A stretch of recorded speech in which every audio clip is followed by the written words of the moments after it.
One day in August 2013, I went to Mastic Beach in Long Island, New Jersey. Mastic was extremely far from being safe, and someone like me was definitely the minority there. Now this beach is extremely filthy and has rarely ever been cleaned. It was the closest beach from where I lived. The other closest beach was over 35 minutes away, and I only had a learner's permit at the time. I really wasn't supposed to be driving alone at all, but the beach was only 5 minutes away, and there were no police in that area. I arrived at the beach. I saw that there were no cars in sight. I took a chair, towel, handbag out of my car and placed it on the sand. After placing these items down, I walked my way over to the water, put my feet in there. I walked further into the water. Now my knees were in there. I thought about swimming for a second, but I saw that the water was all murky and had algae in it. So what I did was walk out of the water, walk back to the shore. I grabbed my chair, dried myself off with a towel. I wasn't planning on leaving anytime soon because it was hot out and it was very sunny. It was nice. Instead of going back in the water, I decided that I would walk along the Long Beach area. So I proceeded. About 10 minutes into my walk, I started to smell something. At first, I figured that it was just some trash lying around near, or some dead fish. As I continued to walk forward, the smell kept getting stronger and stronger. The whole time walking, I didn't look in any direction other than in front of me. I was still walking, looking only at 12 o'clock. I felt my foot hit something hard and hairy. I looked down, and what I saw was something that you'd hear in a horror story. Right below me was the lifeless head of an old woman, and her eyes and mouth were open wider than humanly possible. As I saw this, I screamed like a little girl and ran so fast, like I was on steroids. When I got back to my chair, I threw up immediately from running so fast and from the gut-wrenching sight that I had just seen. I got my phone out of my bag and called the police. I then connected to a 911 dispatcher, told her everything that she needed to know. She then told me to stay put where I was at, as the police would be on their way. When the police arrived, I told them where the body was. They thanked me, told me to go home because they were going to shut down the beach area. It was under investigation. I would say about 3 weeks had passed when one morning I turned on the news, like I would always do, and I saw that the dead woman had finally been identified. Her name was Diane Ross, and she was 63. It was also revealed that the cause of her death was murder, as she'd been stabbed in the back of her neck. I was in such disbelief.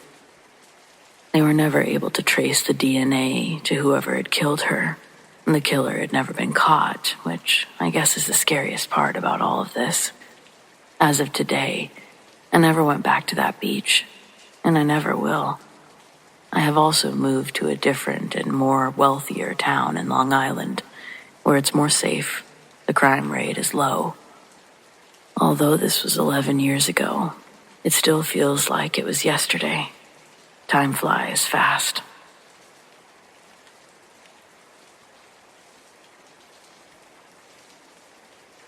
I had just picked up my boyfriend, and we stopped at my place so I could take a bath before heading to my mom's house. We'd only been dating for about a week, so no, we weren't at that stage yet. Plus, I'm a pretty private person, and he's a bit of a prankster, so while he stayed outside on the porch to smoke a cigarette, I went inside, back to my bedroom, and locked the door behind me. Well, put the chain on, actually. My room is small, no closets, no dark corners, nowhere for someone to hide. The only window sticks and takes a ridiculous amount of effort and noise to open. I ran the bath, got in, and started washing my hair, and then movement. Out of the corner of my eye, something shifted. Before I could fully turn my head, a hand, shot out and grabbed the handle of the bathroom door, slamming it shut. For a second, I didn't react, didn't scream, didn't panic, I just laughed. Thought my boyfriend had somehow slipped in behind me and was messing around. I stepped out of the tub, yanked the door. No one was there. The chain on the bedroom door was still latched. The window hadn't budged. There was nowhere for anyone to go. I walked the room in circles, checking everything. My stomach slowly sinking with that awful, skin-prickling feeling of wrongness. When I finally made it outside, my boyfriend was still exactly where I had left him, on the porch, finishing his cigarette. And that was only the beginning. A few days later, the light started flickering. Annoying, but nothing exactly terrifying. I live in a double wide, so bad wiring seemed like the logical explanation. But then one night, I was heading to the kitchen for a glass of water when the hall light suddenly went out. Again, not a big deal. But then the broom, propped behind the washer, fell over, slamming across the hallway, cutting off my path. I sighed, annoyed, but before I could move it, a shadow darted past me, straight into the kitchen. I barely caught the shape, tall, fast, pitch black. My first thought was my cat, until I turned around and saw her sitting on my bed, watching me, tail flicking. I went straight back to my room and shut the door. The next day, my fountain drink exploded. No reason. It wasn't hot, it wasn't cold, the air conditioner wasn't on. There was no one near it. It just burst. Sticky soda everywhere. I started to think I was losing it. But then my boyfriend and a few friends started mentioning weird things happening when they came over too. And here's the thing. I hadn't told anyone about my own experiences yet. I still see things sometimes. Tall shadows shifting near the bathroom. Quick darting figures in my peripheral vision.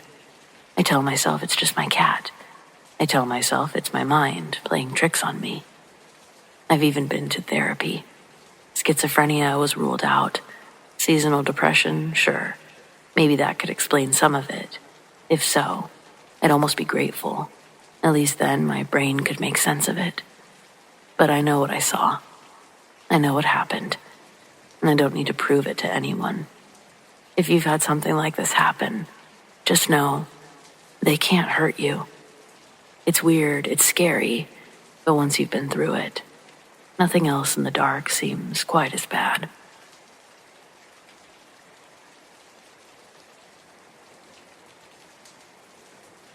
A buddy and I were driving through some Texas back roads late one night. It was raining hard, one of those steady downpours where the windshield wipers can barely keep up, and everything outside the headlights turns into a black, shifting blur.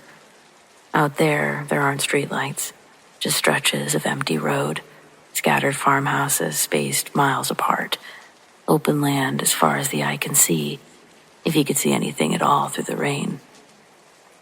We had to slow way down just to stay on the road, creeping along with only the occasional fence line or mailbox breaking up the nothingness. And that's when we saw her. She was walking along the side of the road. Nothing remarkable about her, just a woman, dressed for the weather, head down against the rain, but she was out in the middle of nowhere. And that didn't make any sense. No car nearby, no houses within at least 2 miles. I pointed her out, but my buddy had already seen her. I could tell by the way that he was tightening his grip on the wheel that he was nervous. "Should we stop?" I asked. He didn't answer right away, just kept driving, fingers tapping the steering wheel, like he was weighing something in his head. Finally, he shook his head. "I don't know, man. That's weird." And I agreed it was weird, but that was exactly why we should stop, right? If she was out there in the middle of nowhere in the pouring rain, something must have gone wrong. Maybe her car broke down. Maybe she'd gotten lost. Whatever the reason, she had to be freezing, drenched. But my buddy was uneasy, and since he was driving, he kept going. Still, it nagged at me. Something about it felt off. After a minute, I convinced him to turn around, just to check. We'd gone barely a couple 100 feet before he pulled a slow U-turn, the tires kicking up water. We drove back. high beams on, scanning the road, the ditches, the fields beyond the fences. She wasn't there. The road was empty, just a stretch of wet pavement disappearing into the dark. We slowed even more, brights cutting across the fields. Nothing, no movement, no sign that anyone had been there at all. She must have cut through to a house or something, my buddy muttered. But he didn't sound convinced. Neither was I. Because there was nowhere to go. The fields were wide open, flat, and muddy as hell. If she'd walked through, there'd be tracks. And even if she had, where was the house? The nearest one was miles up the road. We sat there for a minute, rain hammering on the roof, wipers squeaking against the glass. Eventually, my buddy exhaled sharply, shook his head. Let's just go. Neither of us said much the rest of the way home.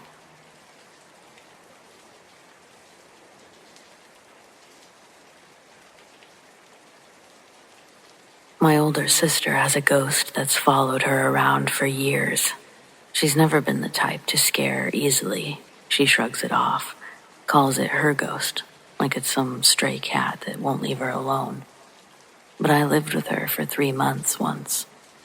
And let me tell you, there was something in that house, and it did not like me being there. Weird things happened constantly. I'd go to bed knowing that every door was locked, every light switch off. But in the morning, the back door would be wide open, lights buzzing, the kettle hissing with steam, like someone had just boiled water, but never poured it. One night, we were getting ready to go out, and I borrowed her liquid foundation, used it, and put it back where she kept her makeup. 10 minutes later, she's asking for it, and it's just gone. She accused me of taking it. Wouldn't hear a word of my protests and made me buy her a new one. A year later, when she was packing to move, she found it, tucked inside a shoebox, with some old letters. The shoebox was zipped up in a suitcase, shoved deep under her bed. And that freaked me out. But the worst, the moment that really got me, it was the only time that I was completely alone in the house. That almost never happened. There was always at least 4 people around. I'd just gotten home from work, headed straight to the bathroom, locked the door. The house was silent, every window shut, every door latched. I was standing there, leaning into the mirror, fingers pressing into my chin to pop a pimple when... Stop picking your zits. A woman's voice, clear, amused, right outside the bathroom door. I froze, and my heart stuttered in my chest, but my brain did the dumb thing and assumed it was my sister. I laughed, told her to fuck off, asked what she wanted for dinner. Silence. I stepped into the hall. No one there. The air felt thick, charged, kind of like the moment before a thunderstorm. I checked every room. I checked under the beds, in closets, even behind the goddamn shower curtain. I was alone. I grabbed my keys and sat on the front porch until someone else came home. Threads like this make me wish my sister was on Reddit, because God, she has some seriously fucked up stories.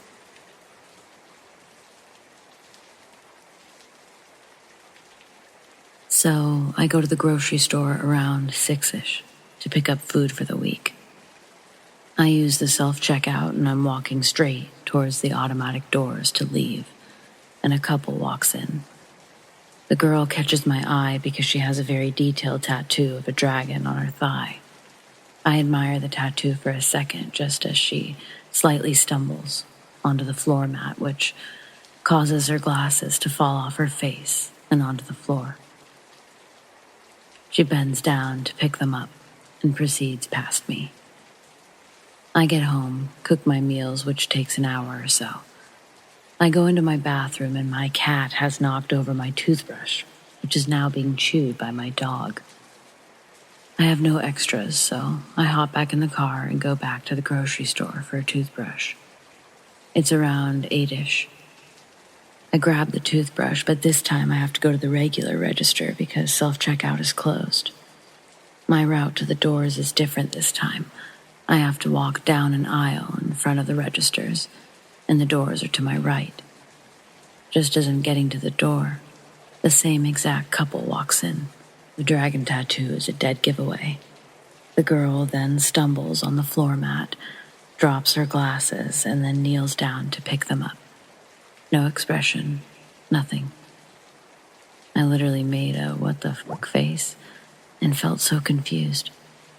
I got back in the car and just thought of the sheer amount of coincidences that just happened. I see this couple once. The girl drop her glasses and pick them up. My dog just so happens to chew my toothbrush, causing me to come back to the grocery store hours later. Somehow this couple not only needed to come back to the store, but do so at the exact same time as where we meet in the exact same place and manner. I just now have a different point of view. Then the cherry on top, the girl stumbles and drops her glasses again. Shit was weird.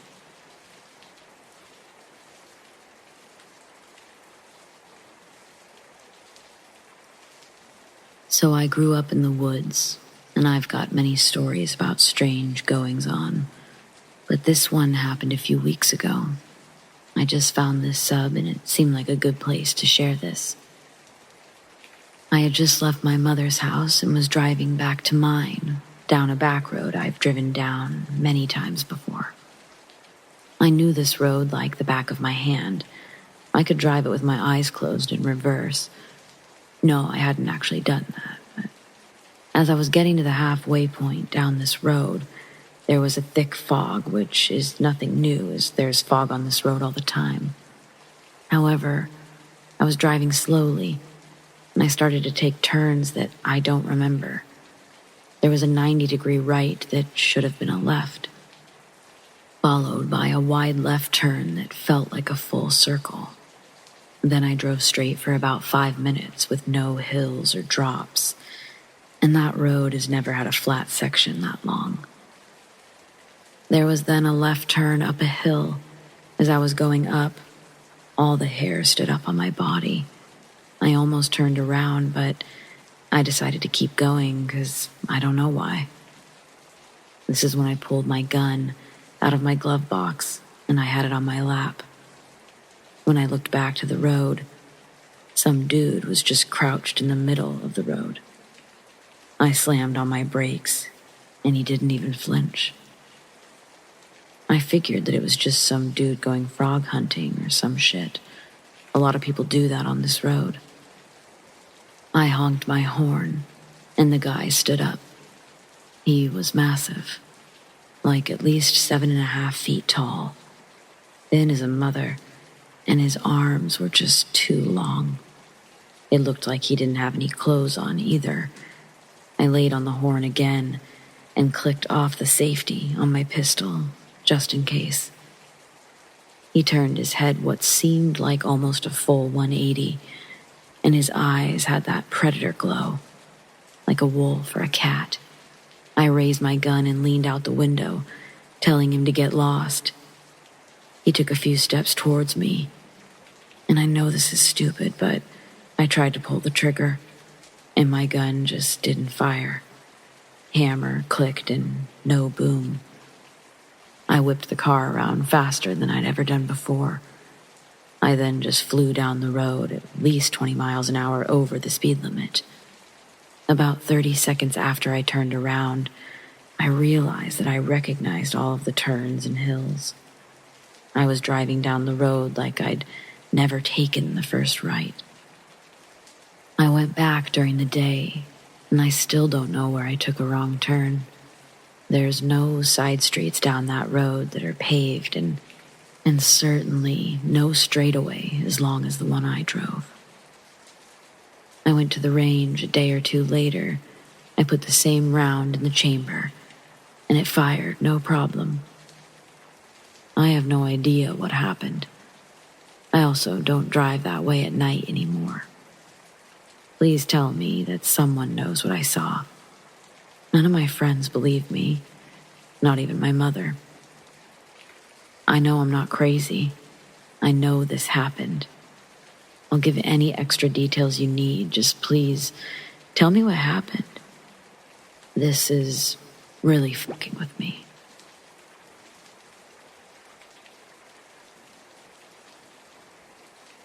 For the last week and a half, I've been noticing little things happening, but now it's starting to get to me. It started with watching videos or TV.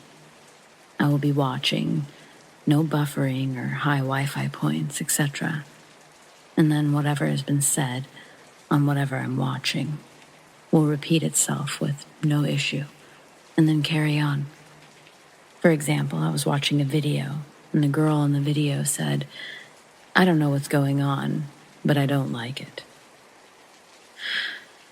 She took a breath and then said the exact same thing again, word for word, exactly as she just did. When this first happened, I thought nothing of it, but then it started happening on my phone too. I started rewinding videos and restarting movies to see if it was uploaded that way accidentally, but they were all normal.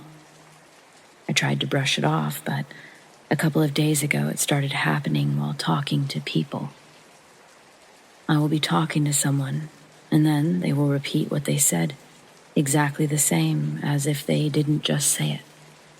At first, I could try to logic my way out of this weird occurrence happening while watching YouTube or Netflix, but now I don't know how to logic my way out of people speaking to me face to face. When I ask them why they said it again, they're adamant that they didn't.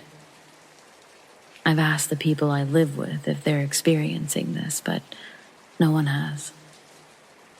I started mouthing the end of sentences when it happens, and they look at me as if I'm batshit crazy. But to me, they literally just said and did the exact same thing only moments ago. No idea what's going on. Only moments ago. No idea what's going on.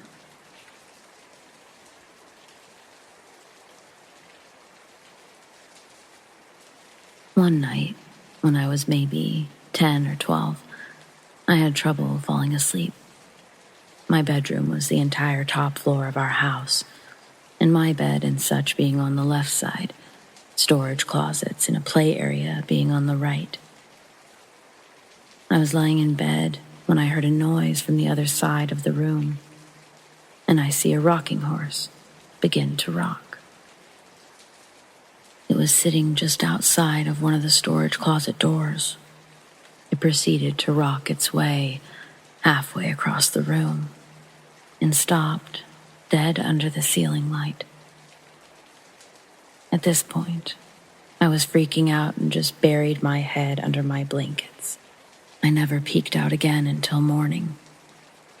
It was all confirmed to not be a dream, as the rocking horse was sitting in the middle of my room when I woke up. Furthermore, I got a stern reprimand from my parents for being up out of bed and playing with toys well past my bedtime. Their bedroom was directly below the storage closet play area. They had heard the creaking of the rocking horse shuffling across the room.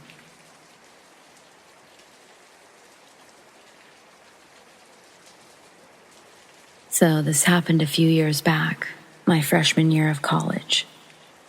Let me preface, I've always been a sleep talker since I was a kid, and I was a sleepwalker, but I grew out of that.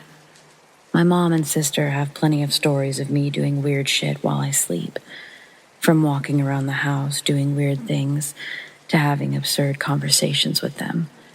Now, this isn't terribly unusual, and they obviously got to a point where they would just assume, but they insist they could never tell that I was asleep because my eyes were open and I looked awake. But I would never have any recollection of anything, just that I went to bed and woke up the next morning. Now for the wild story. I was decently close to my freshman year roommate, and he never minded my sleep talking because He always had a good laugh listening to whatever crazy stuff I was dreaming about. He had had conversations with me in my sleep, so he knew this was a thing that could happen. Me actually being able to respond to what he was saying and such, and me not remembering. One night, apparently, I woke up and asked if he could get me a hamburger, telling him I wanted one real bad. He answered that everywhere that we would go would be closed, that we could get one tomorrow. I insisted that I wanted one now, and this was a good 2-minute back and forth before I laid back down. One small twist. This conversation was in complete and fluent Spanish. I've never taken Spanish, and I could not tell you to this day even what the word for hamburger is. My roommate took Spanish all through high school, though, and swears I was 100% fluent through the whole thing. The next morning I woke up and he said, "Dude, I didn't know you spoke Spanish." I, obviously very confused, insisted I didn't know what he was talking about. He then asked if I knew the word for hamburger in Spanish, and I had absolutely no idea. We were both pretty rattled and still to this day have no idea how to explain this. His girlfriend at the time was on FaceTime with him and heard the conversation, so I know he was awake and didn't just dream it.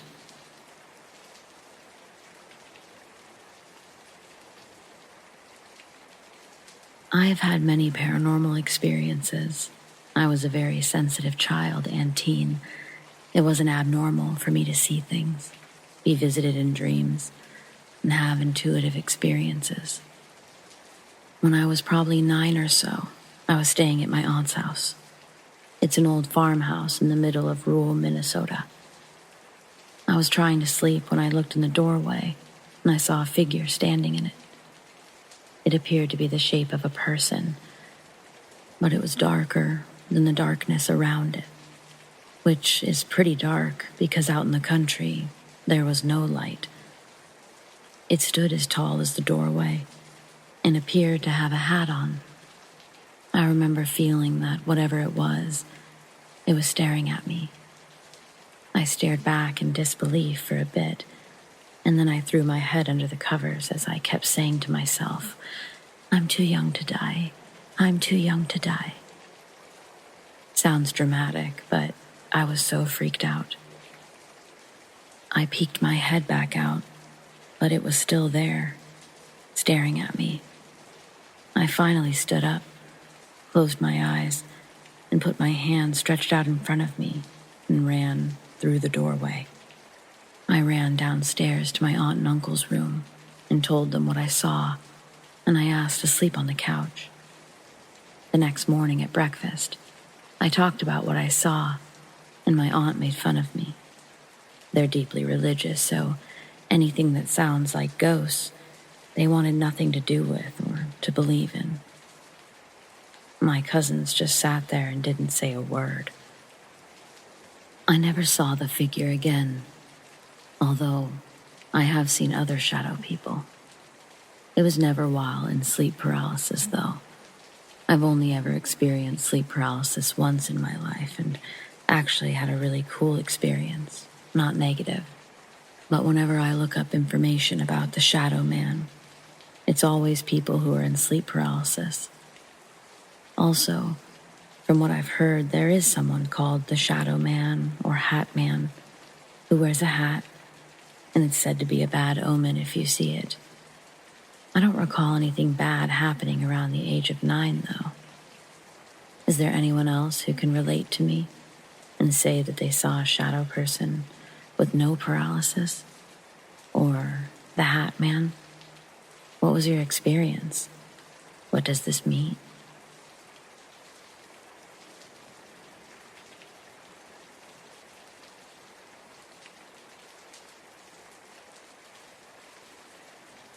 So I've looked online, but I haven't stumbled upon anything like what a friend and I saw a few years ago. Maybe someone here can provide insight or point me in the right direction. I'm gonna say that it was summer about 1990 I lived in a small town in Pennsylvania. A friend and I were heading to the next town over, and we were taking a shortcut on a rural road. Houses were few on this road.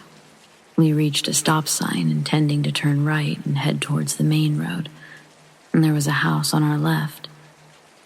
It was dark outside at the time, and we saw a strange pattern of lights above the house. We thought maybe they were having a get-together in the back, and we were seeing some sort of dance lights. Haze and fog aren't uncommon, so we thought the light was just hitting the low-hanging fog. The light pattern was ghostly pale, not bright at all.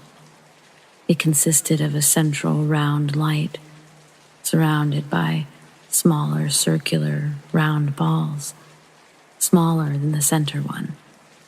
It was like 20 feet over the top of the house.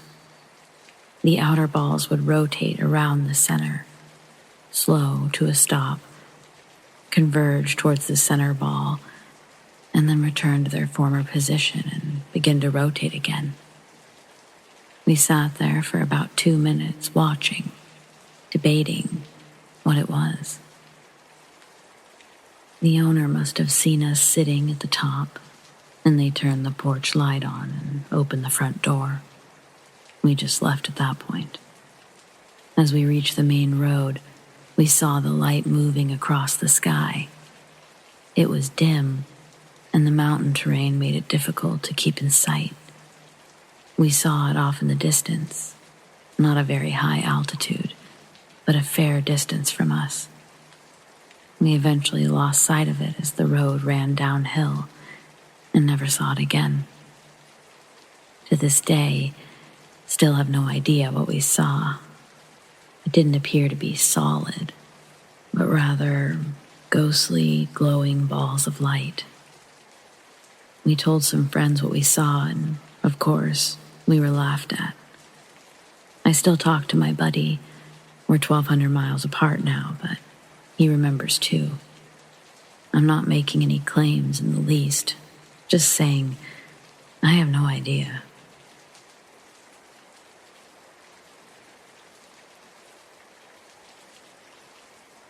When I was younger, there were several years my family lived in a small town outside of Yosemite National Park, a town called Arnold.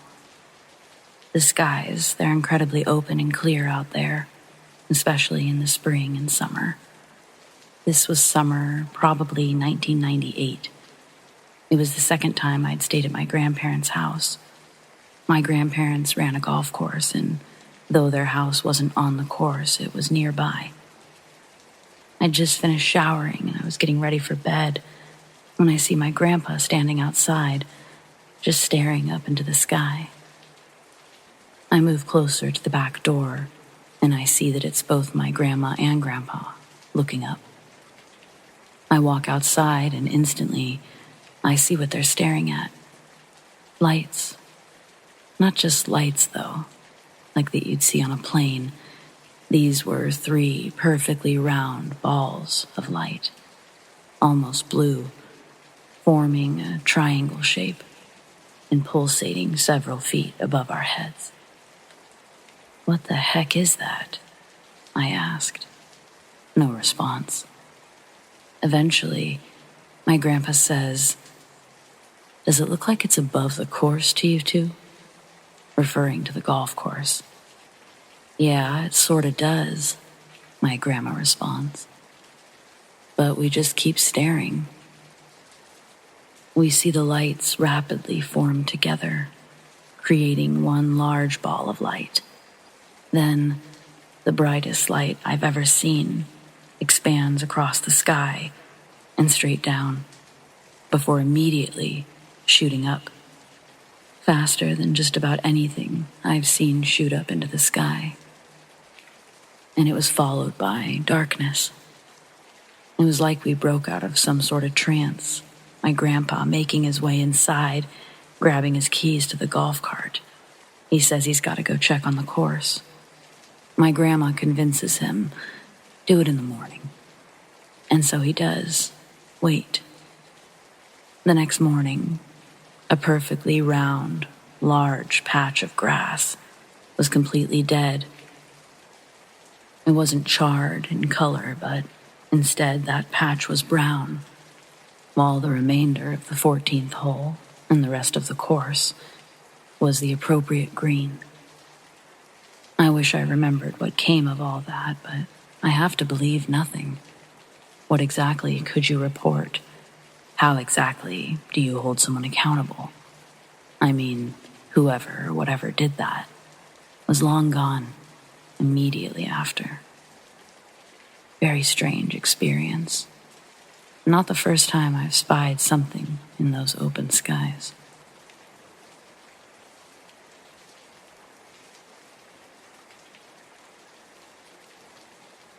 I've always been curious about something I can't explain. It was 5th grade, and it was the last night at camp. We were roasting marshmallows, going through a series of questions with our counselor. The questions we came up with would be presented the following day at our farewell breakfast.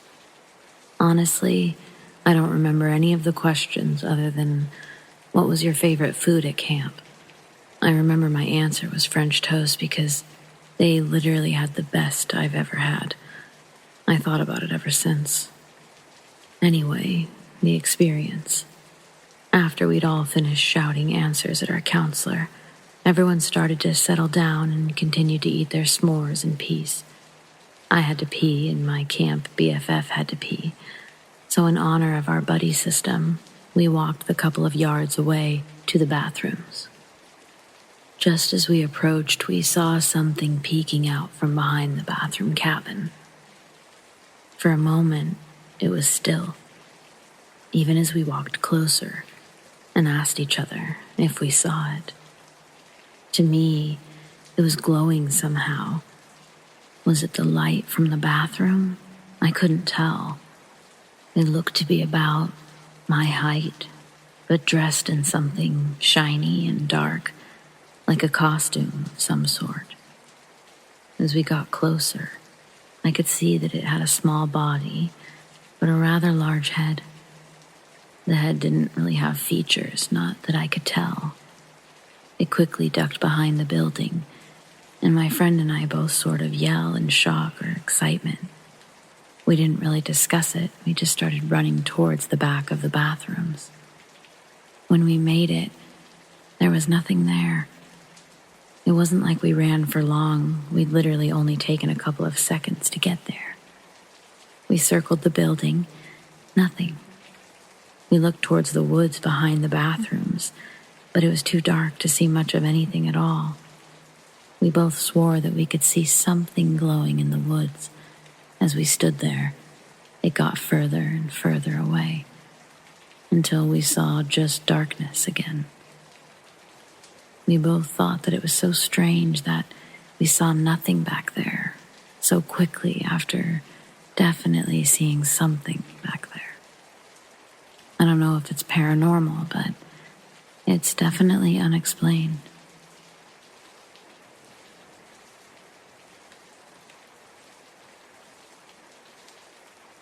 My son and I were sitting around the campfire while my brother was playing guitar. My son points straight up above us and asks, "Who's that, standing in the trees?" I turn my gaze in the direction his little fingers are pointing. My eyes aren't yet adjusted to the dark. But my brother also stops his strumming, and now he's looking into the branches. From across the fire, I hear him say, "Brendan, you see that up there?" I still don't.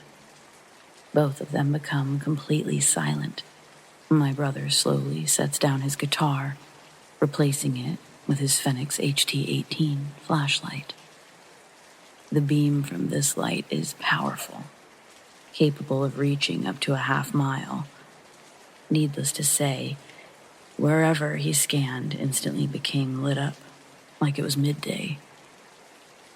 He pans this bright spotlight back and forth above our heads, searching for whatever he and my boy just saw.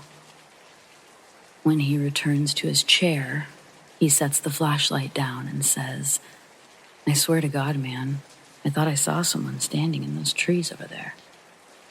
I stand up and begin to stare into the dark trees in front of us. My brother and I are experienced hunters, so his adamancy about it being a someone in the trees rather than a something made me rather nervous. I still felt like it was so dark I couldn't see anything but the silhouettes of the trees. Still scanning, I hear my son say something, but he's quiet, so I have to ask him to repeat himself. It's still there. Can you see it? I tell him I don't think I can see anything, but I'm trying. What the hell? My brother turns his light back on. You don't see this, Ken? Follow my light. I hear my brother shout whisper from across the fire, and then it clicks. I thought I was looking for someone or some animal. I was looking lower. But what I saw moving in front of us, within the trees, were things that appeared to be almost as tall as the trees themselves. In fact, at first that's what I thought they were. I didn't even think anything of them swaying back and forth until now. Whatever these were, they were absent of natural color. Instead, they were solid black voids, even with this bright light. They were absolutely separate from anything around them. Their movement was subtle but massive. My brother and I shared a brief exchange, questioning if it looks like they're getting closer. We can't decide. I'm pretty sure they are. My son points to the right of where I'm looking. And sure enough, there's more. And they're moving in, so to speak. Then the light is cut as my brother rapidly moves towards the tent, likely grabbing his rifle. I move towards my son, stepping us both back towards the tent. Without the light, it's almost impossible to see anything besides the fire. I can't even tell if those things are still there. Everything is dark.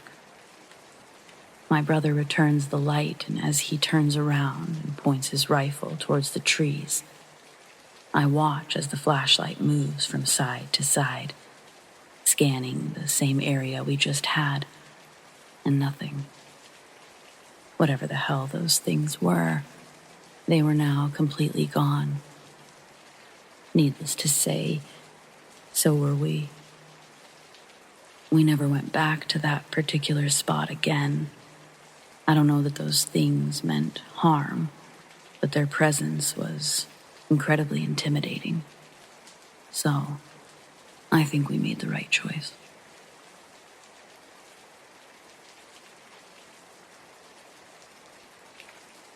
Didn't know this was a thing, but was told to post this here. I saw this tall, pale, skinny, really big, dark-eyed thing peeking out of my backyard fence, looking at me. My one half of me says that it's probably some crackhead looking to see what he can score in my backyard, and the other doesn't know what the fuck it is. I was throwing away something, and in my peripheral vision, it caught my eye. I thought to myself, it was a shadow, so I went and threw the garbage out, and on my way back, I straight on exchanged eye contact for a good minute. From where I was standing to the fence, brick wall about 6'5", it was about a good 100 feet away. I was standing in front of the backyard motion light, which was on, and it gave me a good look at the thing, but still kinda dark.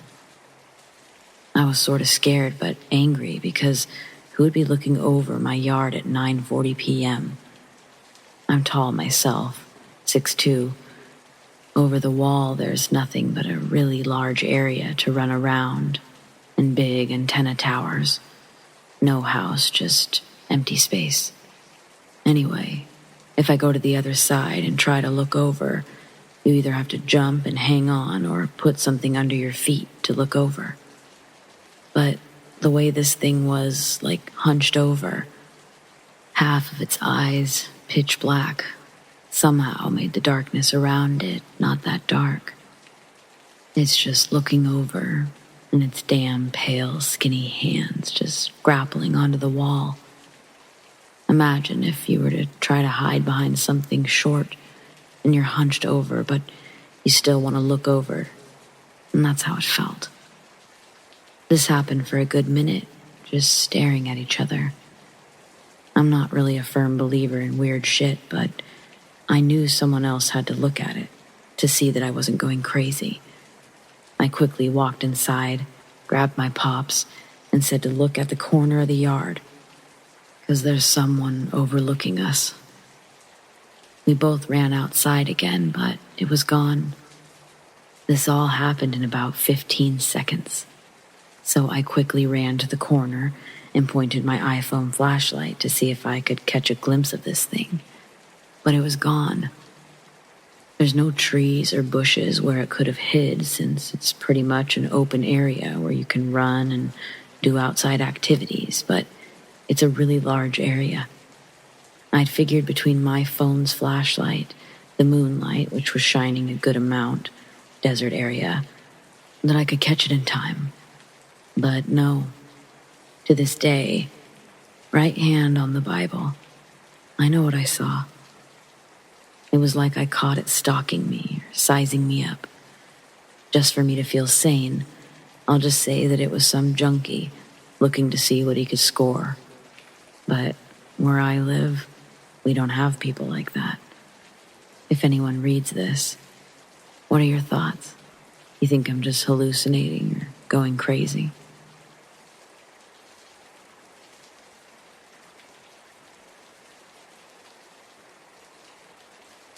So I grew up in the woods, and I've got many stories about strange goings-on. But this one happened a few weeks ago. I just found this sub, and it seemed like a good place to share this. I had just left my mother's house and was driving back to mine, down a back road I've driven down many times before. I knew this road like the back of my hand. I could drive it with my eyes closed in reverse. No, I hadn't actually done that, but as I was getting to the halfway point down this road, there was a thick fog, which is nothing new, as there's fog on this road all the time. However, I was driving slowly, and I started to take turns that I don't remember. There was a 90-degree right that should have been a left, followed by a wide left turn that felt like a full circle. Then I drove straight for about 5 minutes with no hills or drops, and that road has never had a flat section that long. There was then a left turn up a hill. As I was going up, all the hair stood up on my body. I almost turned around, but I decided to keep going because I don't know why. This is when I pulled my gun out of my glove box, and I had it on my lap. When I looked back to the road, some dude was just crouched in the middle of the road. I slammed on my brakes, and he didn't even flinch. I figured that it was just some dude going frog hunting or some shit. A lot of people do that on this road. I honked my horn, and the guy stood up. He was massive, like at least 7.5 feet tall, thin as a mother, and his arms were just too long. It looked like he didn't have any clothes on either. I laid on the horn again and clicked off the safety on my pistol, just in case. He turned his head what seemed like almost a full 180, and his eyes had that predator glow, like a wolf or a cat. I raised my gun and leaned out the window, telling him to get lost. He took a few steps towards me, and I know this is stupid, but I tried to pull the trigger, and my gun just didn't fire. Hammer clicked and no boom. I whipped the car around faster than I'd ever done before. I then just flew down the road at least 20 miles an hour over the speed limit. About 30 seconds after I turned around, I realized that I recognized all of the turns and hills. I was driving down the road like I'd never taken the first right. I went back during the day, and I still don't know where I took a wrong turn.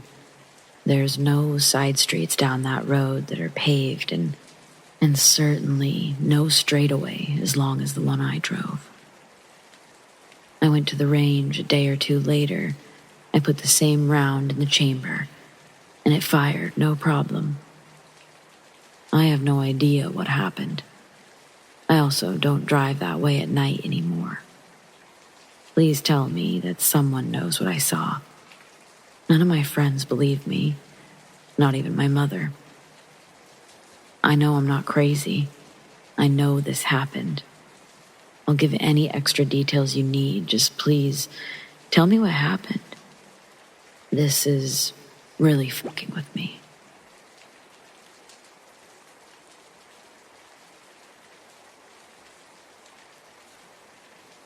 So I believe I saw a crawler on November 19th, 2021 in Utah. I remember this specifically because I was outside smoking in my car, waiting for the blood moon eclipse on the 19th of November at 2:02 a.m. It was 1:53 a.m. when I first started to look at the clock in my car. Then I saw something move in the rearview mirror, so I flipped around, and I saw this big creature, bigger than a dog or even a mountain lion. And keep in mind, I live on the mountain right up against it, and I've seen mountain lions before. This creature was big at the shoulders and a little smaller towards the back. I didn't see its face, but it was all white, and it glowed under the moon. I've got 2 white dogs, and at first I thought it might have been them, escaped from the yard. I wanted to call to it to see if it was them, but then I got a sinking feeling like dread or fear, and so I stayed quiet. I realized it was walking all messed up, and I tried to take a picture of it, but it was too far down the hill. And then, at 1:57, I grabbed my shit and ran inside. I was in my room by 1:58, and I stayed there all night. There was scratching most of the night, and I've honestly never experienced anything like that. It scared me to death. I haven't been able to shake it out of my head since. My brain keeps trying to justify it as a mountain lion, but my eyes know what they saw. Has anyone had a similar experience?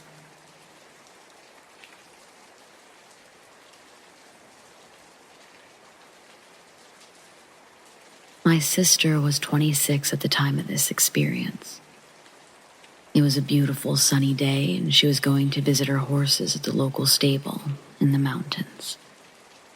The road to get there is windy, and it goes for about 10 minutes with a cliff on one side and a ravine on the other.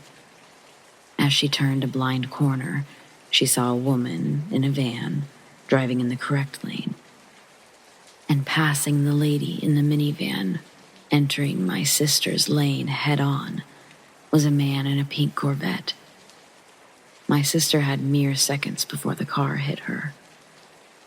It was a cliff on one side, so she didn't want to go over, and there was a mountain on the other side.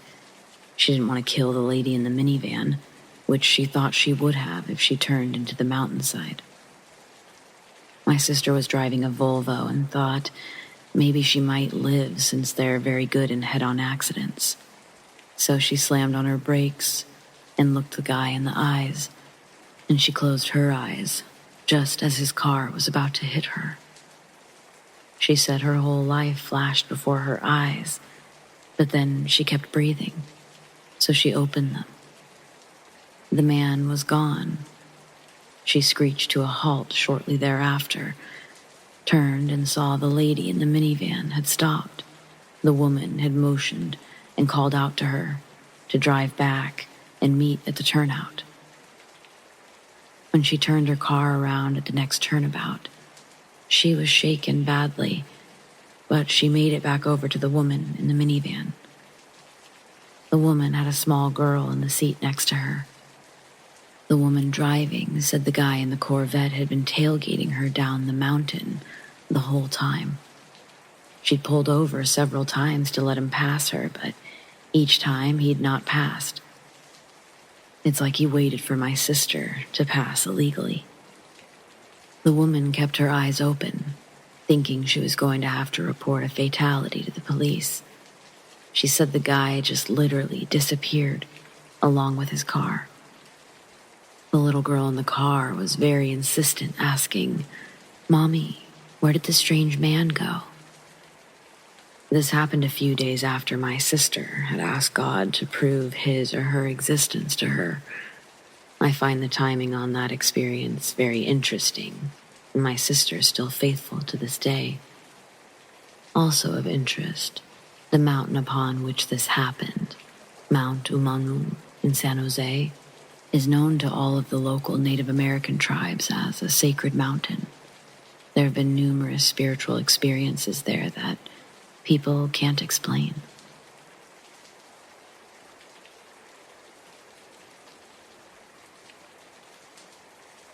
This is my first time posting on here, so apologies if I ramble or don't explain myself well. I'm 18, my friend is 17, and this story takes place a few weekends ago when we were driving to a show about an hour and a half away from where we live, give or take. My friend had picked me up from my house and the sky was clear, but it started raining heavily about 15-20 minutes into the drive. It got so heavy that my friend and I weren't talking to each other at all, and the music was turned way down so that he could focus on the road, which was practically invisible due to the rain. It was like this for another 10 or 15 minutes, but then the rain lightened up again. This pattern would continue throughout our whole drive, to the show and back. We drove for a while and were talking and laughing, now that he didn't have to focus so much on driving. Then, in front of us, about 30 feet, we saw a man walking on the left side of the road, along the grass strip that separates the lanes going in different directions. The man was older, maybe around 60, black, and wearing all white. Cliché, I know, but it is what it is. I went quiet. I saw this man just appear, out of thin air, in front of our car, basically. The view was clear and the road was straight, so he couldn't have crossed the road or been walking for a long time without one of us seeing him. I hadn't been looking at my phone or at my friend either, so I couldn't have just been distracted. He just came out of nowhere. It took a moment for my friend to notice him too. We zipped by this man and my friend yelled something like, "Holy shit, where did that guy come from?" We both were freaking out a little now, and I turned to look out the back window while my friend checked the rearview mirror. Neither of us could see the man at all. He vanished just as quickly as he appeared. My friend worriedly asked me if I saw the same thing as him, or if I'd seen the guy before and he just wasn't paying attention. I told him I hadn't, and I jokingly asked if he believed in ghosts now. I've always been a believer, and I've had a few other experiences before, but he's a huge skeptic about all of those sorts of things. He didn't answer me for a moment, but then he started laughing and said, "Yeah, maybe I do." We moved on with the conversation after a few minutes. After the event, we both kept our eye out for the man. Of course, we didn't see him, but it was still a crazy experience. I rarely have paranormal experiences with someone else there to confirm that I'm not crazy. I still have no idea what happened exactly, but I'm wondering if anyone else has had any similar experiences while on the road.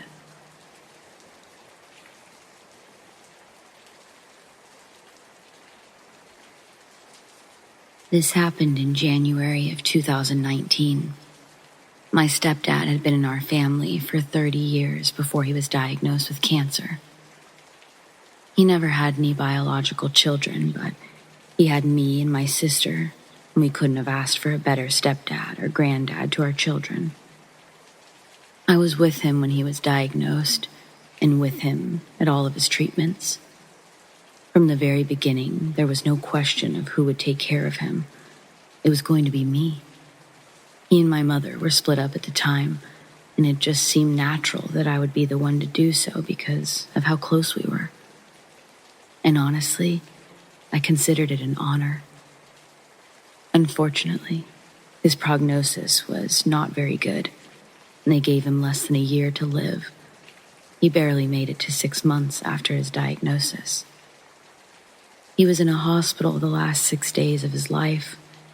He had a DNR, and as hard as it was, I didn't argue with him about it. 2 days before he passed, he was in and out of consciousness and was barely able to talk. His last night, he was able to communicate that he really wanted me to go home and check on the dogs. This was just after 3 a.m. I told him I would do that, and that I would be right back. He gave me a smile and nodded.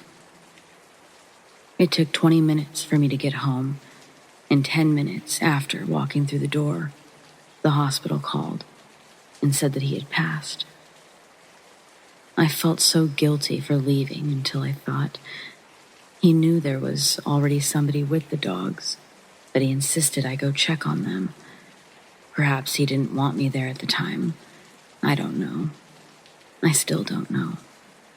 Now, what I do know is that the morning after he passed, I had a missed call from his phone, which had been in my purse the whole time he was in the hospital. The call was made at 3:47 a.m., and the voicemail that he left said, "Thank you for everything, sweetheart. I love you." That message was left in my stepdad's perfect, loving voice, not the raspy, out-of-breath, strained voice he'd had moments before he died. Some people have said that it may have been an old message that I just received that morning, but either way, I thought it was amazing.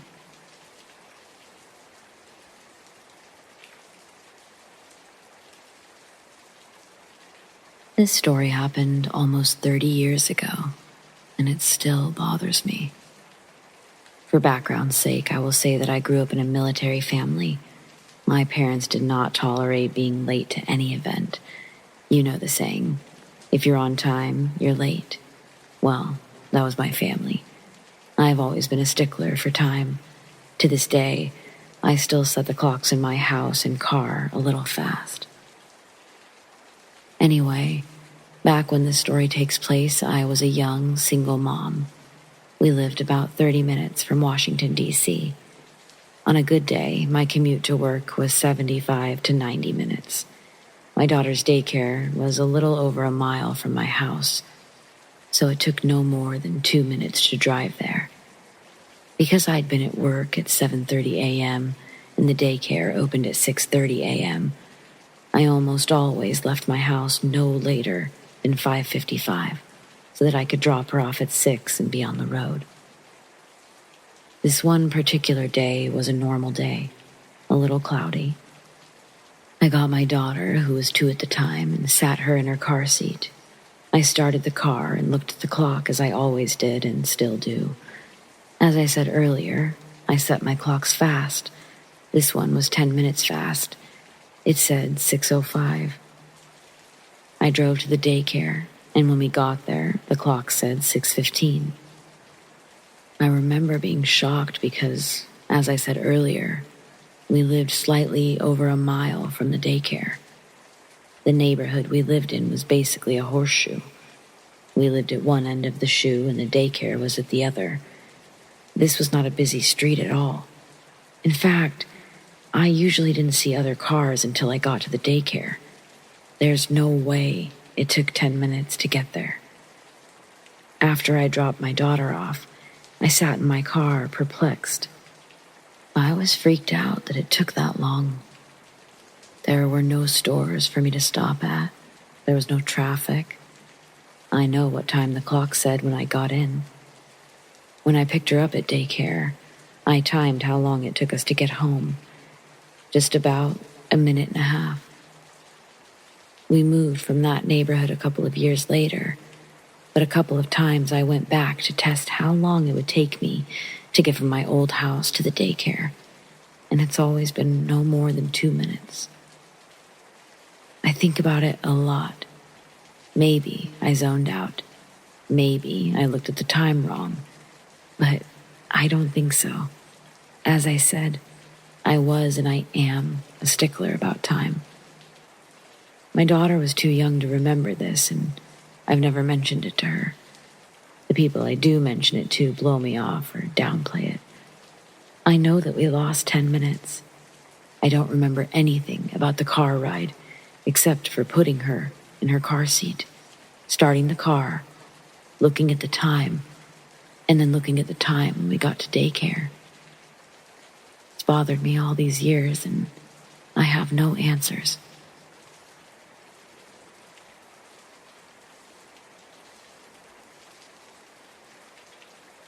Before I start this story, I would just like to say that this house was built in the 60s, and I'm not entirely sure that there's been any deaths near or in this house, but it still scares the shit out of me.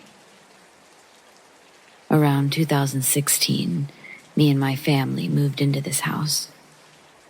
It needed a lot of renovating, and also, just generally, it was old.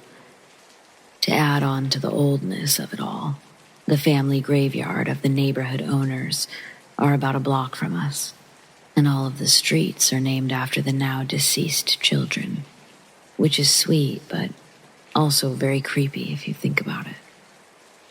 Now on to the main story.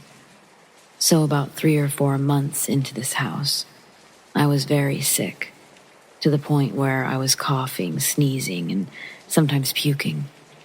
It was the worst part of being there. But around the time where I started to get better, doors started to slam a lot, even when nobody was upstairs. My door, for example, was slamming a lot, and to the point where a crack was now in the middle of it, from the force of the door slamming. But it wasn't only mine. It was my brother and my sister's, and any other doors in the hallway where our rooms resided. At first, me and my family blamed it on our windows being constantly open. But I really doubt it. Looking back, it was around winter when this happened.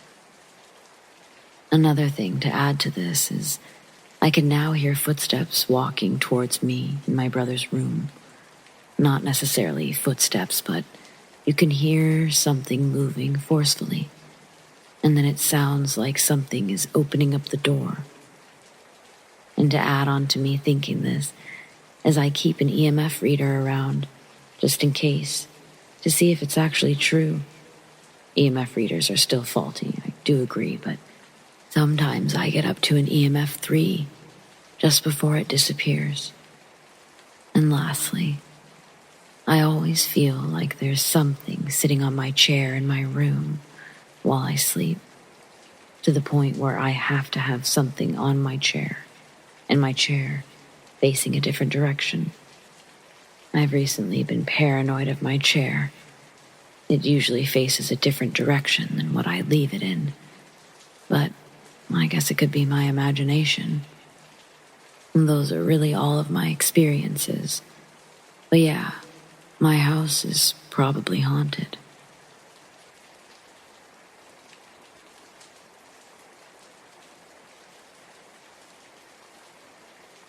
So this all happened back when I was in 1st or 2nd grade, so I may be a little fuzzy on the details. Back in my early days of grade school, I attended a Catholic private school, which lay beneath an old church.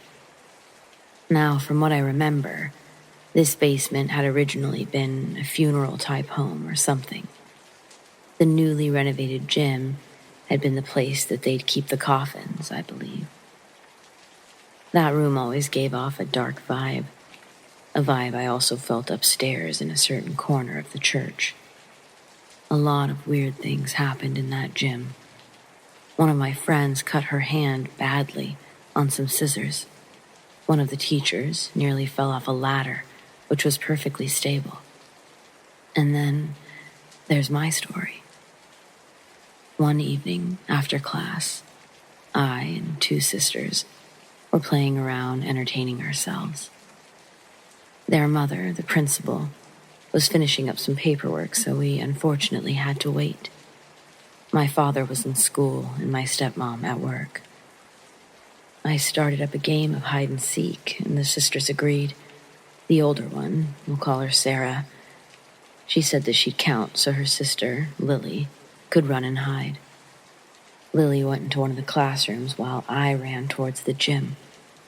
At this time, most of the lights were off, except for the emergency ones, so it was pretty dark.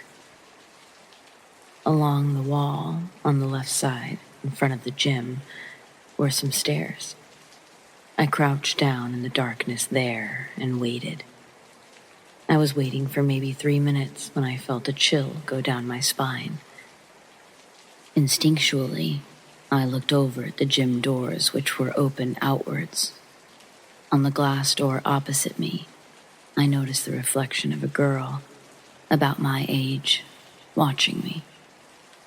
She was wearing a pinkish dress, a sundress perhaps, and her hair was tied up in 2 long pigtails that looked like my current hairstyle. This little girl looked very unfamiliar, and I remember feeling very confused, as I'd been told earlier to go play in the gym. Also, I'd like to say that my uniform consisted of a navy blue dress, a white undershirt, tights, and black shoes. Thus, my confusion towards her outfit. She waved at me and kind of gave me this weirdly happy smile. I waved back, still confused, and then I heard my friends calling. I went to meet them, and they seemed freaked, spewing things like, "I saw the devil," and, "Oh my God, something scary happened." I mentioned a little girl, which freaked them out even more, so we all ran back to the office to be near their mom. I'm still wondering as to who or what that was, because every time I think about it, a huge wave of fear washes over me.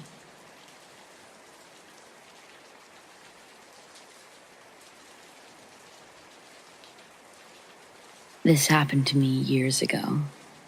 Still seems like yesterday. I was driving with my girlfriend to her parents' house to celebrate her father's birthday. Mind you, the trip from where I live to her parents, it's a 6-hour drive. We packed things up, gifts and some other small stuff, and were ready to go. The journey at the beginning was fine. Not much traffic, it was nice weather, considering it was the start of spring. Then out of nowhere, I get a flat tire. Not a problem. I'm a handy guy and I replaced it, but it took a while, and the evening was approaching. I was driving using Google Maps, since the road I was going on is new to me. My girlfriend started napping and said to wake her up when we got near, and I said okay. She'd been working long hours the day before. The Google Maps was showing the road through the woods. I had suspicion that maybe the map was not showing the right way, because from time to time, Google does that. Changes the direction out of nowhere, that kind of thing. When I reached the forest, I stumbled across a small parking lot. It was very old and it seemed like nobody really used it. Patches of grass were uncut, and the road to the park was full of holes. And surprise, surprise, Google changed the direction. I stopped in the parking lot, and nobody was around. I turned off the engine and left the headlights on. I was checking my phone for new directions, and I wasn't really paying attention to what was going on around me. But just then, I see 3 men in front of my car, very close. They were approaching stealthy, and they were coming towards my car. I turned on the engine, reversed the car, and was driving as fast as I could. As I was backing away, I saw a face of one of the men. It was creepy. No real emotion. No anger even. But his eyes said it all. He had evil intentions. My girlfriend woke up, and she started asking what I'm doing. I said to her, someone was chasing us. Apparently I screamed and was shaking while driving, so she knew I wasn't messing around. I didn't care where. I wanted to escape the forest ASAP. I was looking over at my mirror every 10 seconds. That was the creepiest thing that happened in my life, and I don't know who those men were.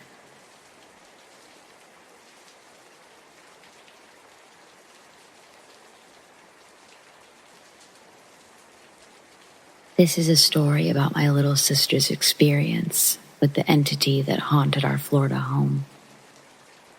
I myself have never experienced anything in that house, but I think you'll find her encounters very creepy. This all took place in Florida when I was 15 and Liz was 11.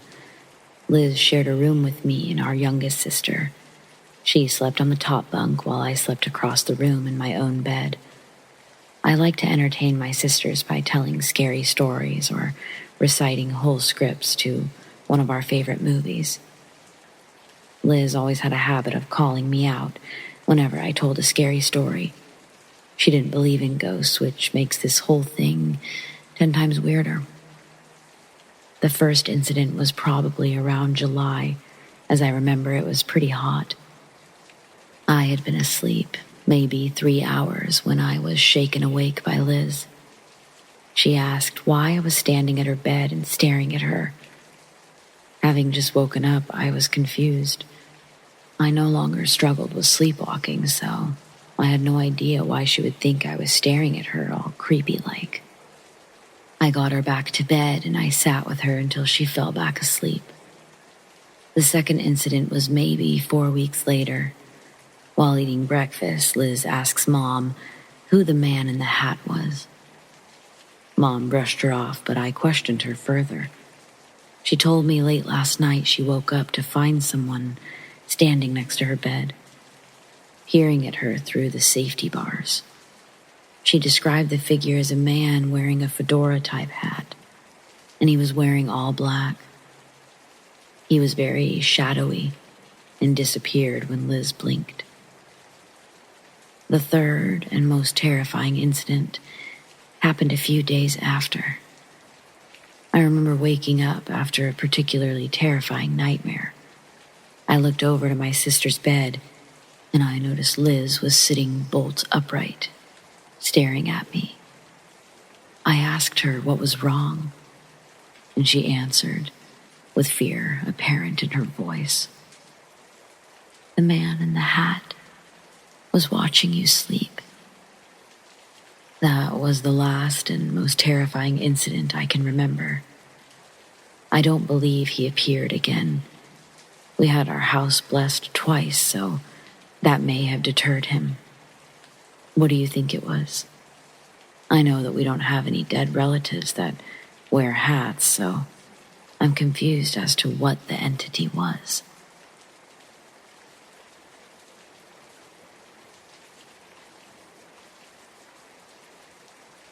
On the eastern side of the United States, the rural nature of reservations allow things to remain undisturbed, keeping things like certain creatures, sacred land, and specific family traditions hidden from the city's growth and from prying eyes.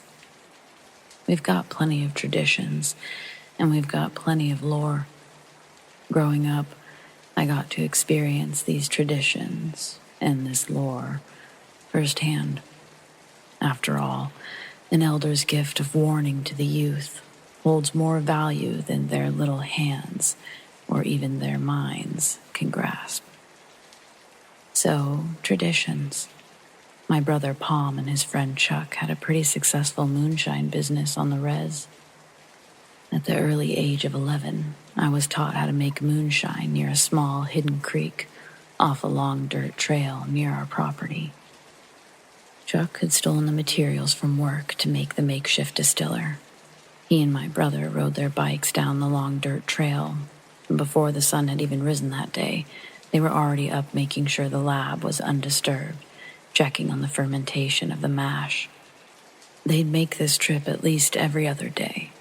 Labs like these aren't easy to build or maintain without the proper knowledge. They're also extremely illegal. That afternoon, after they return home, a couple tribal police officers show up at the door.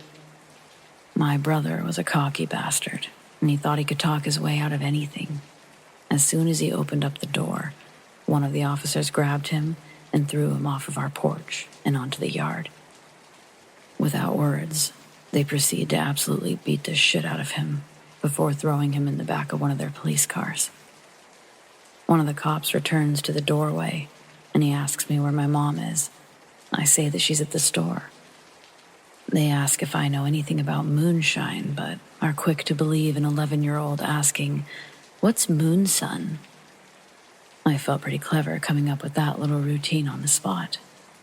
When the tribal police left, I called Chuck's house, and his sister answered the phone, saying the cops had just picked him up too. She tells me that I need to get rid of the operation, wreck the whole thing before the cops find it. Dusk has approached, and my fearless outlaw alter ego would turn back into a small 11-year-old boy as the sun would set. I hated it when the sun went down, whether it be stories I was told about the things that would come after me in the dark, or a distorted concept of reality through a child's eyes. I was terrified when Chuck's sister hung up on me. I didn't want to make the trip alone, in the dark. But if the police did find a fully functional moonshine distillery, I knew my brother and Chuck would be going to jail for a long time. So, reluctantly, I grabbed my Little League bat, hopped on my dirt bike, and I started toward the lab. It's full dark by the time I reach the creek. Seeing no police my whole ride, I immediately hopped off my bike, and using all of my body weight, I was able to push the fermenting barrel into the creek, spilling all of the liquid, fermenting fruit and sugar, into the stream. The thick odor of alcohol burnt my nostrils when it poured out. Then I began swinging for the fences to every metal cylinder and pipe near me. I'm sure it sounded like some sort of strange performance in the woods that night, like that group that used to bang on trash cans and other loud shit.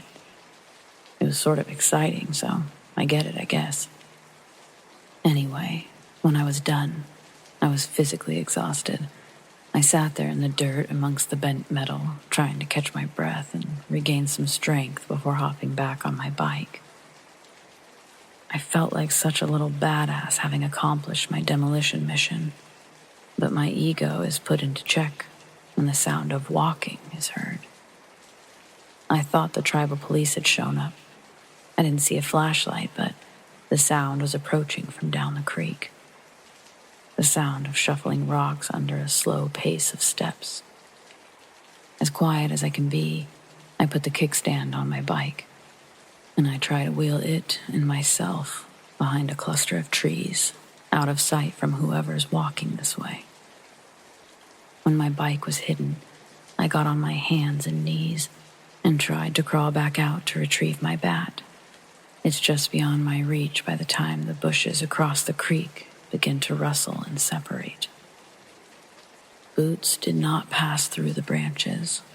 Instead, the gravel shoreline was met with big paws. Following the legs up, a rushed assessment of what I'm seeing tells me it's not a cop, so I stand up. I still don't know what it is, though. Its movements are labored as it pushes through the bushes into view. As God is my witness, what fell out of those branches onto the rocks was an unholy monster of hell. Dashing back behind the trees, I watched the biggest gray wolf thing I'd ever laid eyes on. It made multiple attempts to pick itself up off the ground before falling back down again into the creek water. Its eyes glowed, but its eyelids rested heavy on them. It's pulled itself up the shore, and using a tree for leverage, it was able to pull itself up. This wolf is now standing on 2 feet, easily stretched to 8 feet tall. What was even more unnerving was watching it try to walk on 2 legs, rather than returning to 4. One paw still on the tree, I watch it try to lick the fur from its other arm before it starts making a guttural moan, and then rose up onto its feet in the rocks. Bearing witness to this creature freezes me in unmovable fear. But a very small portion of me was feeling bad to watch this creature get sick like that. Soon, this monster makes a struggling retreat into the darkness of the forest. When the area is once again silent, I jump on my dirt bike and get my ass out of there. When I got home, my mom still wasn't home. So I called Chuck's sister, and I told her everything that happened. When I told her about the monster I saw, she just said, "Oh, you saw the dog man. You're lucky he wasn't hungry. But you still wrecked the lab, right?" I told her that I did, and we hung up. Something tells me I got really lucky that night. What I think is that the dog man was drinking from the creek when I dumped the moonshine into it. And by the time I'd made enough racket to warrant an investigation, the thing was already too intoxicated. The next day, tribal police found what was left of the moonshine business, but it was too destroyed for us to not argue that it was just discarded litter in the forest. When Chuck and my brother got released, they were back out in a different spot, making a new distiller by the end of that week. I never went all in on moonshining. The woods, they always unsettled me a bit after that.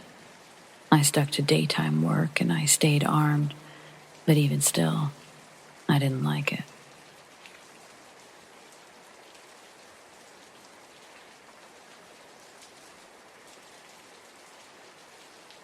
We grew up in the upstate of South Carolina where there's nothing for miles. My best friend told me an encounter him and a mutual friend had while driving down an old country road. Said that they were just taking a drive, drinking a few beers. When they turned a sharp curve in the road, they saw what at first they thought was a man on all 4s. But as they got closer, they realized it wasn't a man. But it had a head of a man. The thing's body stretched over halfway over the road. It wasn't pale white, but he described it as like a dark ash. And he said that the thing, it never looked back. It was just the back of the head. He said he stopped a few meters away because he wanted to run up to the thing. So he slammed on the brakes, while our mutual friend Andrew was screaming to drive. You'd just have to know my best friend James to know, but James got out of the car. He said it was like a man, but with very long legs and arms that turned up backwards, kind of like a grasshopper. It's how he explained it. He said that it didn't move like, well, when it moved, it was moving not straight forward, but sideways, like a crab. I had a similar experience 2 years later. I'll have to write about it another time after work, but has anyone seen this?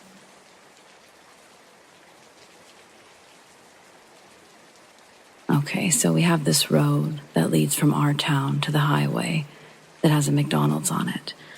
So we have to go all the way out to the highway when the kids want McDonald's. One evening, we'd gone to go get food and we're coming back on the same 2-lane highway, and it had just gotten to where you needed headlights on. We were about a mile down, a truck was coming towards us, And we slowed down because my husband and I saw something. And it's weird to try and explain, but it was like the size of a wolf, but whatever it was, it reminded me of the thing off The Predator when he went invisible. We could see it, but it also looked like the road and part of the grass. I slowed down and was looking at it, trying to figure out what was going on. And it turned its head towards us. At least we assumed, because we could see this almost invisible cloak thing shift.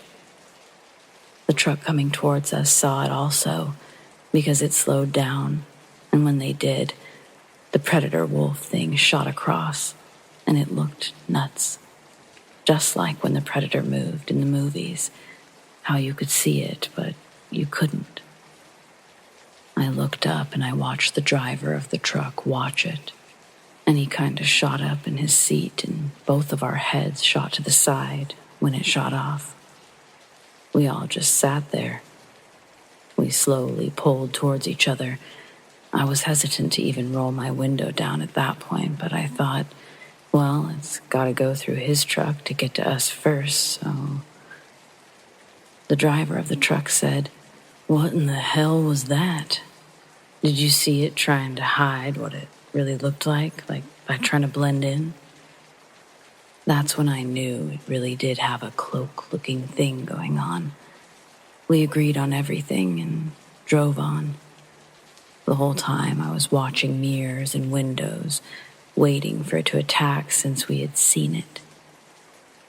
We made it home and wouldn't go back out that way for a good year.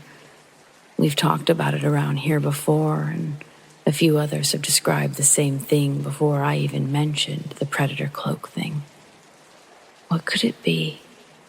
This is Native American land, and my dad's tribe is the one whose land it is, but I've asked a few elders, and they always say not to ask about things, or they'll hear you talking about them and pay you a visit. It's kind of like them saying not to whistle at night or to eat in the dark and not to leave hair in your hairbrush. And it's just the way we were raised, but I need to know what it was.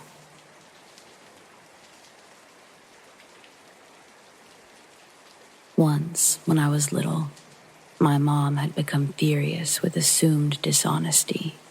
She didn't believe my excuse in regards to how my sliding closet door had been bent off the hinges. My adolescent linguistics were unable to clearly explain in detail what had actually happened before she let her anger get the best of her. My mother was of a generation where physical abuse amongst one another was socially acceptable. So was my father, but he was at work that day, and I'm sure my mom subconsciously used me to regain her sense of power. But psychology and philosophy aside, I was honest when I had told her what had happened. The night before, my imaginary friends were making scary faces at me while they sat inside the closet. I told them to stop, but they would just laugh at me and change into even scarier faces. So I got out of bed and I closed the closet door, and then I locked it. When I woke up, it was like that, totally bent off the hinges. If my mom would have investigated my claims more, she would have noticed that the latch was still locked on the closet and the metal frame was bent out. To come to the conclusion she did, I would have had to climb up to the top of the closet door, shimmy to the corner, and then generate enough swing with my little body to have the frame bend out in a way that it did. I was a very quiet child. I would have never risked making a racket like this, in fear of the beating I inevitably received. She thought she was doing me a favor by taking the sliding doors out and bringing them to the garage before my dad got home to see. She'd lie and say it allowed more access to the stuff in my closet. My dad bought it and didn't ask questions when he saw the thin bent doors in the garage. That wasn't the first beating I'd received for something I hadn't done. I think my imaginary friends took joy in watching my misery. Even at that young age, I began to realize this isn't how friends treat each other. When they first presented themselves, they were nice, then progressively started getting me into more and more trouble. Black crayons scribbled on the wall, reaching taller than my arms could stretch. Spilled cup of juice and phantom noises after bedtime. These would all result in swift discipline from my parental units. My imaginary friends even advised me that my mom was pregnant before she had known. And that's around the time they originally started showing up, telling me that they were waiting for the baby to be born. Hearing that then didn't give me chills like recounting it as an adult does. 3 children, 2 girls and 1 boy. Looking at them was like viewing someone through frosted glass. Opaque grays muted in different shades, giving construct to their features, and they moved like morning fog. When my brother was born, the entities no longer visited me. I never saw them again.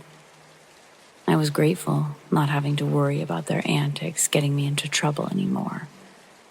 But at times when I'd feel lonely, I'd miss their company.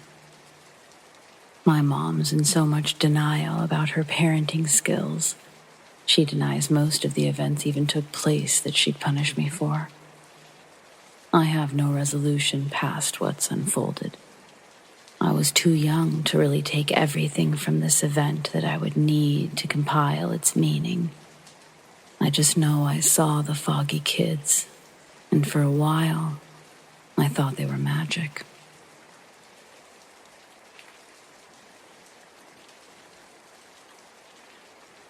Throughout my life, I've had many encounters with ghosts. This is the story of the first time that I can recall. I was 12, maybe 13. Currently, I'm 24, but I remember this like it was yesterday. My mom bought a new house. She was hoping for a fresh start.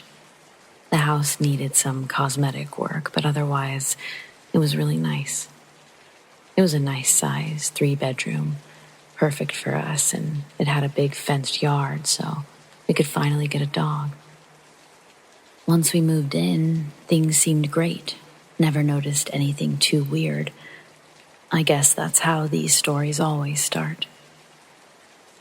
I don't remember exactly when this started, but I remember how. Every morning I would wake up to find my closet door open. I didn't think too much of it. My sister was 6 at the time, and she was always getting into my stuff. And then I started having weird dreams of a shadow man that stood in my closet. I knew that he was watching me, but I was too scared to move or say anything. This kept happening every night. It was affecting my sleep so much that I was falling asleep in class. My mom asked what was going on, and I explained my dreams. At first, she brushed it off as a recurring nightmare. One day, I got this bright idea to bring all of my heavy school books home and put them in front of my closet door, thinking that this would stop this creep from watching me. The next morning, I woke up in horror to see that my book bag, with my history, biology, and English textbooks in it, had been pushed aside and the door open. Now I knew this was real. I told my mom everything, and she decided to do some digging online about the house. Like, why didn't she do this before we bought the place? Well, she couldn't find anything. So she went around to the neighbors and asked if anyone knew anything about the house. They told her that a drug dealer used to live in the house and that they were murdered, apparently stabbed multiple times. Honestly, I don't know how my mom felt, but she put on a tough front, and she figured out a way to cleanse the house. Well, the story doesn't end here. The last time that he appeared to me was probably the most terrifying. One night, trying to fall asleep, I heard the door creak open, and stupidly, I looked. I saw the man again, but this time, I saw his face. He was a heavier-set guy with a bald head. He had dark-colored eyes and a blank look on his face, kind of sad-looking. He had a tattoo on his neck, and he was probably in his 40s. I can still picture him, clear as day. That night, I ran to my little sister's room, and I slept on her floor. The next day, we were playing outside when a car that I didn't recognize pulled into our driveway. My mom came out concerned about this stranger stealing her girls when a young girl hopped out. She had to have been 17 or 18. Her and my mom talked for a while, and then my mom called me over. The girl explained that she used to live here and that it was her dad who was killed in the house. In fact, she was in the house when it happened, along with both of her grandparents. She told us that her dad had decided to quit dealing drugs so that he could be better for his daughter. Then one day, a guy who was looking for some drugs, he came by. He didn't like that he couldn't get any there. They broke out into a fight when her dad tried to make him leave. And well, he died protecting his family. After I heard that, I became overwhelmed with emotion.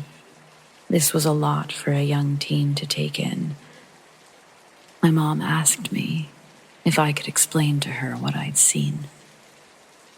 So I did, and as I described his face, this girl started to cry.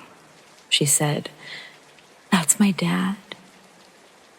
I was so confused and honestly kind of scared. She pulled out a picture and she showed me. Sure enough, her dad was the ghost in my closet. My mom let her walk through the house one last time. After that day, I never saw him again. No dreams, and my closet never opened on its own again. Honestly, I think he thought I was his daughter when she came and walked through the house. He must have gotten some kind of closure and moved on. I hope he did at least.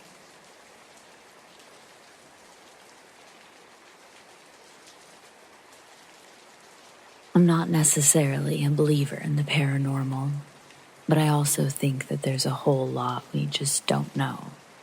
So I fully acknowledge that ghosts could very well exist, even if I've not personally seen one. My uncle got remarried about 20 years ago. In 2005, his wife's grandmother passed away, and they ended up buying and moving into her house. They've lived there for over 15 years now. It's an older house built in the 60s by her grandma and grandpa. It has a really steep set of stairs in the living room that lead to the upstairs, which is basically just a large open space. It used to be used for bedrooms when family would come visit, but once my uncle bought it, they just started using it as storage. Nothing odd ever happened until they remodeled about 5 years ago. They added a new master bedroom and changed the layout of the smallest bedroom and existing bathroom to create a laundry room. So what used to be a bedroom is now a small laundry room, and the other half of it is now part of a larger bathroom. Not long after the remodel, my oldest cousin from my uncle's first marriage was spending the night. He was sleeping on the couch when he said he woke up to see an old lady walking down the stairs and into the laundry room. Needless to say, he freaked out. He thought someone was in the house, so he jumped up and ran into the laundry room. But there was nobody there. He literally opened everyone's bedroom doors in the bathroom and peeked in just to make sure that this lady hadn't gone into another room. He convinced himself that it was a dream and eventually went back to sleep. He told my uncle about it the next day, and my uncle too assumed that it was a dream. Fast forward to 2020, about 2-ish years after my cousin saw the old lady. My uncle was sleeping on the couch because my aunt wasn't feeling well. Since it was the early stages of the pandemic, she'd kind of quarantined herself in the bedroom until she could see if it was a normal bug or COVID. My uncle said that he turned off the TV. It was about 11-ish. He was trying to fall asleep when he heard the stairs creak. There are a couple of steps at the top that kind of pop when you step on them. He said that he got up because nobody should be awake, and certainly not upstairs. He turned the light on and looked up. Nobody was there, but he said he could hear footsteps going toward the laundry room. He went and checked. Nobody was there. He checked in on my cousins. They have 2 younger kids who still live at home. Both of them were asleep. He didn't know what to make of it, so he just went back to bed. The next night, he again was on the couch, and again he heard someone on the stairs, and he heard them going into the laundry room. He finally told my aunt about it. Her grandmother's bedroom at the end of her life was the small one beside the bathroom, the one that they had remodeled into a laundry room and a bigger bathroom. My uncle thinks that by reconfiguring that section of the house, they stirred something up. My aunt refuses to believe it, even though she's heard the footsteps herself. Oddly enough, though, her mother 100% believes that it's her mother's ghost checking on things. She said she was very much set in her ways and hated anything to be changed in her house. I've never heard the footsteps myself, but my uncle's definitely not the hysterical, imaginative sort. He's very matter-of-fact. He's a heavy equipment mechanic and just very much the only believe what you can see with your own eyes type. He's the sort that doesn't like scary movies because they're nonsense. So, if he says he hears footsteps on the stairs and down the hall, then he hears them.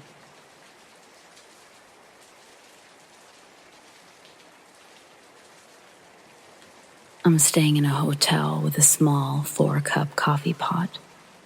Last night, I put my coffee in the filter and loaded that into the machine. And then I filled the back up with water. I intentionally did this so that I could just hit the button before I got in the shower, and the coffee would be done by the time I got out. I know I put the water in because I spilled a little, so I sat a paper towel down under the machine to absorb it in future spills. When I turned the machine on this morning, I expected coffee after my shower, but there was none. There wasn't a drop of water in the back of the coffee maker.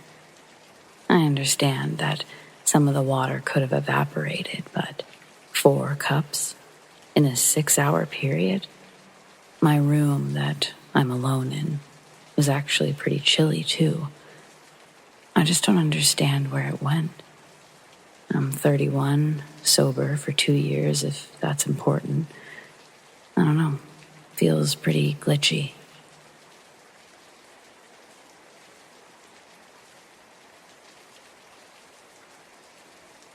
I'm not too big on believing the paranormal, but I'm just curious on what this could be, even if it's just me being sleep deprived. For the past few months, I keep catching glimpses of a black fluffy cat, walking, jumping, or sitting, but it disappears when I look at it. It's not like when you mistake a jacket or a shoe or something for your cat. It's actually there. I also see it at night and the day. I own a Russian blue and a tuxedo cat, but never owned a black cat, so it's not like I'm just seeing them walk by. Could be my brain playing tricks on me, since it did start after my dad said he got nosed by a cat in our house that wasn't ours. He said it was black, too. My family joked about it being Abe's pet cat, or Abe can transform into a cat now. Abe is this tall, black shadow figure, probably 7 feet, since I remember his head touching the ceiling, with a top hat on, and I saw him or dreamt of him when I was younger, like middle school age. I saw him standing in our little hallway when my door was open one night. I've heard stories before of the Shadow Man, and it's basically exactly that. My cousin came down to visit for a couple of nights, and her first night in the guest room, which is adjacent to where my bedroom was, same hallway, though we never mentioned Abe to her before. The next morning, she was telling my mom about this thing she saw in her dream of a tall shadow man in the hallway.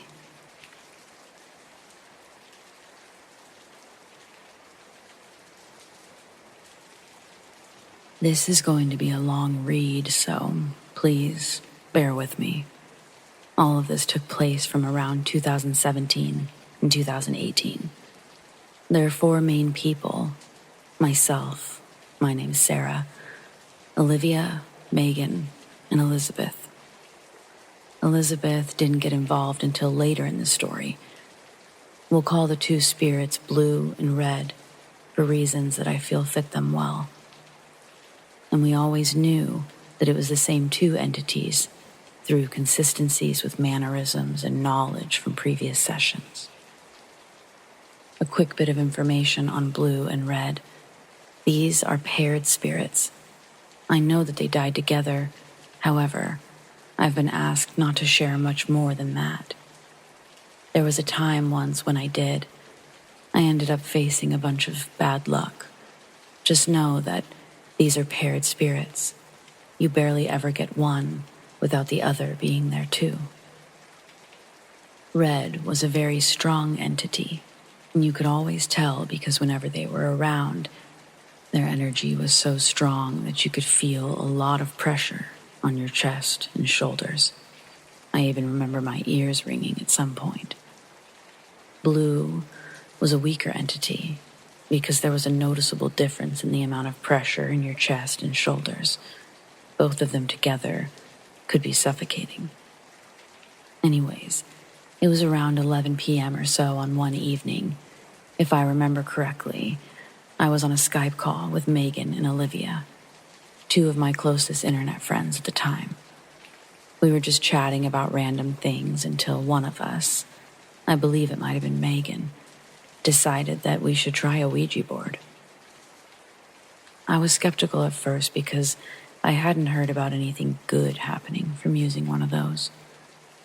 To be completely honest, I was a bit of a scaredy cat, and I opted out of being part of the first session. Olivia and Megan did it without me, and later, they went on and on about how they couldn't believe it actually worked. I became a lot more intrigued, so I decided that I would join them for the next session.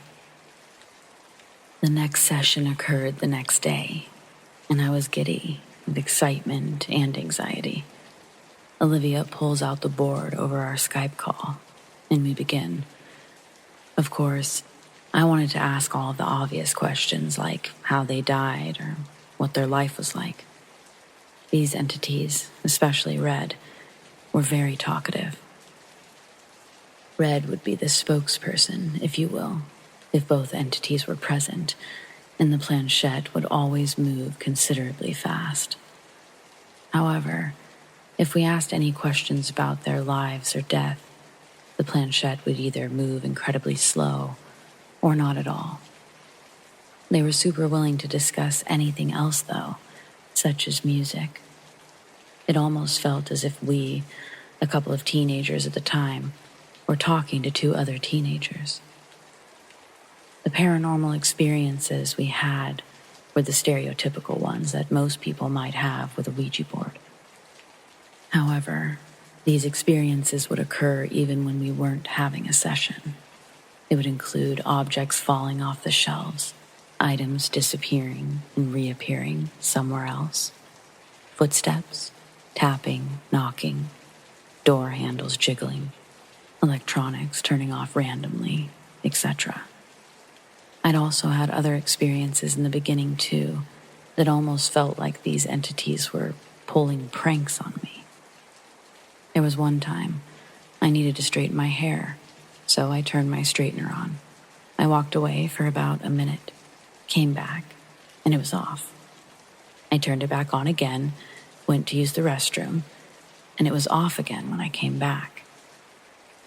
I've also had this experience when a brand new charger of mine disappeared from its spot for a few days. I tore the house apart looking for it. Well, a few days later, I found the charger in a different spot than where I know I'd left it. Except when I found it, the wires were exposed. It looked like one had been either removed or cut. Of course, the charger no longer worked. A third experience I had occurred when I noticed all of my brand new razors began to be dulled.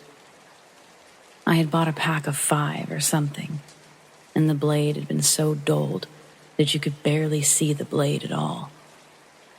No matter how hard I pressed, the razor wouldn't even begin to get rid of the hair growing back on my legs. This happened with about 5 or so razors. I actually still have them because I wanted to keep them as proof or something. Anyway, over time, the paranormal experiences began to escalate. We started seeing the same ghostly figures. However, they didn't like to let you look for long. Blue was the taller of the two.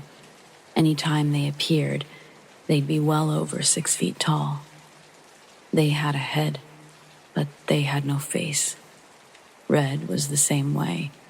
No face, except they were shorter, appearing under 6 feet. Megan and Olivia and I would also dream about them in similar ways. They wouldn't have a face in our dreams either, just a regular person without any features. Most of the dreams I experienced weren't too crazy, except for one. I can remember 4 dreams specifically. One was just blue and red and I drinking in a park or something. Another was blue and I sitting at a table in a dimly lit room talking, and it ended with Blue giving me a hug. The third occurred just after my dog passed away. I had a dream with Blue, and I was just talking about my dog, showing them pictures as they comforted me. Then, the fourth dream. It was the most confusing. I was in a school, and I was hiding under a desk. I had a gun, and they just stood there, watching me, very intently. I don't remember much else, though, because that might have been the point when I woke up. It also intensified in a way that none of us really knew how to react.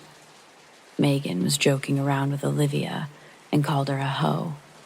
It wasn't serious at all, but Red took it as a serious matter anyways, and spent the entire next day messing with Megan in a mean way. She had her car door closed on her. Her milkshake exploded in her face, like someone had squeezed the cup really hard. Anyway, this is when Elizabeth starts to get involved because Megan tells her about the experiences. Megan and Elizabeth know each other in person, and Megan would often talk to Elizabeth because they had been best friends for a long time. Megan had been feeling excluded during the sessions, and Elizabeth was feeling skeptical of everything. This led to an argument, and I remember Blue stating word for word, "It's like talking to a brick wall," when referencing the argument with Megan. This argument led to Megan not really participating much anymore with Olivia and I. However, she and Elizabeth started doing their own sessions privately. without Olivia and I knowing until later on. Olivia and I continued doing the board together. The group got to a point where we were sort of paired. Blue would hang around with me more, and Red would hang around with Olivia more. I remember 2 times when I was at school, I was bored. I was in English class one day, and I felt Blue near me because of the pressure on my shoulders. I grabbed a sheet of paper and I wrote that I was bored. And I said that Blue should do something to scare everyone. Well, sure enough, when we were all standing at the back of the classroom, 10 or so minutes later, a laptop at the front of the room was shoved across the desk on its own. Then there was another time when myself and some others were sitting in the auditorium. I did the same thing. I grabbed a piece of paper, said I was bored, and told Blue that they should do something to try to scare everyone. Not long after, there was a loud banging coming from the back wall of the auditorium. It was so loud it sounded like fireworks. Nobody could have been doing it from the other side either, because the other side was a brick wall. I'll go over a few other experiences that stand out to me, even 4 years later. Some guys were bothering me in the hallway at school. It was just us because classes were still going on.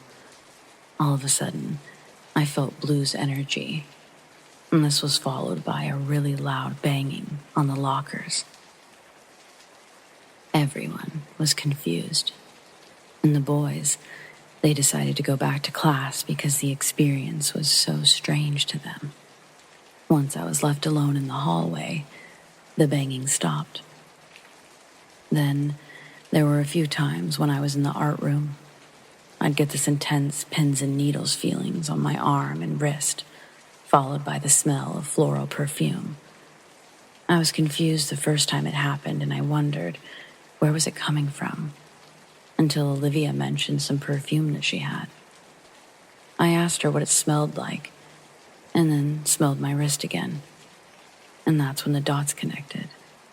This entity had, for some reason, put Olivia's perfume on my wrist.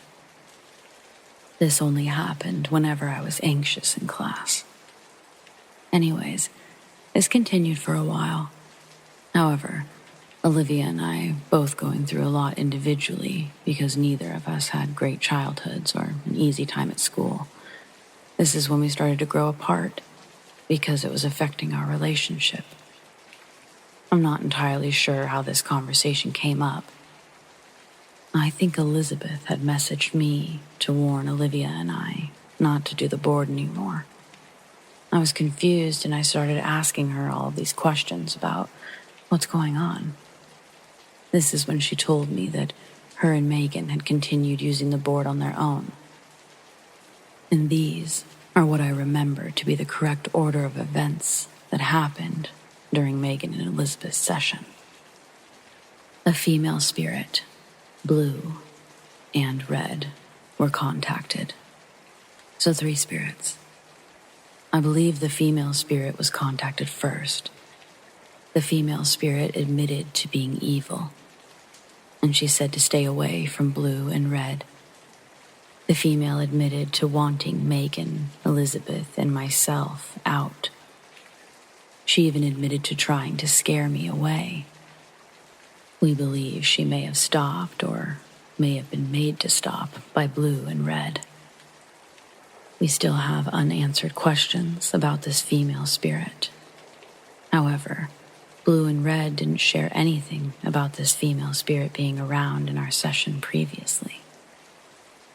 After the female spirit, Megan and Elizabeth were able to get through to Blue and Red. Megan and Elizabeth tried asking about the female spirit. However, neither would give up any information. Blue and Red just told them to stay away from her. The female spirit came through again and said the same about Blue and Red, to stay away from them. Blue and Red came back through. Red wouldn't admit to anything, and Blue stated that they never wanted us to know about the female spirit.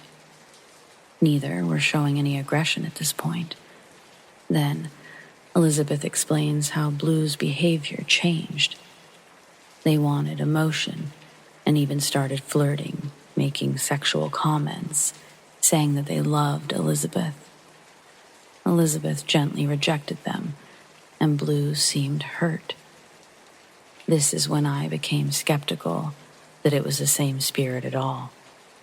However, it really was Blue. They were giving information about myself that nobody else would have known, and this was without Megan and Elizabeth asking for it. Blue proved to be who they were more by giving very extensive, consistent information about themselves. They also acted anxious, depressed, shy, and quiet, like normal. Their most common sentence during the session was, "Love me." They didn't get read a ton at first, from what they believe, but whenever they did, Blue would hardly speak afterwards, if at all. Red is a strong entity, much stronger than Blue.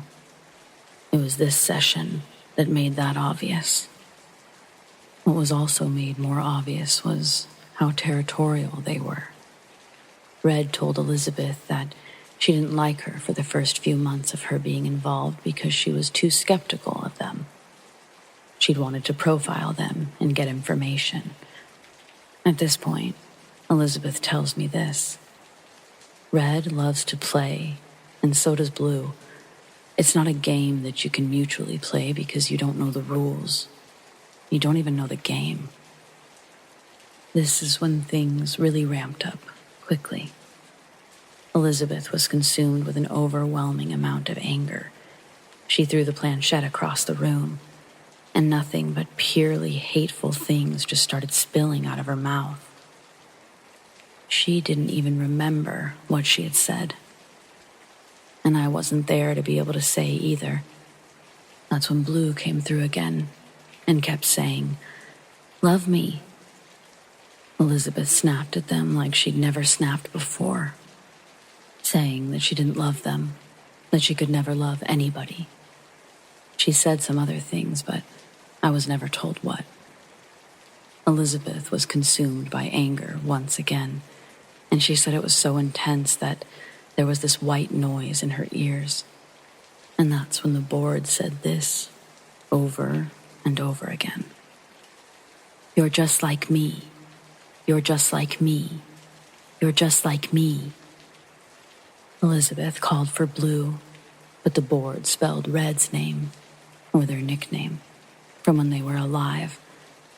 At this point, Elizabeth was crying and denying it, but she was still filled with so much anger.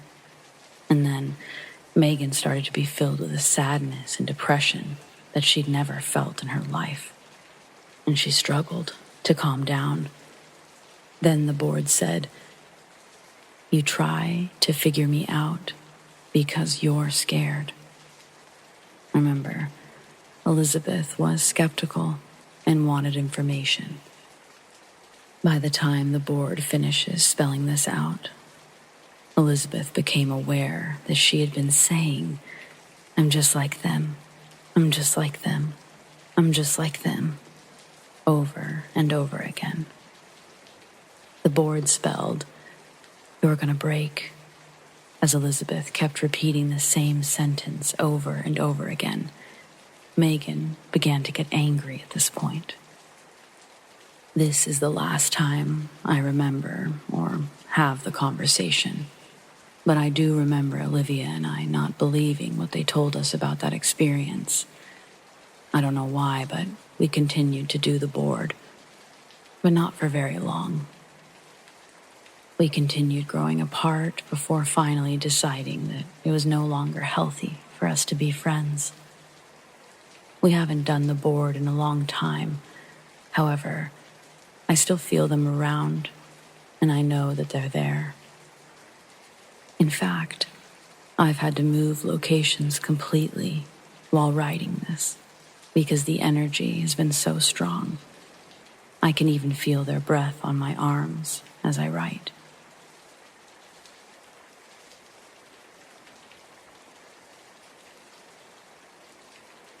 This summer, I had the opportunity to intern for a little record studio in town. I'm currently going to art school for sound design. This internship, it's a really good way for me to get some experience under my belt, actually working in a studio, hands-on. I've been able to work nights with my mentor. His name is John. He's been working in the record business since the late 70s. Really great guy.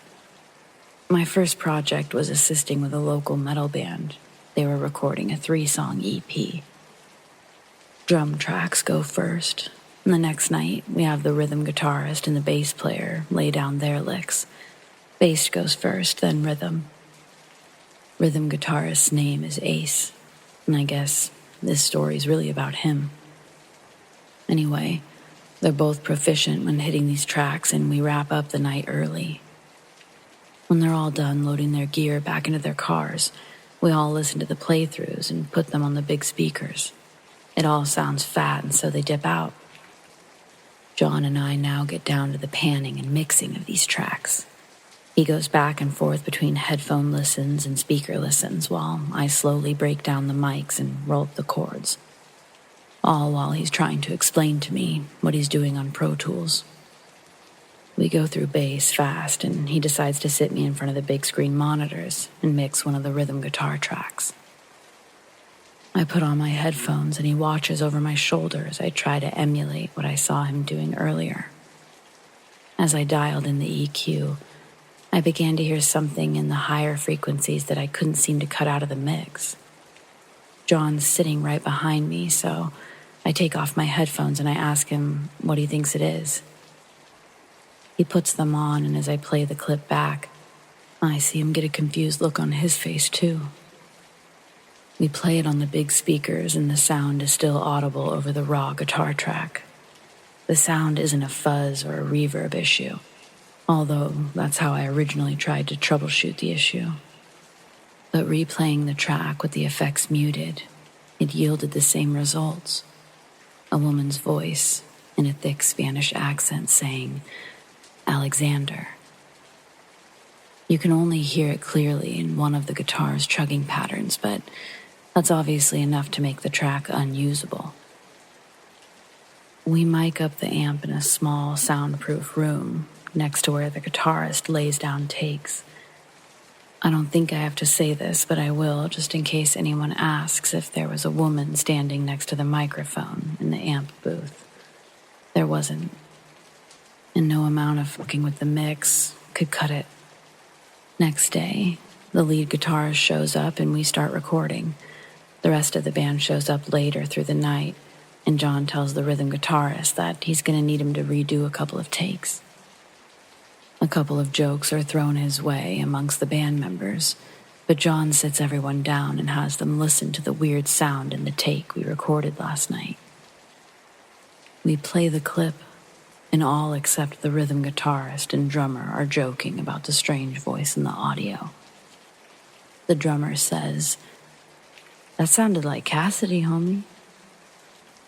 The other members get quiet, and from my position in the back, I can see the rhythm guitarist's eyes start to tear up before he says, "I'll be right back," and exits the studio. The drummer follows after him, and it's just the other members, John and I, sitting in the quiet studio, as if Ace took the air with him on his departure. We all just sit there until John goes, "So, who's Cassidy?" Lead singer tells us that Cassidy was Ace's wife, and that his real name is Alexander.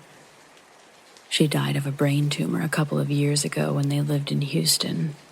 Really sad shit. Drummer comes in and gathers his and Ace's stuff and says that they're gonna head out. The rest of the band all filter out, and then it's just John and I sitting in the studio. I almost asked him if he could play the clip for me one more time so I could record it on my phone the best I could, but I chickened out. I thought it would be weird if he wasn't down for that, so I guess no one has to hear a man's deceased wife to know that I did. So I just let it be. I went back to the studio a few times after that this summer, Nothing crazy happened. Different artists filtered through, but their tracks were fine. So I'm inclined to think that it's what people would call an EVP. And in that case, rest in peace, Ace's wife, Cassidy. And thanks, everyone, for listening.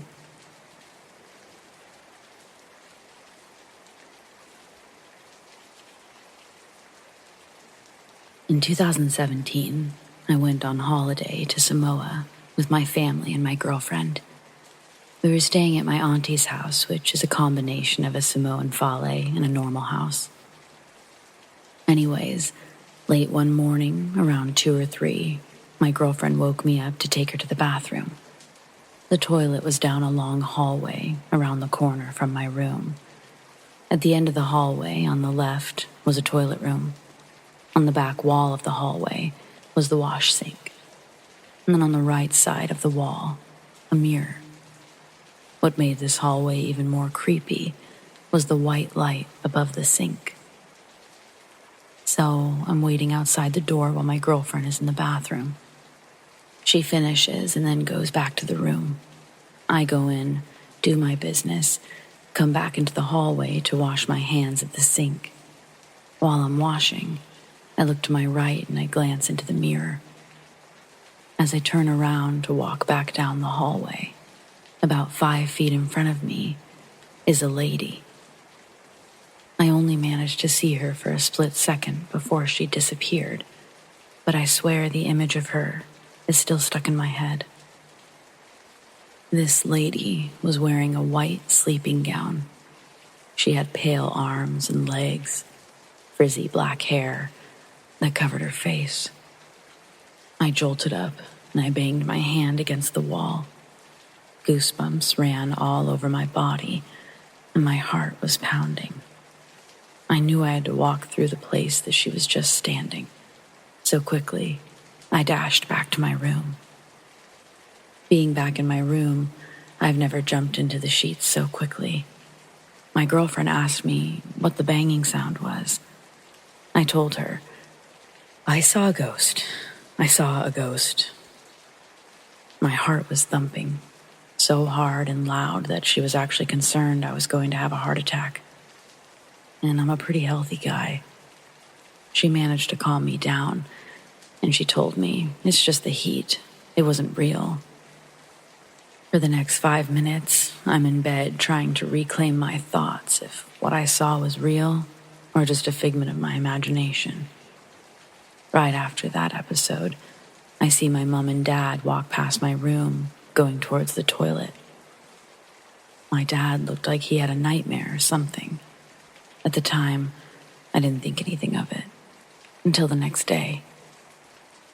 Bright and sunny morning, my family are all eating breakfast together at the table, and I tell them about the ghost I saw. All of my cousins, aunties, and uncles are all mocking me, saying, nah, you're just seeing things. Ghosts aren't real, all of that jazz. However, I noticed my dad wasn't saying anything. After breakfast, we're getting ready to head out for the day. My dad pulls me aside. He said, "Did you really see a ghost last night?" And I said, "Yeah, why would I lie?" To which my dad replied, "I believe you." Confused, I asked him, "Why do you believe me?" His reply shocked me to my core. "Because, son, I saw 3 black shadows standing at the end of my bed." I was never a big believer in ghosts until this day. Sometimes I still contemplate if what I saw was real. Every now and again, I ask my dad if he actually did see a ghost or 3 ghosts, just to make sure I'm not crazy. I had this story on my mind a lot. I just wanted to get it out there. But if there's questions, I'll try to answer them the best I can. Cheers.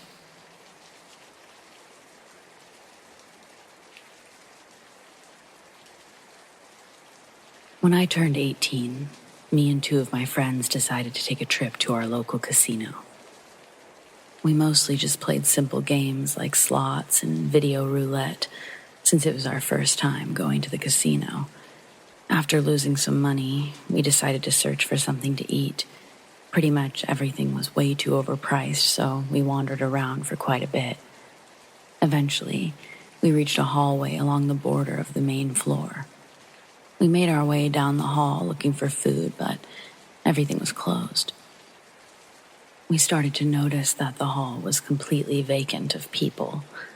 As we wandered further down the hall, we reached an oddly intriguing small room through a double doorway. This was the only entrance into the room. It was completely empty except for us three and about 10 to 20 slot machines.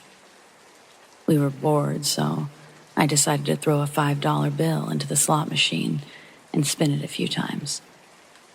After my second or third spin, an odd-looking man, early to mid-30s, appeared from behind the slot machine, seemingly out of thin air. He began watching me play and started getting uncomfortably close to us. We weren't worried, since we outnumbered him 3 dudes to 1. However, we were very confused. We grew more and more uneasy the longer he stood there, not saying a word. Eventually, my friend decided to ask him, "What's up?" The man looked at us for a second before asking if we were all brothers. None of us look even remotely similar, so we told him we're all just friends. And he said, "Oh, that's great," and proceeded to ask if he could join our group. We told him that we had all come together and lied and saying that we were actually planning on leaving soon. He told us that we should stay and play with him, and he says, "My good friend Rachel over there, she knows all the good machines." And he points towards the other side of the room. We slowly peer around the machine, and all immediately became horrified. Nobody else was in the room with us. He was pointing into an empty corner. We all stand up from our seats and slowly back out of the room, not letting our eyes leave the man. Once he was out of sight, we turned around and sprinted down the hallway back to the main game room. We all vowed to never go back down that hallway ever again. And I never did, but curiosity eventually got the better of us. About a year and too many casino trips later, we're playing blackjack back at the same casino with a 4th friend. He gets bored and hungry and says we should look for food. After walking around looking for food, we made it back to the entrance of that very hallway, the one we vowed never to return to. The 4th friend said that we should search down there for food. The rest of us tell him no and explain to him that we can't go back down there. He asks why, so we tell him our experience down that hallway 1 year prior. He said we're bullshitting and that there's no room of slot machines in the location that we described. He explains that his mom was a worker at the casino, and he would know if there was some rogue room of slot machines in the middle of nowhere. So, we did the one thing that we could do to convince him of our experience. We decided to lead him to the room. We made our way down the hallway in search of the room, but after walking for a few minutes, we reached the end of the hall. Confused, we turned around and searched again, thinking somehow we missed it. No room. We came to the conclusion that they must have moved the machines out of the room, since the casino changes things quite frequently, so people don't gain a sense of direction of the game floor. So we once again walked down the hallway in search of an empty room, or at least a set of closed doors that would enter the room. Nothing. No doors even remotely close to where we remember the room. We were completely dumbfounded. We started to question our sanity. All 3 of us remembered the room in the same location, yet there was nothing. There was no room with slot machines. There was no room at all. To this day, neither me nor my friends understand or can explain how this happened.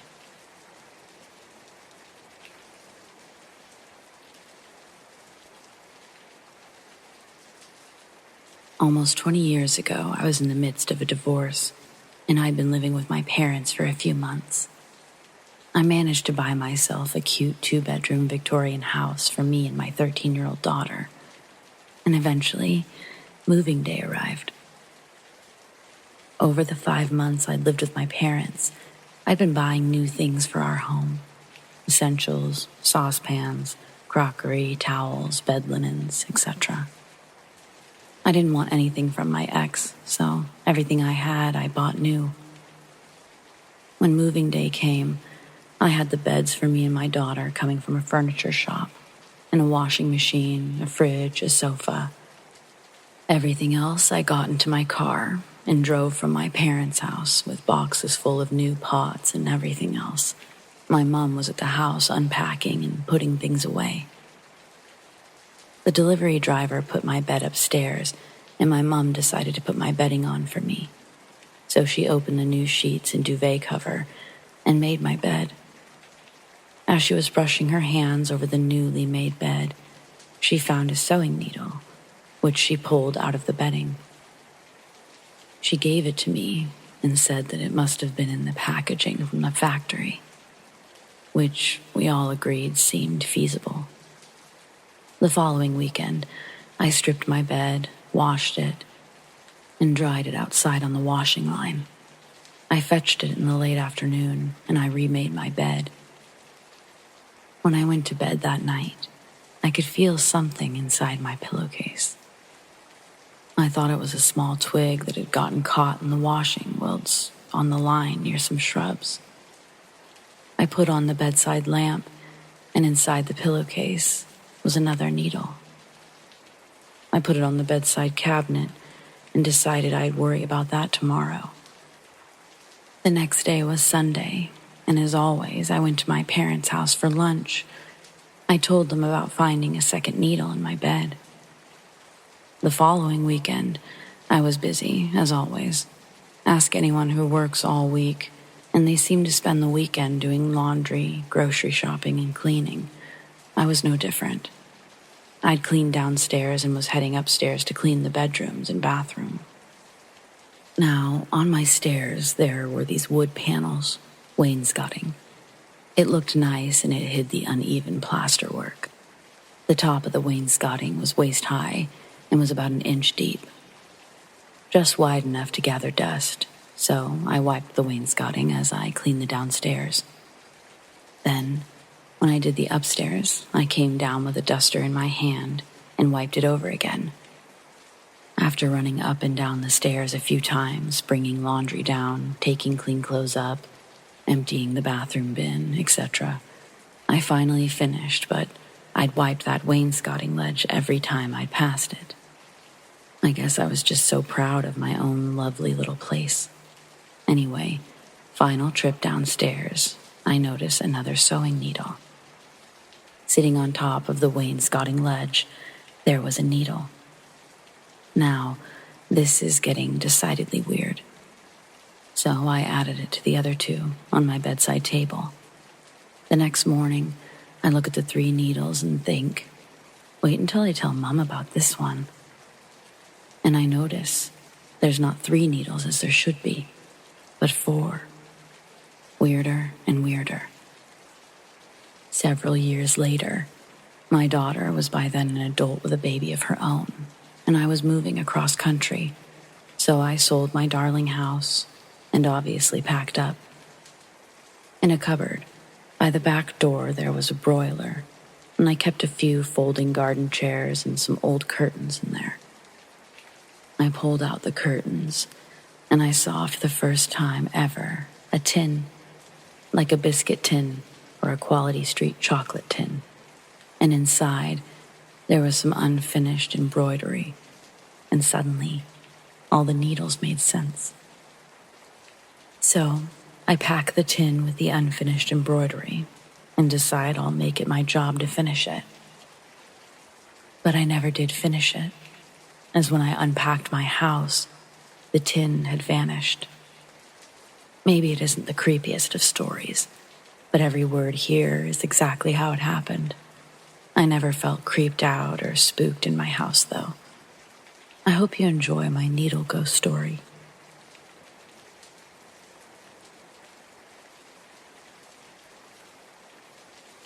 When I was 15 or so, me and my group of friends all slept over at one of our friends' houses. This dude lived in the most absolutely rural area of our already rural town, basically in the middle of the woods, a house just absolutely surrounded by thick walls of trees. In the evening, we decided to go out and start a bonfire deep in his woods. So we packed up, got our materials, and went straight out into the woods. On the way to the spot we'd be making our campfire at, he told us how fucked up and creepy his woods are. He told us the numerous things that he's seen. White, skinny figures peeking around his shed, staring at him, and running off when he looked at it. Screaming and whispers coming from the woods, figures watching him, all that good stuff.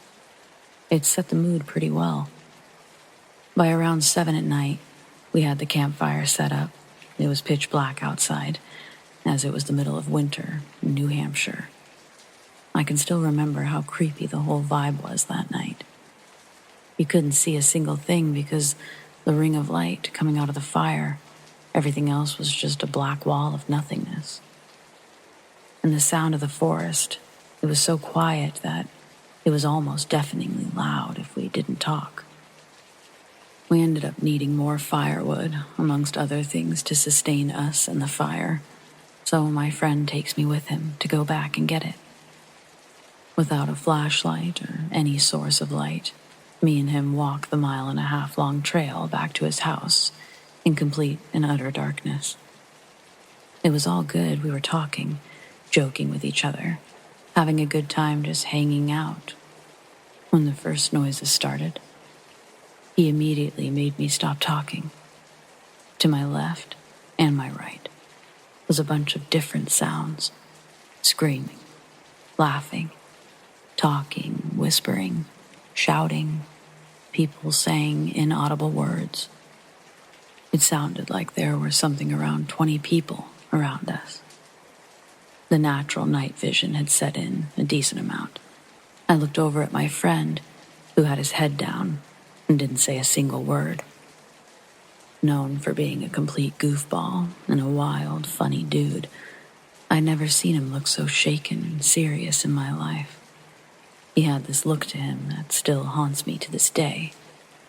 We knew him, and he portrayed himself as this fearless leader type of our group. Seeing him so shaken up and afraid was really, really unsettling. I started to say something along the lines of, "What the fuck is that?" before he cut me off and told me to be quiet, face forward, and not to pay attention to any of the sounds. I did what he said, and the next 3 or so minutes was uncomfortable and terrifying. I remember feeling sick to my stomach. By the time we reached his house, the sounds had stopped. We both grabbed what we needed to grab in the silence, and that's when I could really listen to the sheer quietness of that night. No birds, no sticks falling, no sound. Absurdly silent. We walked back to the campsite. Nothing else occurred that night. Still my most unsettling and bizarre experience that I've almost no explanation of. This could be a paranormal experience, although I'm not sure.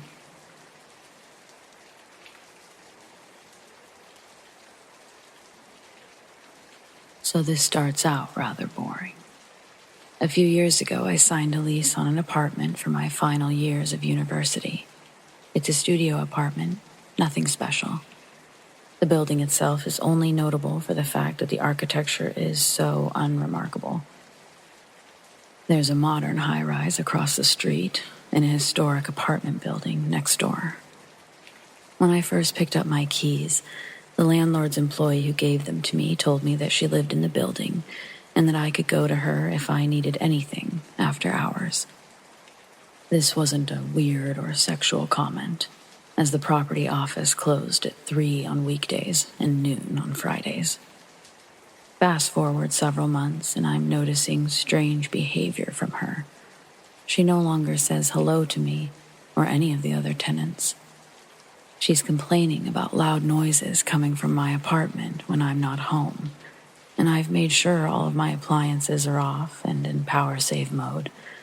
She'd also wake up at an ungodly early hour, 4 a.m., and have an extensive phone call, 2 hours, and then go back to sleep, only to wake up crying loudly by 9 a.m. This was a consistent pattern, 4 or 5 days a week. After the Christmas holiday, I receive a call from the landlord's office, asking me if I've recently had contact with this girl. I say no, as I've been in my home state for the holiday for over a week. The rep from the office says that she didn't properly prep the building before she left on holiday, and there was a pipe that burst, some ventilation damage, and other assorted issues. I return to my apartment the day before New Year's Eve so I can celebrate with friends, and I run into her boyfriend on the front stoop of the building. He tells me that he hasn't heard from her in a few days, which is unusual behavior for her. We knocked on her apartment door. She immediately began shouting at us, screaming our names, even though we never identified ourselves, merely knocked. Her boyfriend left shortly thereafter. He was needed at work. I went into my unit to make dinner, but began to receive a flurry of rage-filled, hateful text messages from her number. Given the contrast of the violence in her messages and what I perceived was her normal self, I was alarmed. I texted her boyfriend and I called the landlord. The landlord said they would look into it when business resumed on January 2nd. Her boyfriend texted me several hours later, something about her dad was going to be visiting that following week. I shrugged off the angry texts and I deleted them. I had no intention of pressing harassment charges. Later that week, I see her father's truck in the lot behind the building while I was taking out garbage. I walk up and I say hello, exchange a few pleasantries. I didn't notice right away, but his pupils were quite small. Without attempting to be intrusive, I asked how his daughter was doing, just to be polite. At that moment, his demeanor changed profoundly, and he seemed to be in a hurry to leave the lot. Thinking nothing of it, I went back inside. Maybe 2 or 3 weeks later, I started having trouble sleeping. Not just tossing and turning, but I would take sleeping pills and I would get only 6 hours of sleep every 2 days. It was a very difficult period. One night, I decided to forego the over-the-counter sleep aids to try to reset my body clock. As I lay there in the dark, I could see things moving in my apartment. People have said it was like a trick of the light or something. But the thing is, I use 2 layers of blackout curtains on each window, and I unplug all of my electronics each night. There was nowhere for the light to come in from in order to create this sort of shadow play. So I decided to lie still until I was fully able to finally fall asleep. At 3 a.m., I was awoken by the sound of her crying. But this time, it was more like a howling. It was the most unsettling noise I've heard in my 2.5 decades on this planet. That semester, I was in a class with a boyfriend who was a graduate student at the time. We became friends over the course of the semester, and he began to confide in me events that were more disturbing than what I'd already experienced. Despite no personal or family history of mental illness, he told me that one evening while they were out to dinner, she lied to him that she was pregnant. He, doing his best to cope with that news, started talking with her about how they could raise the child. In his excitement, he rattled off to her a handful of baby names that he was fond of. To his surprise, she had a strong dislike for one of the girl names. and she became so enraged, she stabbed herself in the hand with a steak knife. This information caught me totally off guard, and I was in disbelief. He told me that her parents drove from 4 hours away to check her into a mental hospital for the involuntary 72 hours. After that time was over, physicians couldn't pinpoint a clear diagnosis, so she was released without mandated supervision. As the semester wore on, her behavior grew increasingly unhinged. I no longer spoke to her, but one time sneezed late at night, which angered her to the point that she tried to file a noise complaint against me. That incident resulted in her being fined. By the time exams came around, I wanted to move out more than I wanted to pass any of my classes. After finals ended, she packed up her belongings and moved out. In an effort to be helpful, I carried a few boxes to the U-Haul that she'd rented and had parked in the lot. Sitting on top of one of the smaller boxes, I noticed a wooden board with the words yes and no branded on it, along with the English alphabet and numbers. It was a Ouija board. After she left, I lived in that apartment another year and never again encountered the strange shadow apparitions. Also, her replacement moved into the same apartment and, on occasion, would tell me that his apartment smelled rotten, like there was something dead in the walls. I never told him about seeing the Ouija board, but to this day, I suspect she had some sort of demonic attachment or oppression after treating the Ouija like a toy, and that negative energy, it bled into my apartment while leaving a permanent marker on the unit she still inhabited. Very unsettling.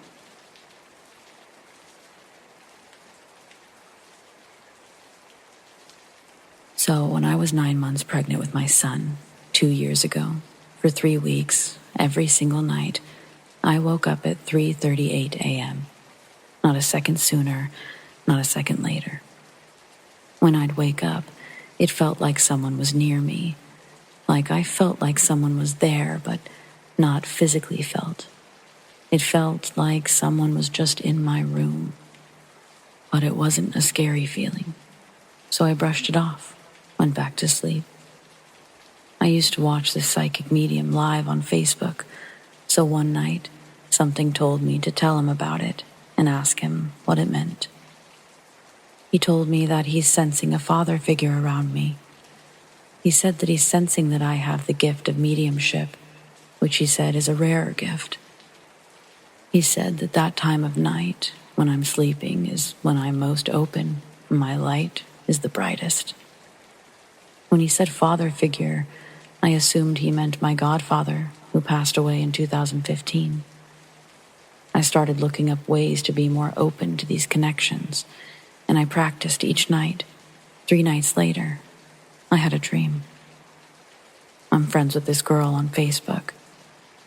She doesn't ever share anything personal about her life, so I really don't know her.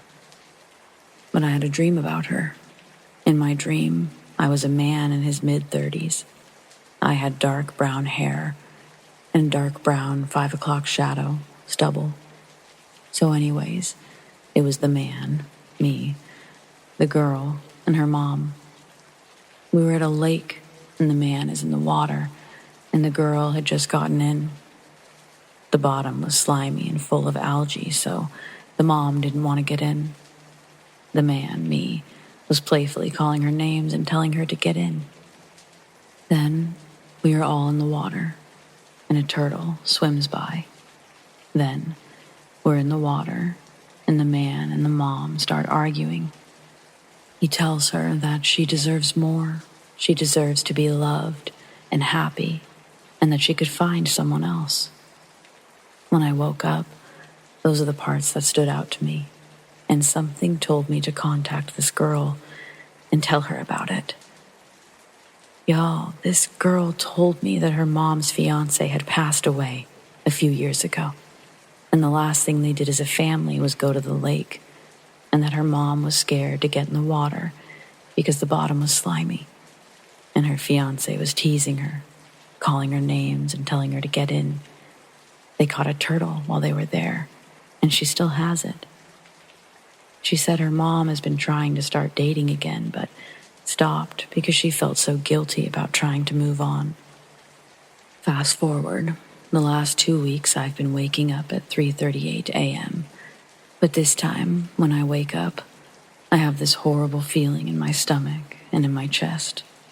My chest will hurt so badly because of the anxiety it gives me.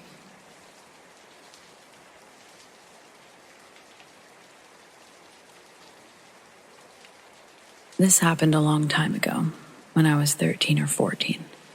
At the time, there were already phones like BlackBerry and iPhone, the very first model, but my family was so poor that we couldn't afford to get fancy phones like that. I had to settle with a Nokia 6600 that was very strange to begin with. My dad bought it secondhand for me at one of those small local shops. Sometimes these phones would have previous owners' SIM cards in their contact list, so not everything had been wiped out, and sometimes you could go through the photos that they took. Anyway, that was a little background of the phone. The first time I got that phone, someone called me, and it was this haunting, weird, Burmese chanting thing, and it freaked the shit out of me. I was home alone at the time, so I was confused as fuck when I heard the ringtone. But then I realized that it was this phone my dad got me. I don't know the previous owner, but holy hell, it was creepy. Anyway, a few nights in with the phone, I don't think much about the weird ringtone anymore. I've changed it to something more monotone, a beep thing. Then, one night around 2 a.m., I wanted to take a selfie. But this phone does not have the front camera, obviously, so you couldn't see the selfies you were taking. And so imagine this. The room is a rectangle. I sat on one side of the room, and behind me, it's just empty space where someone else could sit in a big armchair and watch TV.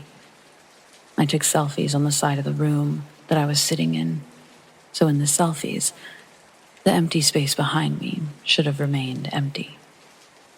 Fuck no.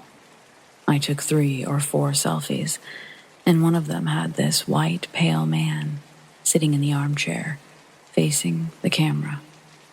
You could see him sitting behind me, smiling like he'd been part of the photo. He was so damn pale, super pale, but you could still see from the outline of his face that he was smiling. I wish I had kept the photo. Instead, I deleted it, threw the phone away, and ran to bed. It was so damn creepy. The guy just sat there smiling, as if this was any other normal photo. What the fuck? And ever since then, every time I sat in that room to do whatever, homework or just browse the web, I'd always peek behind me to see if someone was sitting there. Oftentimes, I'd hear movements in that room, like someone opening the door, rattling the door, dropping things, walking around, moving the armchair. It was just a whole damn mess. Sorry for the long story. It truly just fucked me up.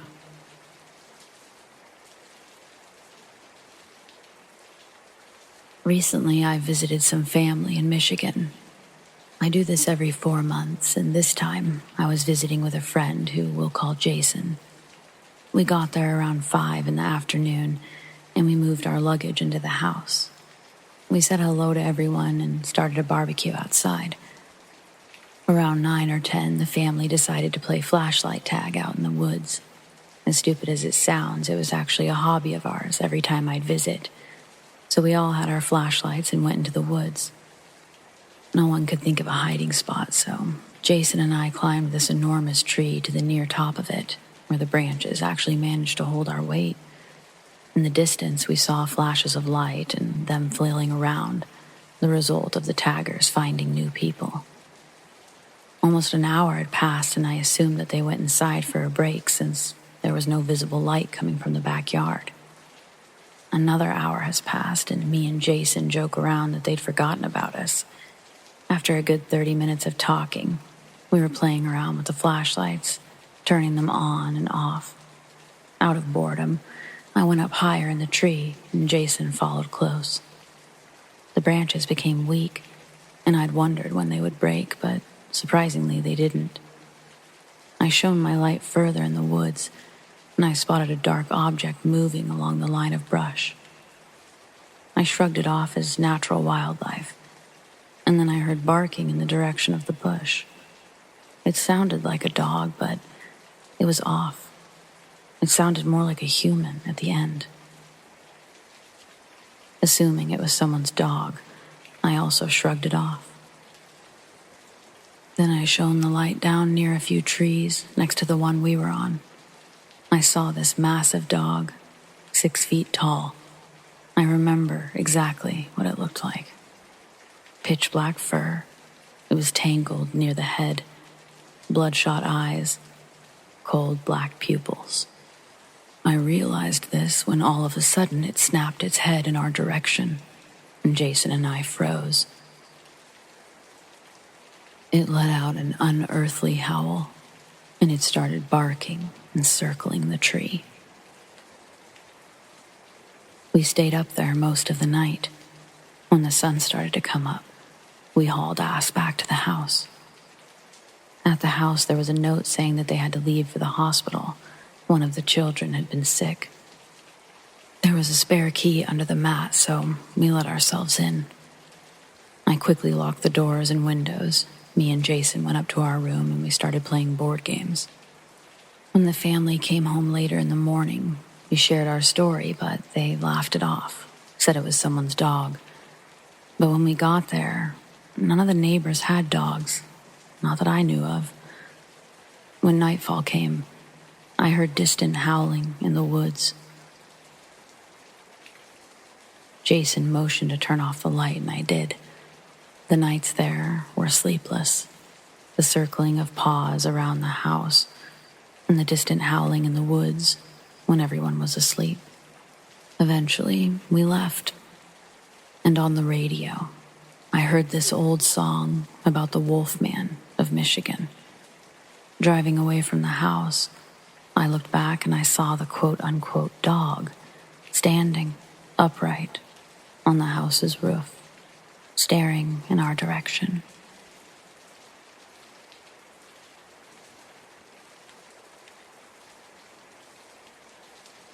In my adult life, I've been mocked. People have even attempted to shame me a bit for my beliefs. I don't always talk about them for this reason. Not because I care what people think about me, but more because it's sort of offensive to open up about something that's personal to you, only to have someone ridicule you. But I've been feeling nostalgic lately, and this story is essentially the one that led me down this path of beliefs. Like now, I'm not ashamed to admit how awkward and unpopular I was in high school. Early 90s was the Attitude Era, and the news portrayed the normal teenage experience to be one of drugs, debauchery, and violence. My overachieving boomer parents chose to homeschool me up until grade 10. The year prior would have been my freshman year in regular school. Instead, I was still homeschooled. That year, a woman named Diane called our house while my dad was at work. My mom answered the phone, and before the call was disconnected from the wall by the cord, Diane told my mom a story about how she came to be pregnant with my father's baby. Long story short, the staff at my home school were either fired or resigned from their teaching roles, sending me to the wolves of teenage hormones and self-destructive drama. Sophomore year, I'm the new guy, and the first couple of months are incredibly lonely. Both at home and at school, I'm ignored by the ones around me. Like a phantom wandering the hallways, intrusive thoughts were my only company. Often I'd ponder how long it would take for someone to notice the sudden dip in my perfect attendance. However, afeared to discover what the answer might be, I never tested my theories. As the year continued, The people that did grace me with the attention were, in retrospect, probably kids that fostered a lot of the same internal anger I did. Unable to connect what's being taught in school with the existential lessons being taught in our respective homes, we couldn't find the value, and we started skipping school more regularly. Our parents weren't in the PTA, and all of our grades combined wouldn't have made us eligible to participate in any extracurricular activities. Therefore, the secretaries had little incentive to follow up on our whereabouts, or eventually even bother keeping track of our growing absence tallies. With our newly claimed free time, we'd fill it up by drinking and partying nightly. One of our friends, Jordan, he had an older brother who was in the military. He was deployed overseas, and he'd given his brother an extra key to his place. Their father was physically abusive, and his brother would let him stay when things got heavy. We took advantage of this and slowly began to call the apartment home. By winter of the next year, it was basically Jordan and I living there regularly. And whatever girls we were dating at the time, they'd usually be around too. At the time of this story, I was in a new relationship. She was at the apartment, and the plan was to take her home. It was her first time there, and she hadn't planned on staying over, but we got snowed in. After a bit of low-key partying, her and I had fallen asleep on the pull-out bed in the living room, watching a movie. Early the next morning, and I mean before the sun was even up, I'm shaken into consciousness by my panicked girlfriend. Her pale cheeks were stained by streaks of eyeliner from where her tears had been falling. From the looks of it, she'd been awake all night. As soon as she sees my eyes open, before I can ask what's wrong, "There's something wrong with this place, Alex. Someone's here." Without thinking much about what she's saying, I tell her, "Yeah, Jordan's here." She quiets her voice as if she's afraid of something and says, "It's not Jordan. It's a man. He was standing over us." I almost hop up out of bed, but she shushes me with one hand and reaches out for me with the other. "Please, come back to bed. Don't leave." I gave her a what the hell kind of stare. I wasn't sure what she wanted from me, but her return stare, it seemed desperate. "I think it was a ghost. Like, it was a man, but he wasn't solid." My look didn't change, but I was feeling myself getting a little frustrated. "You woke me up like this because you think you saw a ghost?" I asked her, almost annoyed. If it's not clear, I was not a believer at this time. My question made her straighten up a bit, though. She tells me that she's not messing around. Her words were, "I saw him standing over us. I could see him, but I could also see through him." What would you call that? Based on her description, it sure sounded like a stereotypical ghost. "He walked through a wall, Alex. The man stood over us, and then he walked right through that wall." She pointed towards Jordan's room, which was actually his brother's room. I realized that she's pretty upset, and instead of egging her on any further or making her feel worse, I tell her about a time that I had a dream where my mom walked through a wall. She also tried to cut my stomach open in that dream. It just felt like the right thing to relay, like it would somehow make her feel better about having a crazy dream. I was fully expecting her to just snap out of it, realize that it was a dream. Sure, maybe she would feel silly, but that's for sure what it was. My story did not soothe her mind. Instead, she got up and said to me, "I laid there listening to the footsteps before he appeared over us. Explain that. Also, you're missing the part about how I was actually awake." She then rushed into the bathroom. Looking back, I know how she felt now, me questioning her. But not at the time. At the time, I sat back down on the pull-out bed, and I just sort of looked around. Everything seemed normal. I could hear the portable house phone ring from inside the room that Jordan was in. I laid back down and I waited for my girlfriend to return. When she does, she's still not happy with me. But before I can pay her any attention, we hear something incredibly disheartening coming from Jordan's room. We both look at each other and head straight inside. He's crying. Not only had I never seen him cry before, I'd never seen or heard anyone cry quite like this before. It was painful to hear, even more painful to watch. It took literal minutes before he could actually tell us what was going on. And while I sat next to Jordan, my girlfriend walked across his room. I say walked, but it was more like a beeline for the dresser. Slowly, minutes passed, and Jordan spoke up, barely muffling out the words, "He's dead. He's fucking dead." I should have said something, but I guess I was waiting for him to say more. Maybe it should have clicked with me, but it just didn't. "Your brother? Is that who's in this picture? Is this your brother?" And almost insensitively, my girlfriend shoves a picture in Jordan's face, and he nods. "Is he in the military?" Apparently she didn't know. He continues crying but manages to let out that, yeah, he's in the army. Well, he was. He's dead now. We're all just sitting on the bed, Jordan looking down at the photo. My girlfriend and I are looking at each other. She shoots me a look as we comfort my friend. She was looking at me, and then the photo, and then towards the living room. Still not entirely understanding what's going on, she mouths to me, "That's the man I saw," and then looks back at the photo in Jordan's hands.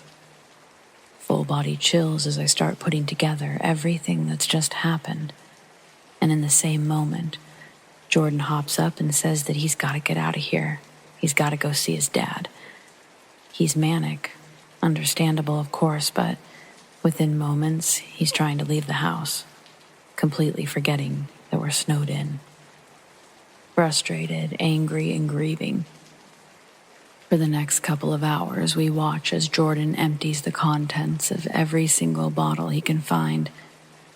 He's starting to lose it a little bit, pacing the apartment, crying on and off. My girlfriend exhales like she's been holding her breath for hours. She tells me that she's going to go talk to him, and she immediately walks into his room. She removes all the alcohol, or the bottles, and shuts the door. It's while sitting in the living room alone that I start to spook myself out a little bit. It's broad daylight, yet I feel like I'm sort of sitting in the dark. I'm directly in front of a space heater, yet I have chills. There's a strange sort of sadness that sinks in. I feel way more sad about this than even I think I should. I can't explain it, but I felt like I had somehow lost my life, or my own brother had died. I know it doesn't make any sense, but the feeling was that I was feeling something that wasn't entirely my own. It tripped me out. I don't know what exactly they talked about in there, but though the day carried on a bit somber, Jordan did seem to feel a bit better. There was still nowhere to go, and so we just had to kind of sit in it. Finally, we got some relief when the snowplows came early in the evening. Jordan would go off to see his dad, asking us to stay and sort of watch the place. I offered to drive my girlfriend home, but she told me she'd rather stay, saying that now that she knew who it was, who she saw, it wasn't so scary. If anything, like me, she just felt sad. So we just stayed there. Sad, but somehow it felt like the right thing to do. That night, nothing happened. At least, nothing I could see. Thinking back on the whole thing over the years, I think my ex was a medium and just didn't realize it at the time. Like a lot of things that year, our relationship ended. Not exactly amicably, otherwise I would probably try to track her down and see if she recalls this whole thing, but also to see if she is in fact a medium, and if she still sees, for lack of a better phrase, dead people. One of the last things my girlfriend says to me that night while we're falling asleep is along the lines of, "He's here." And at the time, I just really didn't like that. I didn't show it, but yeah, that made me a little uneasy. I'll save the other stories for another time. Thanks for reading.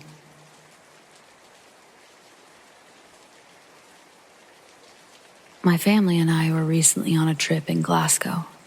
We stayed in this fantastic hotel that had obviously been around a while. Lots of plaques and photos of famous people who had stayed there, etc.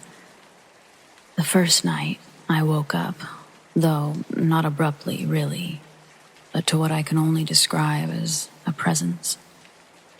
I heard distinctly, and by that I mean somehow the words entered my brain, but it wasn't quite a voice per se.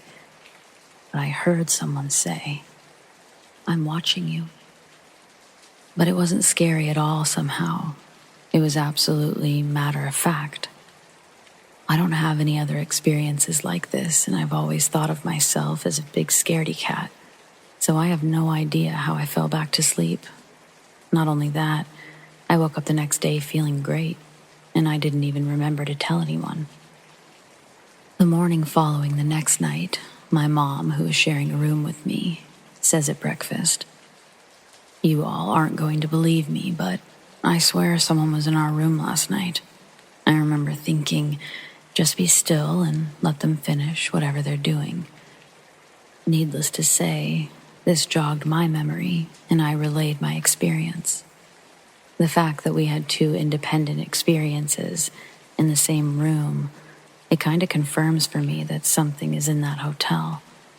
I asked the staff right before we left, and they kind of smiled and said, "Not sure, but you're not the first to mention this."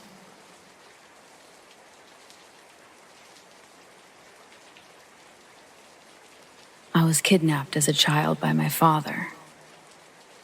Today I write this as a 36-year-old man, so you'll have to bear with me as the details of this story are vague and a blur. But I'll share what I remember. In the summer of 1993, I was in first grade.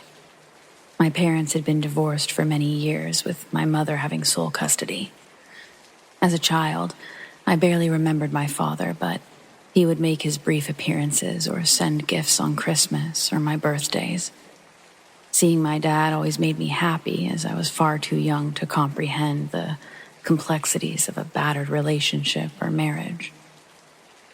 After school one day, I was shocked to come outside and see my father waiting for me. My grandma usually picked me up from school, but never my father. He had a small black car, a beater. He always seemed to dress nice, suspenders and slacks, hair pulled back into a tight ponytail. I remember getting in his car and smelling what I now know as an adult to be a clove. I later gathered that he had a habit of rolling his own cigarettes and that he must have been in a clove phase. There's a gap in time, and now it's nighttime, and I'm watching the fluorescent lights from miscellaneous stores fly by my passenger seat window. A gas station I can't remember, Brahms ice cream at an intersection, and more time lost. I'm now running around with another kid, in and out of yellow-lit apartment corridors. Some doors are open, and we go into one. There are kids in a back bedroom playing Sega.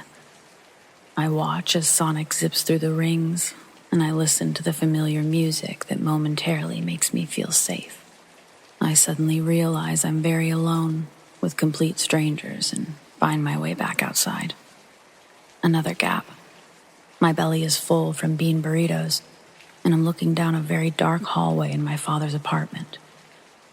I'm standing next to an aquarium, giving blue ambient light that sits on my face. I want to go home. Something doesn't feel right. In an attempt to comfort me, my father gives me a toy flashlight that projects the Batman symbol. I shine it down the black hallway. The cheap plastic of the switch fidgets and stubbornly slides, clicking on and off. My father is on the phone, and he's upset, voice raised. I apologize for not knowing what happened next, but I can confidently say that I was safely returned by my father. My mother had no idea where he lived and would sometimes drive around at night in an effort to find the mentioned landmarks to trigger my memory. I haven't thought much about this until tonight, and it really made me feel wrong and uncomfortable. As you may have guessed, I don't have a relationship with him.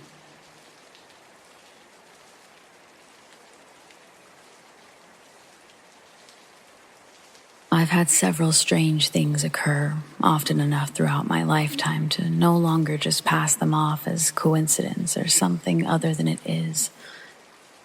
I grew up in households of many different religions, and from a young age I showed great interest in spirituality and other religions. People in my family, or in direct contact with those practicing religion, it would range from Catholic to occult. My grandmother was overly religious, and she spent nights awake reading the Bible and praying. This is just some background on how I grew up. Spiritually, I spent a great deal of time with other families who practiced occult and Wiccan practices. Anyway, whatever, you get the point. So, I love nature. Water is soothing, and the woods. I collect crystal quartz and stones that are meant for different uses, such as healing. My husband and I were at a state rec type area, way out of our area, looking for such stones. As I was sitting on the ground, digging away, a woman and a younger girl approached and questioned what I was doing. The young girl lost interest fast, but the older woman she was with, she had remained. I showed her what I had collected and even offered one as a gift. Her face kind of washed over like she was dazed out a bit.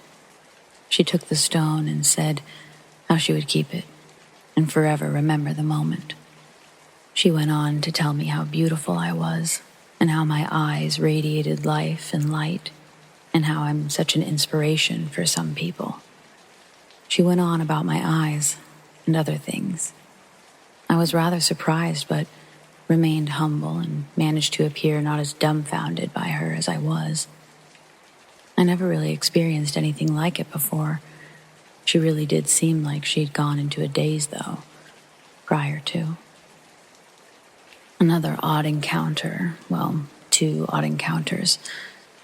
My husband and I frequent a local weekly farmers market. We generally start up at the top of the building so that he can run to use the bathroom. I stand outside and patiently wait. I'm an anxious and empathetic person, so I try to just keep to myself as I wait. So I'm just standing there, probably staring at the floor or something, and this guy comes out of the bathroom and just stands beside me. Okay, whatever. I look up and he looks at me and says, "Going to be a full moon tonight." Said something else about luck, and I just sort of stood there, looking at him. Husband comes out of the bathroom and we head off. A short while later, this man and another man walk by. The man who spoke to me earlier looked my way and said something to the other guy I couldn't catch, and then said, "I'd know her anywhere." Okay, next up. Different time. I travel a lot and we like to visit odd places. We stopped at this radio place where an older woman walked people through for a tour.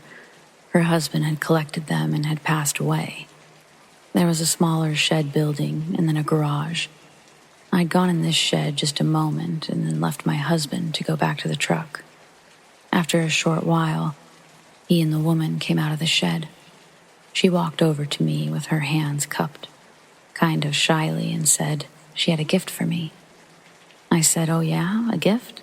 And I put my hands out in front of her, where she placed a beaded Christmas spider. She didn't really say much other than there was information about them online. I got out of the truck to follow them along the garage. I had the gift in my hand. I swear, when I walked through that garage, I felt all these tiny little spiderweb threads tickling my legs and arms. I was brushing at my legs as though to, brush them away. No one else seemed to notice. Even after going back outside, I'd mentioned it to my husband. He brushed me off like I did the webs.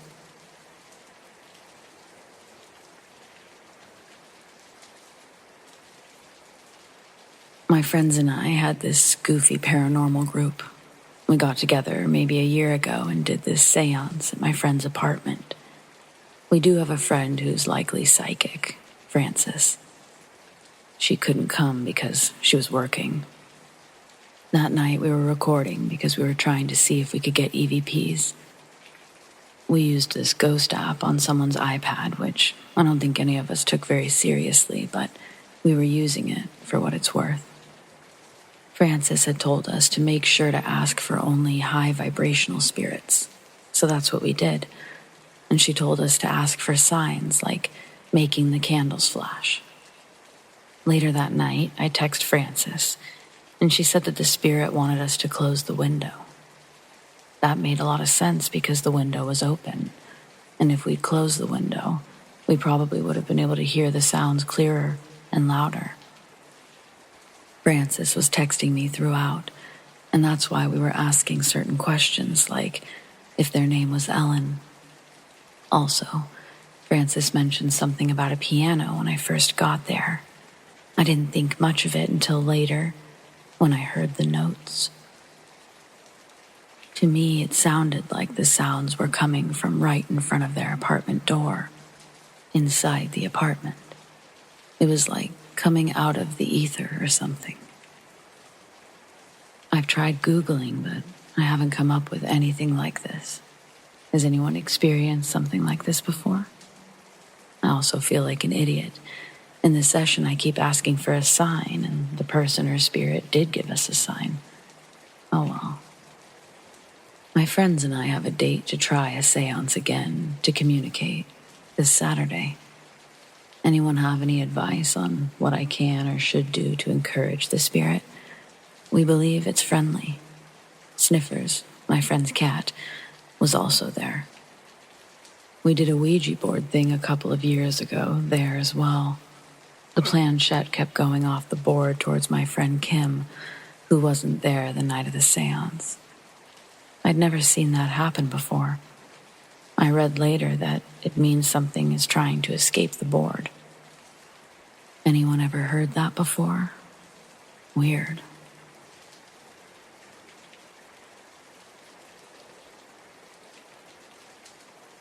When I was a little kid, I lived in a haunted house, somewhere right outside of LA.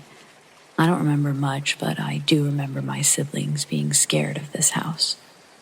We once heard my oldest brother struggling to breathe, and when we walked in, we witnessed that he had bruises around his neck, as if he was choked.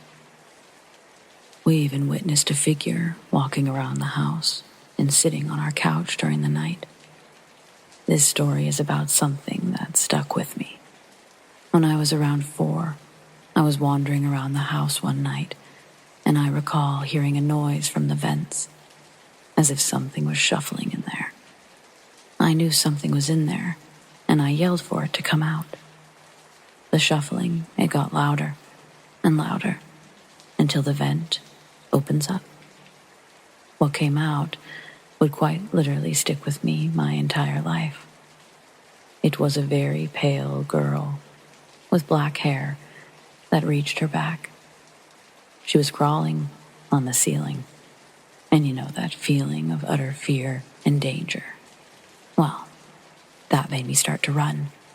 I ran into my room, and it followed me. Me and my brother shared a room, and as I ran, he looked up, and he had a look of fear on his face. I remember managing to evade this thing, and I made it to my mom's room. But honestly, I don't recall it ever chasing me out of my room. I'd believe it was my crazy imagination if it wasn't for my brother, who to this day still asks me if what he saw, I saw. Since that day, however, it kind of followed me throughout my life. I'd always see it in the corner of my eye, just staring at me, from corners of rooms, always just hiding and staring. Not surprisingly enough, it's always in my times of peril or depression when I see her most. I know she feeds off the negativity in my life. She's been seen by my family member and also a friend, all while I was present.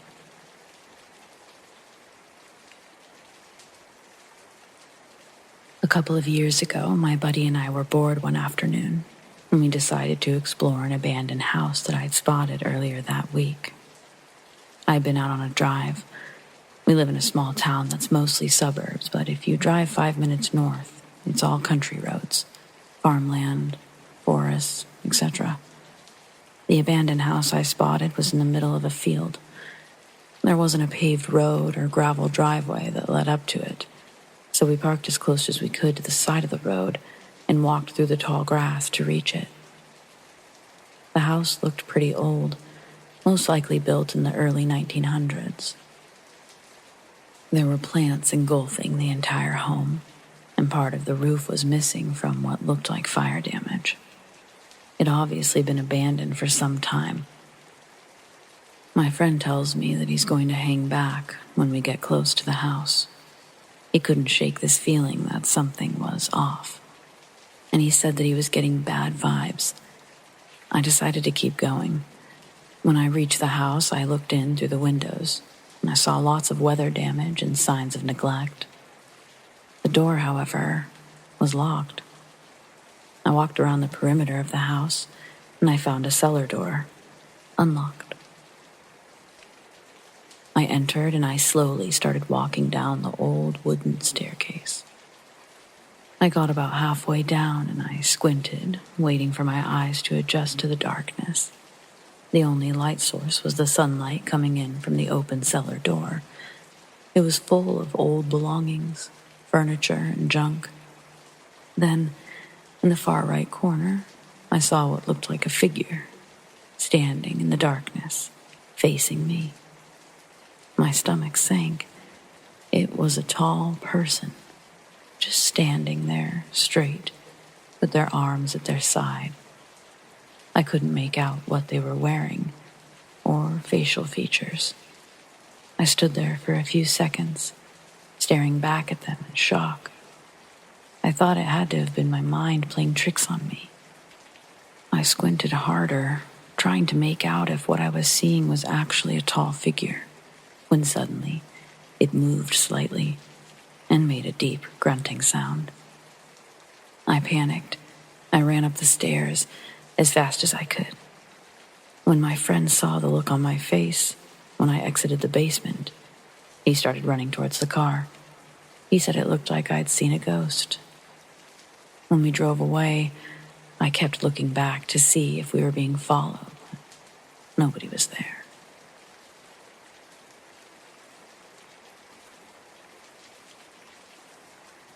I wanted to share my experience from quite a few years ago. When my older brother and I lived with our parents, I walked into my bedroom and saw something really strange on my bed. I picked it up, and it looked like it was made out of clay or something. It was an old-looking sculpted head that kind of resembled my brother. I'd never seen it before, and the way it was just sitting on my bed made it look like it had fallen from the ceiling. There were little pieces around it, as if it had fallen from a higher height. I brought it to my family members and asked if they put it there and why. My mom, dad, and brother said that they had not, but they did recognize it as a piece of an art project my brother had to do for school some years prior. We didn't have any pets, so that couldn't really explain how it got there. It's been years since that experience, but I still have no idea where it came from, and why or how it ended up on my bed, or what ended up happening to it even. Nothing else like this has happened that I can remember, but it was so strange that I still recall it.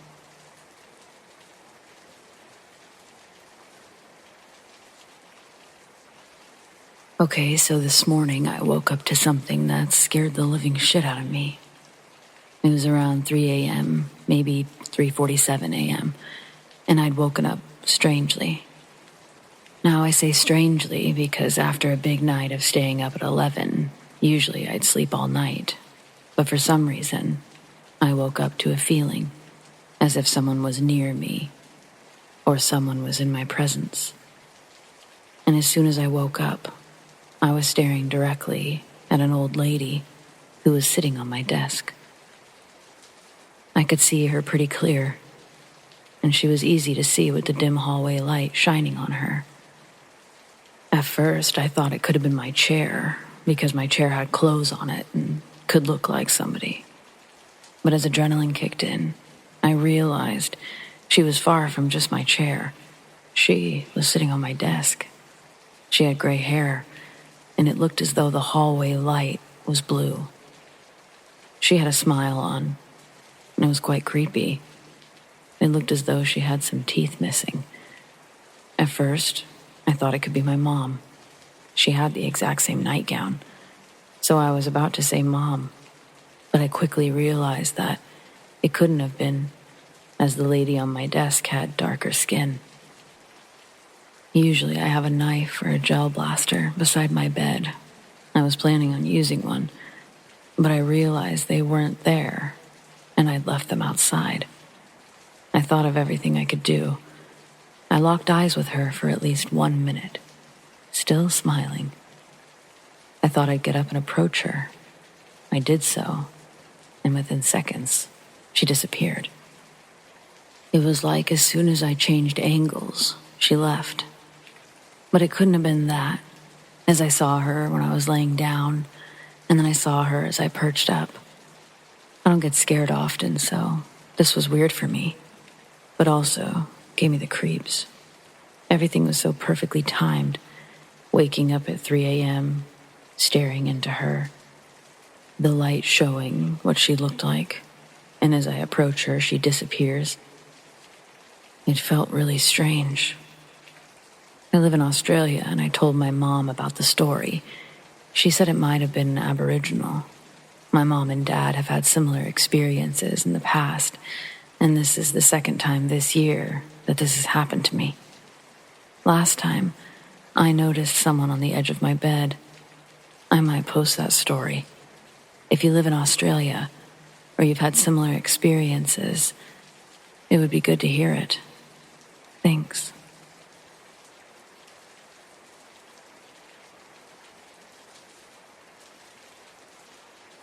So this morning around 5 a.m., I woke up to my boyfriend nudging me in the back, trying to wake me up. I remembered him seeming panicked, but don't remember what he was saying. We ended up just going back to sleep. We hadn't really talked about what happened because we were at work and uni, but he just told me about it. He told me that this morning he was woken up by me having a full-on conversation with something whilst leaning on my elbow. I was facing the corner of the room where the closed door was. The door was completely black, and the center was the darkest place in the room. He couldn't make out what I was saying, but he said it was like I was speaking to something. He said he turned around and looked at me. I then turned over and went back to sleep. That's when he started nudging me. He said it really scared him and was the most paranormal thing that's ever happened to him. I've never talked in my sleep before or anything like that. We've slept in the same bed for 2 years and I've never done anything like this. He said a few things in his sleep before, but he's never sat up and acted like he was having a conversation. But he said I was full on looking at something and talking to it. I have no memory of this at all. In the past year, I've experienced some sleep paralysis. I've seen figures standing in the doorway. So this kind of scares me.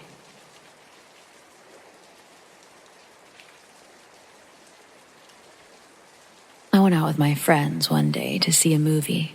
We were on the bus home and it was pretty packed, so we were scattered across the floor of the bus. One of my friends eventually got somewhere to sit, and it was because this man gestured for her to sit at this empty seat, so she did. He was really chatty and loud and was having a conversation with the woman sitting next to my friend, so he was leaning over her a lot. There ended up being another empty seat, and he gestured for me to come sit. I thought he was just being polite, so I did. Then he stopped his conversation with the woman and turned over to me, and was just getting way too close to me, to the point where I was moving into the woman sitting next to me. He asked my name and complimented it after I told him my fake backup name, and he kept asking me personal information, excessively complimenting me. I dodged them, but he was making me uncomfortable with how many questions he was asking. I usually don't take this bus home, so I didn't know the names of the stops, and he ended up asking me which stop I was getting off at. I panicked, and I couldn't think of a fake stop, and I told him the one I was really getting off at. I know it was stupid. I just didn't think in the moment. He ends up leaving me alone and continuing the conversation with the woman from before. My stop ends up coming up, and I get off. As I get to the intersection to go across the street, the flashing hand signal was just counting down, so I rushed to make it to my second bus. About a second after I get off the bus, my friend called me and immediately asked if I was okay. I was confused and said, "Yeah, I'm fine. What's up?" She says as soon as I got off, the man ended up getting off as well. I was in pure shock and started looking on the bus to see if he was on it. Thankfully, he wasn't, but it was just insane to think that he really followed me.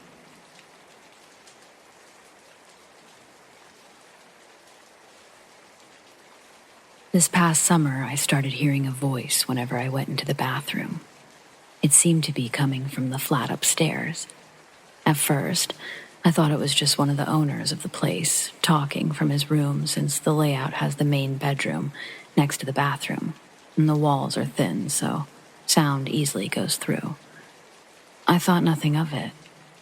Plus, the voice was accompanied by a new creaking sound, as if they were lying on an old bed, so perhaps he was bedridden, and that's why I heard him all the time. But one day, I started to worry. Getting out from the shower, I could swear a few of the words I managed to understand seemed directed to my body, but they were so few that I thought I was just being paranoid. See, I wasn't comfortable when I first moved into the house. The second I set foot in it, I worried about being spied on. No clue why. There was no reason to think so. But I remembered a movie about somebody moving into a house with cameras, and I started to worry. I even jumped right out of bed one night, a few years ago, because I'd seen a camera at the end of a cable, hanging a few centimeters from my face. It took a while to realize that it had been a dream, so I just thought it was my mind being a shithead. The voice kept coming through the bathroom's roof all summer, and looking up, all I could see was the hole that had been created above the toilet to get to a leaky pipe. It had been there for a while, not wanting to waste money on closing it down until I knew for sure the leakage had been patched properly, since it wasn't the first time I'd had issues with that. All you could see in that hole was brick and cement, a beam, and the big pipe taking waste out of the building, and darkness up above where the light can't reach. Until about a month or so ago, when, TMI, I was taking a shit under the familiar sound of that voice and creak. I'm fairly constipated, and it got worse during the summer. So I was having some trouble, and I whispered to myself, "Fucking damn it," or some close translation, because my native language isn't English. To which I immediately heard what felt like a reply, a single word from that all-familiar voice. I look up in a panic at the hole above me with the exposed pipe. wondering if someone had been looking at me this whole time. I didn't see anything, but the voice stopped. The creaking stopped. Everything was quiet. I went to investigate later, phone in hand, but there was nothing there. I used my phone camera to try to see if a lens gleamed back, but it was all the same as it had always been, anytime I investigated to look for water. I started wondering if the hole was just big enough that someone could fit an endoscopic camera through it without arousing suspicion, something that could be slipped in and out. There hasn't been a voice or creaking noise since. It stopped in that instance, and I haven't heard it since, a month later. Sometimes I wonder if I didn't hallucinate the whole thing. I never had any in my life, but it was all so strange. My upstairs neighbors are a bunch of parasitic pieces of shit that have tortured me with constant water leaks. So, it wouldn't surprise me if they were also a bunch of creepy fucks.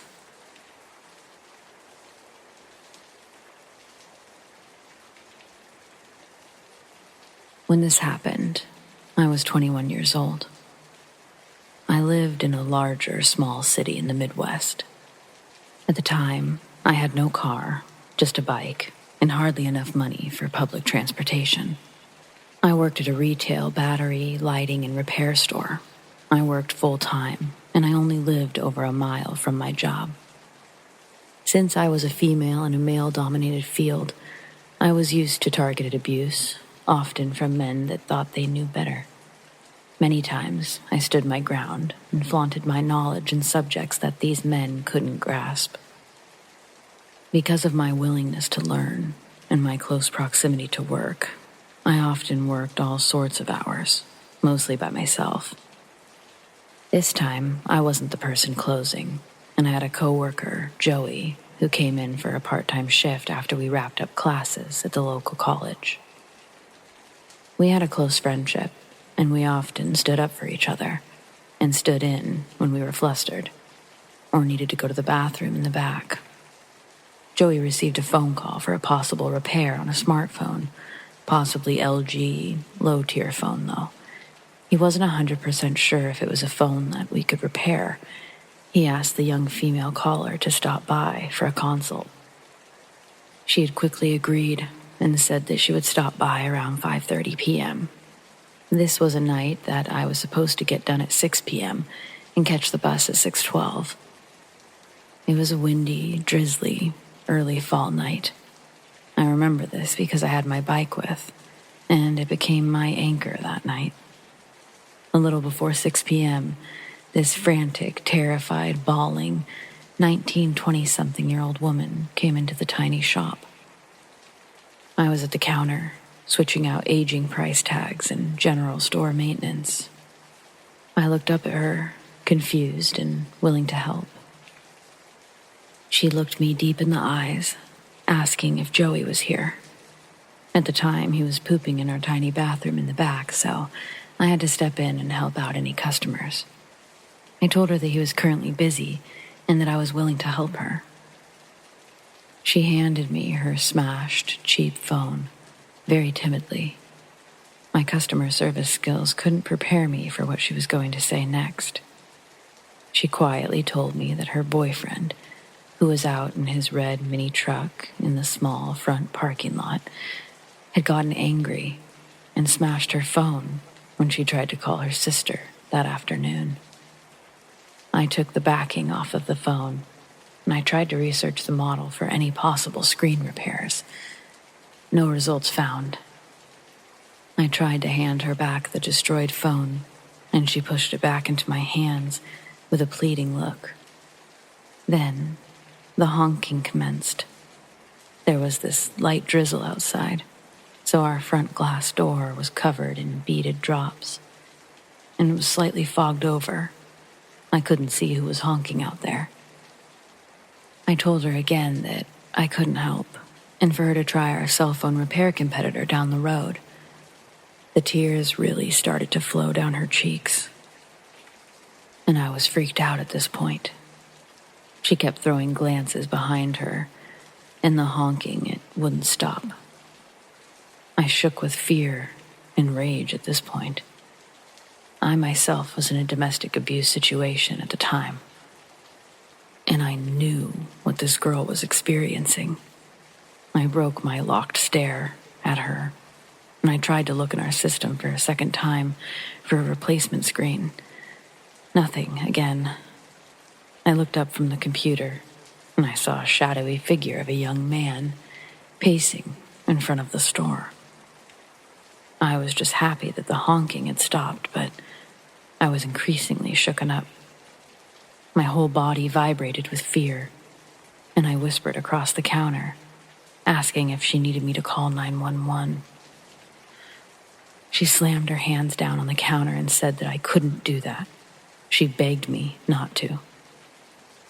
At this point, Joey came out from the back and asked what all the honking was from. We had a lot of elderly, farmers, lazy, and disabled customers that would honk their horns for us to pick up heavy battery cores from their car. He thought that it was one of those situations, but with the looks on our faces, he knew something horrifying was happening. The young guy stopped pacing outside, and he began banging on the front door. Joey took the girl's phone from my hands and said for me to go to the back and lock the back employee-only doors. I did what I was told, and I grabbed my bag, my bike, and my jacket. I looked at the clock in the back, and it read 6:14. I'd spent 15 minutes with this girl, both of us feeling like trapped animals. Joey did bodybuilding in his free time. He was a gentle, non-confrontational, short but stocky Asian guy. I was a short, obese, kind lady that would respond either one of two ways, like a doormat, or ready to stand my ground. I knew that I couldn't fight a customer, and neither could Joey, not because of physical reasons, but we'd lose our jobs, and we had no idea what to do. This young guy threw the door open, and the wind kept the door open. He had this manic, hateful look about him. A total predator he was. He was slim, but muscular. Early to mid-20s, and was soaked by the rain. He took the broken phone off the counter and took the girl in tow. He hurled insults at us, and I gave the girl a pitied look. He slammed the door back shut, and both Joey and I stood in absolute silence. He snapped out of it and ran to the front door and locked it. I told Joey to call our manager from the store line, and I stood around while he did. I noticed that the guy had moved his truck directly in front of our door. He was watching us from his truck, watching us behind the counter as we were on the phone with our manager. I had to leave to get home. The last possible bus came at 6:42, and I couldn't pedal my way home in this weather, and with all the circumstances that had just occurred. The time was around 6:18. I just needed to cross the busy highway and go down the sidewalk by an eighth of a mile to the nearest bus stop. Joey, the guy, and I played the waiting game. It was 6:23 when the dickhead finally left our parking lot. I told Joey that I would have to leave at 6:25 so I could arrive at my bus stop safely. Joey opened the door, and I threw myself on top of my bike and pedaled harder than I could ever imagine. Now, mind you, our store was in an industrial shopping area at the very edge of our town. We worked next to a sub shop. Across from this was a strip mall with a bullseye store, a local chain grocery store, other retailer stores, and a bank, all in that large parking lot. It started to downpour, and as I tried to pull out of our parking lot, straddling my bike, I caught a glimpse of the red truck, looping around the sub shop. The highway had dual lanes each way, and I had to play real-life Frogger if I wanted to make it to my destination in one piece. There were a few cars that slowed for me as I hauled ass to the other side of the road. I jumped off of the bike and I threw it on top of the curb. I promptly hopped back on, and I tried to pedal off.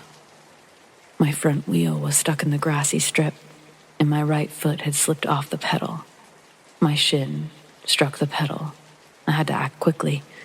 I grabbed the frame of my bike and jogged awkwardly to the bus stop. The red truck pulled into the bank parking lot, of which I had just passed. The truck pulled around and went out through the entrance across from the sub shop and took the closest lane to me. He went at a crawl and turned at the red light so that he could circle the main parking lot of the shopping center. There were 3 ways to get into that parking lot. One to the left, one in the center, slightly off to the right, across from the sub shop, and the other far to the right, next to the grocery store. I stuck to the sidewalks since it felt safer and I was in front of people. The truck patrolled the parking lot, the hunter stalking its prey. I felt cold, sore, and cornered, just like an injured animal. There were a couple of cars that pulled into the left entrance of the parking lot, causing the truck to stop from re-entering the parking lot again. I almost collapsed in the shitty small bus stop. I felt my phone buzz. I saw that it read Joey, so I rested my bike on my person to answer the call. Joey told me that he was watching, and even though he had an elderly couple in the store that he was helping, that he wouldn't allow the guy to hurt me. I started to cry. All of this had just gotten to me. The red truck looped around once again and again. I saw the bus pull up at around 6:39, and I couldn't be happier. I knew the driver since I used the buses to get around town, errand shopping, to get to and from work. I had my stupid fucking bike to worry about. I hung up the phone with Joey, putting my phone in my jacket pocket and strapping down the bike on the rack that was in front of the bus. I struggled since I shook. My bike was slick from the rain. I got on the bus and turned to open the bus doors, and I saw that the truck had taken a left at the center entrance of the lot. I could finally let my guard down. I sat at the front of the bus. My hands shook trying to get the $1.25 out for the fare. The driver said that it was okay, that I could take my time with the change. I kept my backpack on and pulled my damp phone from my pocket. I dialed Joey's number, letting him know that I was fine. In under 15 minutes, I made it to my apartment, safe, but deeply disturbed. I took my bike in so it wouldn't draw any attention to where I lived. All of this gave me an idea to leave my own domestic abuse situation a few months later when COVID took the world by storm. To this day, I wonder about that girl. I hope that somebody more daring and stronger than me called the cops on her abuser, that she had the strength to leave that violent man, for her to write her own story and to recover from all of it. I'm currently doing significantly better in life and finally have my own car, and I live a couple of states away safely from my past life. Even though I'm states away, and it's been 3 years now. Guy in the red truck, let's not meet.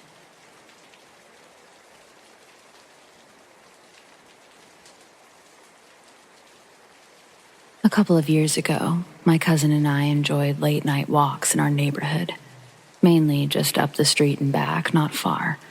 We would talk and discuss our difficult family. One evening, it was close to 1 a.m., a later time than our usual walks. At the end of the street is a tunnel under a railroad track. We heard what sounded like an argument. The only people who live on the other side were an old lady in an abandoned house. We went there. I went a little further than my cousin. I could hear little girl voices, 2 of them at least. They sounded to be preteen age. They also sounded as if they could be directly in front of me. They were whispering, but nothing that I could hear well enough to understand. As I started walking in the tunnel a little, I still couldn't see anyone, but I felt uneasy and backed away. And I left it at that. Maybe 20 minutes later, we're walking up our street, which is a small incline that leans to a flat strip of road. Near the top of the hill is a church that has a rooftop area with a picnic table. No one was there on our way up the street, which doesn't take too long to walk to the end of our road and back down a small hill towards our houses. As we were walking down the hill and the picnic tables come into view right off the side of the road, I see a girl with long blonde hair down to her back. She's dressed up in a nice shirt and shorts, as if she'd been going somewhere. But it's 1 a.m., and she looks 16. The most noticeable thing is her eyes. They're pitch black. And by pitch black, I mean both eyes are completely black, with no white in her eyes. At the church, there's a street lamp right where we were, so I could see her well lit. She's just sitting there on the picnic bench, motionless. Instead of sitting facing the picnic table in front of her, she's sitting on the edge of the bench, facing the road we would walk down. Her gaze doesn't move. Her neck doesn't move. Her posture is straight. She isn't doing anything at all, except sitting absolutely still. She's facing the road, but her gaze doesn't move as we walk by and we're in her line of sight. She makes no acknowledgement of our presence whatsoever, or any facial expression. I'm immediately alarmed by seeing her, but I decide on the spot to make no indication. I even saw her and kept walking past at the same pace. My younger cousin next to me clearly saw her, and I can't quite remember what I said to her, or if I communicated through body language, but I got her to follow along with me. We made it to my porch, and we didn't go in, but just waited. I can't recall how long it was, but I'll say a couple of minutes. She walked down the gravel parking lot at the church and walked at a normal pace onto the road where me and my cousin just watched her. Her movements were robotic. Her head never turned an inch. She never stopped looking forward and remained at perfect posture. She walked down the road right past us and didn't even turn her head an inch. She didn't even look at us and just went through the tunnel. We never saw her again, and our town is kind of small, so we know a lot of people in the area, and we never saw anyone like her before. Her behavior seemed too odd for me to believe that she was an actual person. My cousin later told me that she had a strange feeling we were being watched before seeing her. Also, while we were watching her from my porch, my cousin recorded her on her phone. It was dark, but there was a street lamp illuminating the road. She said she looked through it and didn't even see her, so she got scared and deleted it. I was right with her. I didn't get a chance to see it. She had already deleted it. We never saw her again, though, and later resumed our nighttime walks. What are your thoughts?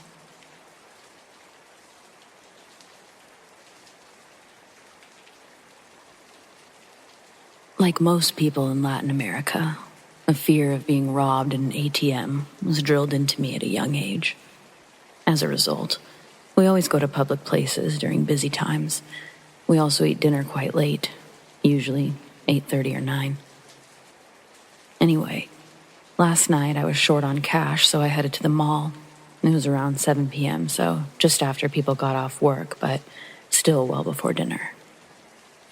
It was already pitch black outside. There were quite a lot of people around, and the line for the ATM was too long, so I decided to walk around the mall and maybe get a snack. I got to the end of the mall corridor, and I saw an escalator, so I assumed there were more stores.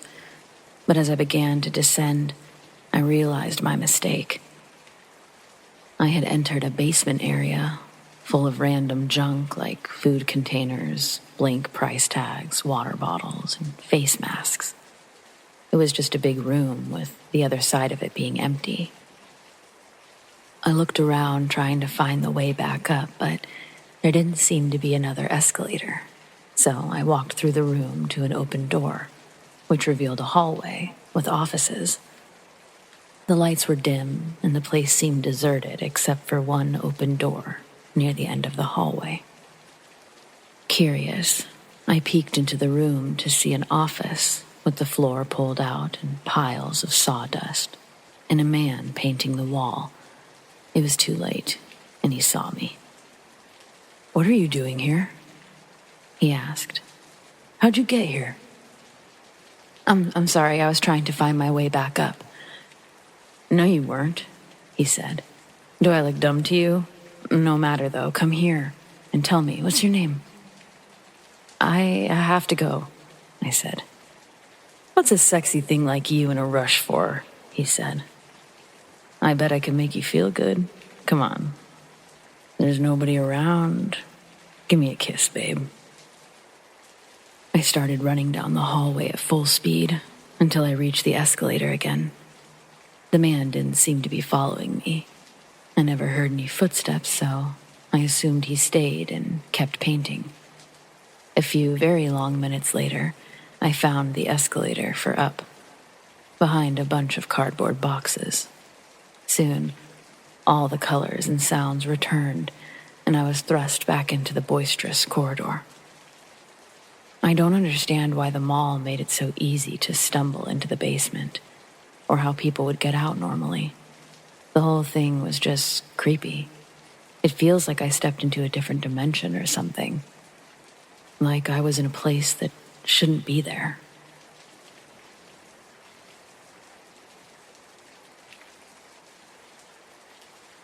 This happened well over 20 years ago, but I remember most of the details as the imagery was seared into my brain. Call it a core memory, if you will. I was around 6 or 7 years old and living in a very quiet suburban area.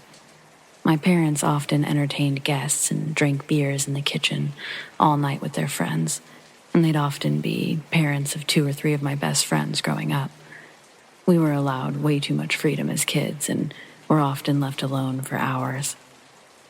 Normally, we'd be in the backyard playing since it was lit at night and enclosed with a tall fence, but it had rained hard that day, possibly still raining at the time, and we weren't allowed out.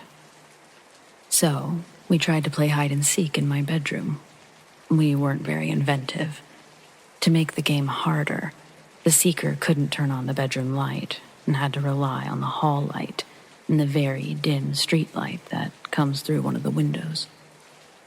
As a hider, I immediately threw myself into 6 pillows on my bed and hoped they would conceal me better than my other hiding friend. No idea where he ended up. Soon enough, I heard the door open and could just barely see the hallway light coming in from between the pillows.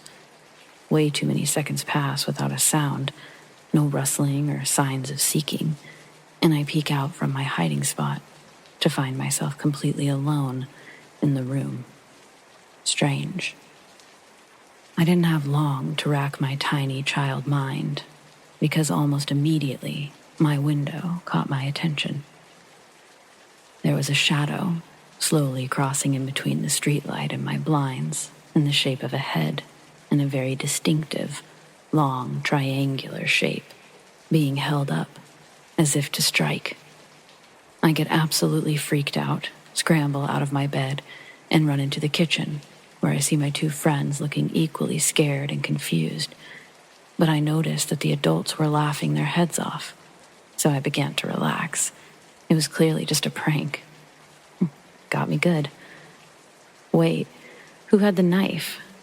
I asked as I realized that someone could have gotten hurt since they were pretty darn buzzed at that point. The laughing stopped immediately. Every single person stared in my direction. I don't remember the conversation particularly well because my panic came back tenfold at this point. But apparently, my other hiding friend saw a shadow in the window before he was able to hide, and he sprinted out of the room, leaving me. Thanks, bud. He told the adults that he saw something in the window, but they didn't take him seriously. Just a kid's imagination. But as soon as I seemed to have corroborated the story, adding a knife into the mix, I was asked more questions, while the husbands ran outside to see if anyone was in the yard. Nothing was found outside. The area in front of my window was mostly asphalt driveway, so there was no evidence of someone recently standing there. The small garden directly under my window did have footprints in it, but the tipsy adults couldn't definitively say that they weren't my parents' footprints. And there were no muddy steps outside of the garden. The incident was, again, chalked up to a couple of silly kids hyped on sugar or something. But my best friend and I both remember what we saw this day.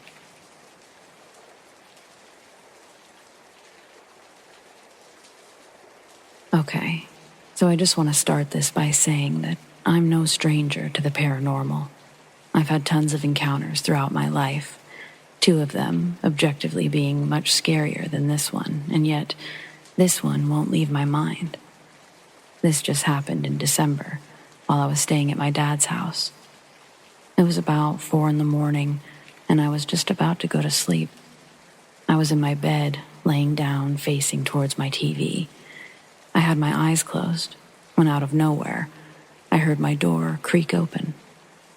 I immediately opened my eyes and was looking at my TV, but was too scared to actually look at my door. But then, as I was staring at the TV, I saw a shadow figure standing beside me as if it were watching me sleep. I grabbed my phone and turned on my flashlight to see nothing there, but my door was in fact slightly open. I've seen shadow figures before, and even full-body apparitions, but something about this one doesn't feel right to me. Every time I stay at my dad's now, I'm terrified to be in a room alone, and I can't sleep without some sort of light. The energy of this spirit was so incredibly different compared to others. I can't even do anything about it because I don't live there. And my stepmom refuses to believe evil spirits could be in their house. Does anyone know what this spirit could have been? Or how to get over it so I can stop being so scared when I'm there? And I do strongly believe that I have some sort of spirit attached to me, but I've never been afraid of it, so what I saw definitely wasn't that.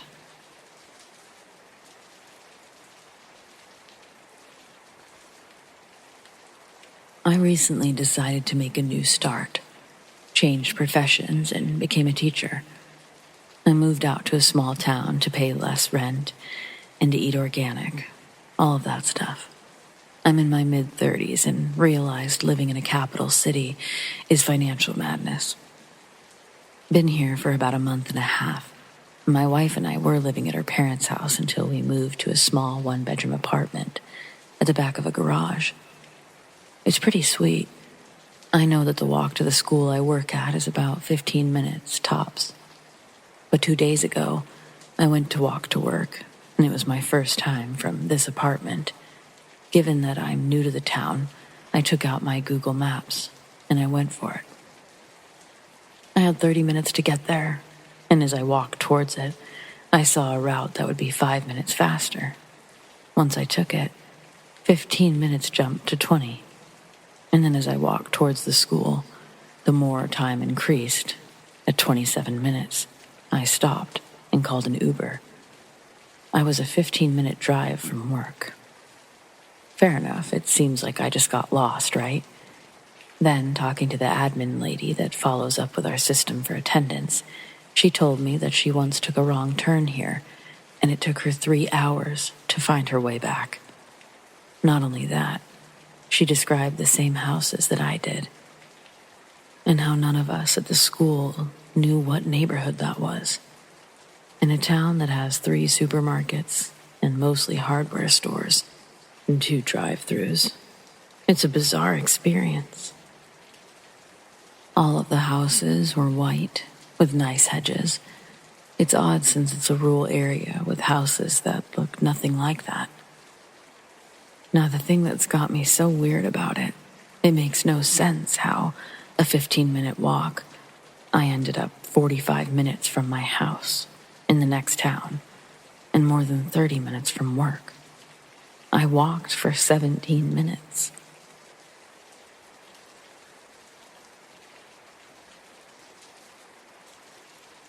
The majority of my paranormal experiences were in my childhood home, although a few notable ones happened after, outside the home, in the same area. For context, I've since moved out of my childhood home as I'm an adult now, but I believe my childhood home was haunted, mainly due to the environment, the circumstances.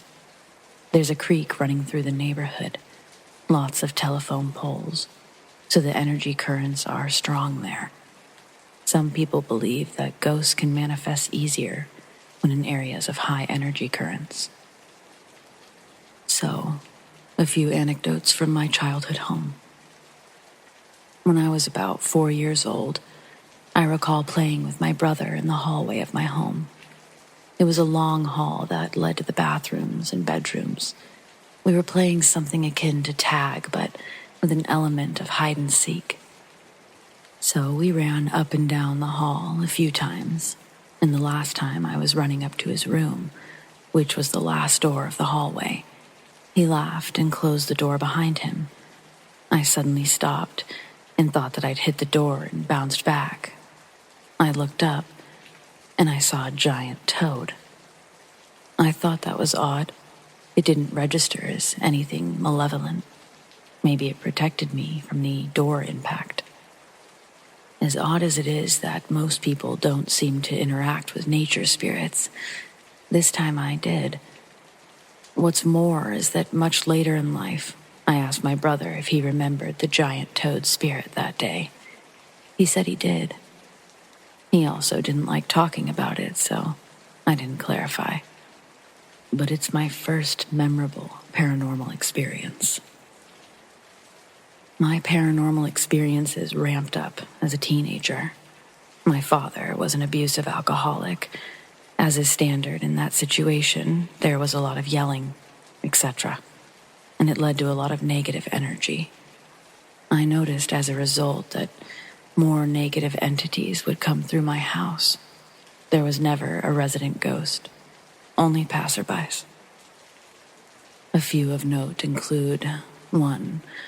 I'd come home from school to find an imp-like creature, very small. It attached itself to my ankle. I was honestly just annoyed at it, and I wanted it off of me. At some point, I shook it off, told it to go away. I don't think it came inside my house, but it sure liked hanging around. One day, I found that the ghost of a young man, probably late 20s or early 30s, had found his way into my room.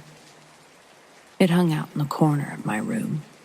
I was creeped out by this, especially because I could tell it wanted something, but it had a hard time communicating. Day 2 or 3 of this, I decided to take a selfie on my laptop and purposely aimed it so the corner would be in view. I wanted to see if anything would come up. Of a few takes, one of them did capture something. I confirmed what I'd been sensing and faintly seeing. There was a face in the corner, smiling for the camera as well. My heart sank. I didn't know what to do. Believing that the picture would imprint its stay even longer, I deleted it. Day 4, I finally felt sorry for it. I asked it to go away politely. I couldn't help him, and I didn't want him in my room anymore. Surprisingly, it actually went away within a few seconds. I felt the air get lighter, and I didn't see or hear from that ghost again. I wonder if it needed a message to be passed along, or if it just needed guidance to move on. But I was a teenager. What could I do for it? When I was about 16 or 17, my family dog passed away. I'd had her since I was little, so she was definitely part of the family and was treated well throughout her life. She was an old girl, maybe 13, I think. She had terminal lung cancer. The day came where she could barely move anymore, and we called the vet to put her down at home so she could go peacefully. After the vet left, we had an at-home funeral for our dog, and we buried her with her favorite blanket and toys. My dad and my brother buried her, and me and my mom did something akin to a eulogy. It was when they were burying her that I sensed her spirit peeking around the corner of the house. I motioned her to come here, and she came quickly to my hand. I patted her quietly while no one else was watching. It was weird, I'm sure, for her to see us sad and burying her body. Later, we were inside the house. I saw my dog's spirit sitting next to my mom, who was crying on the couch. Her paw was on the couch next to my mom, as if she was saying, "It's okay," to my mom. Later, I told my mom what I saw.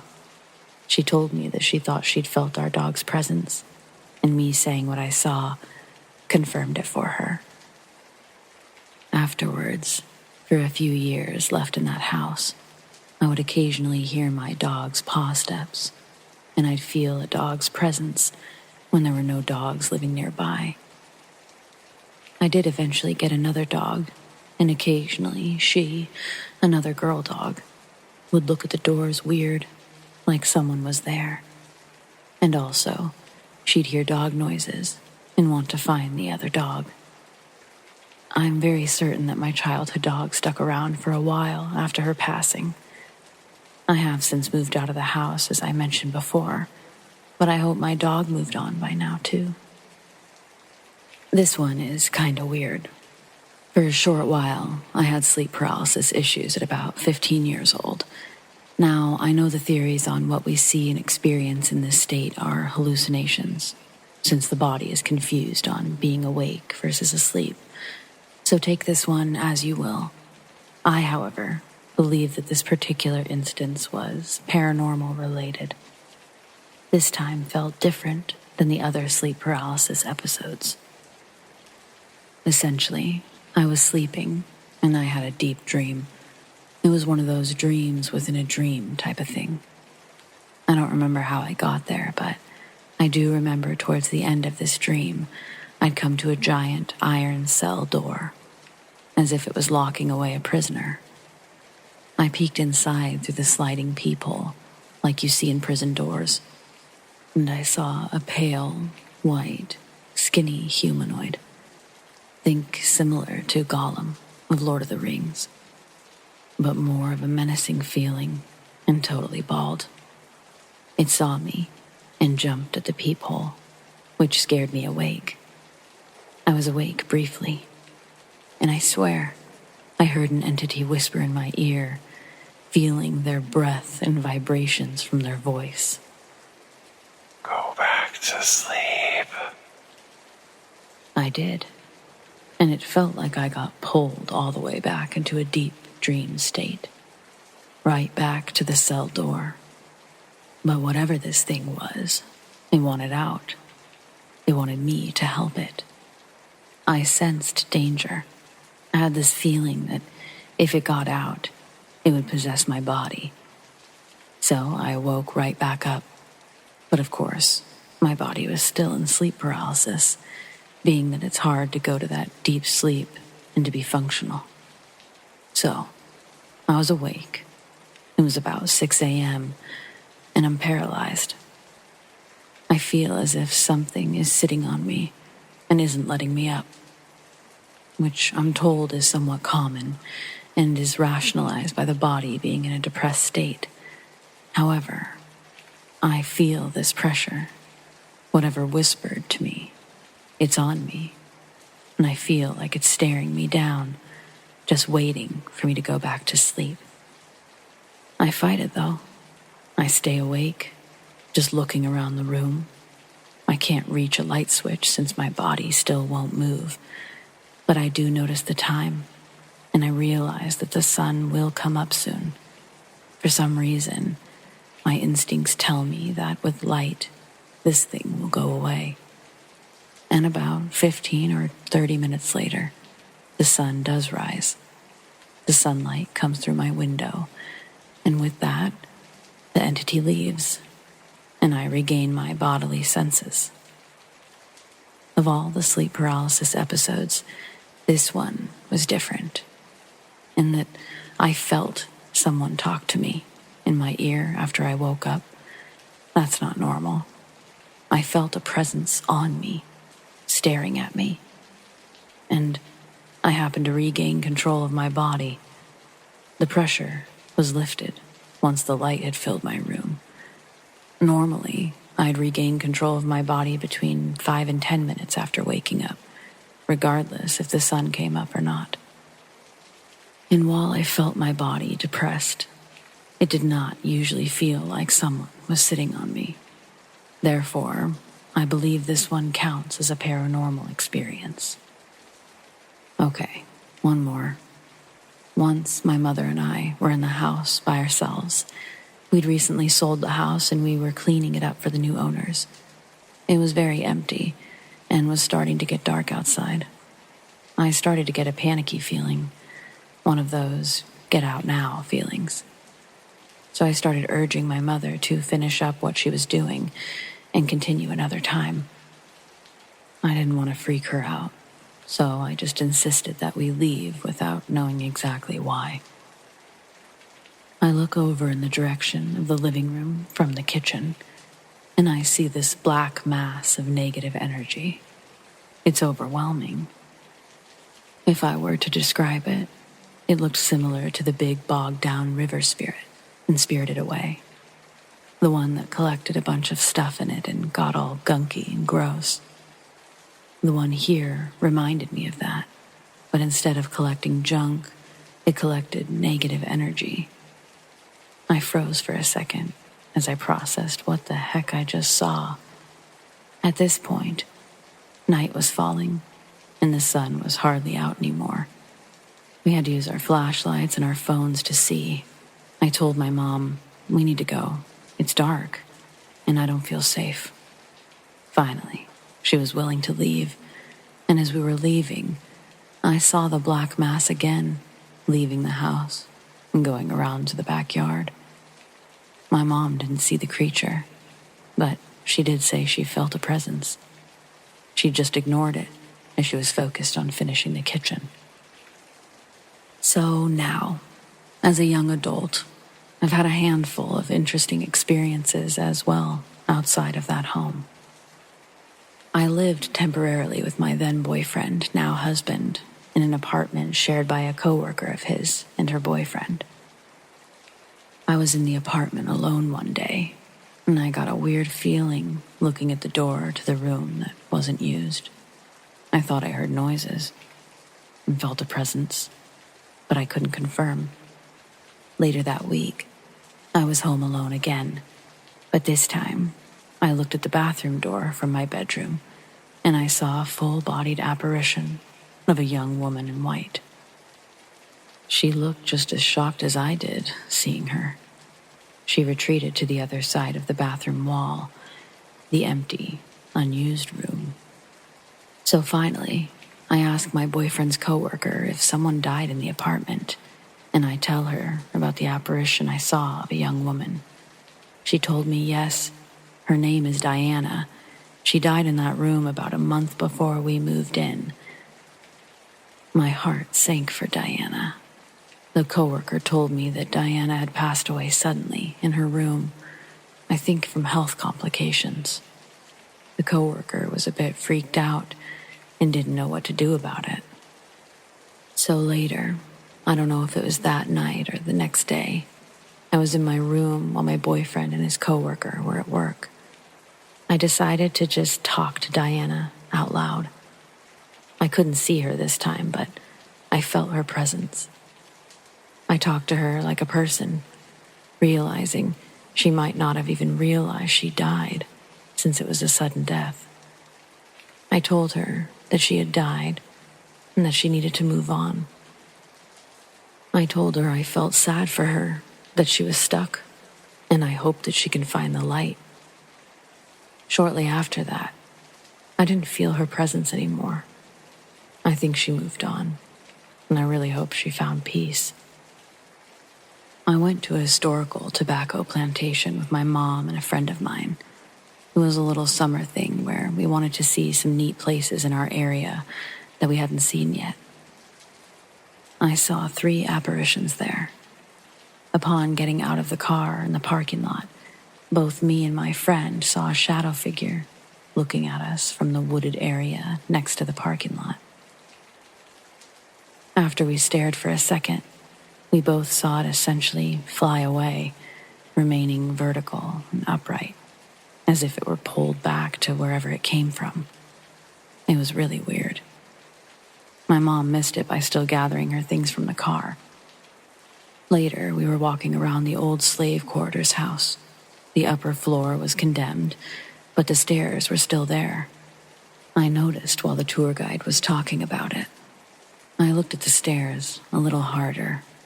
I saw the apparition of an older black man in overalls. He was faint, but there. I bowed respectfully at him and continued the tour. As we left the building, I purposefully left last so I could tell him goodbye, like you would do for any other person as a house guest. I felt bad for him, still stuck here so long after slavery was abolished. The 3rd apparition was in the master's house. Almost immediately, I picked up on a small girl between ages 5 and 8, in old period clothing, complete with a standard bonnet. She followed us throughout the tour.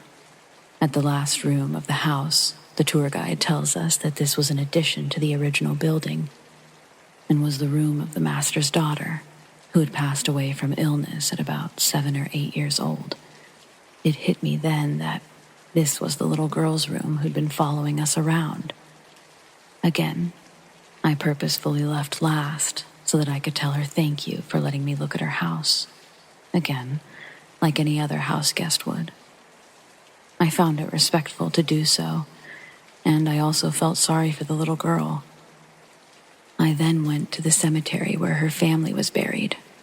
I didn't sense anyone else, which made me even sadder, thinking that this little girl was probably stuck in her house, waiting for her family, and somehow didn't move on. The last interesting story was on a different plantation.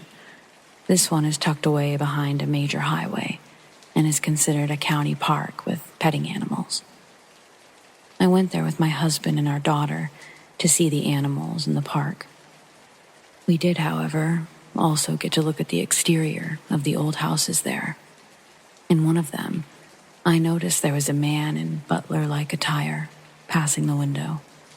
I wondered if maybe it could have been a worker in period clothes for a tour or something. Only to find out that all the workers that day were in a polo shirt. It's a uniform, which is very different. I didn't see anyone else wearing period clothing either. Thus, while I can't confirm, I believe I may have seen an apparition that day as well. Those are my big ones, the ones I can recall right now. I hope others can relate to my experiences and know that they aren't alone.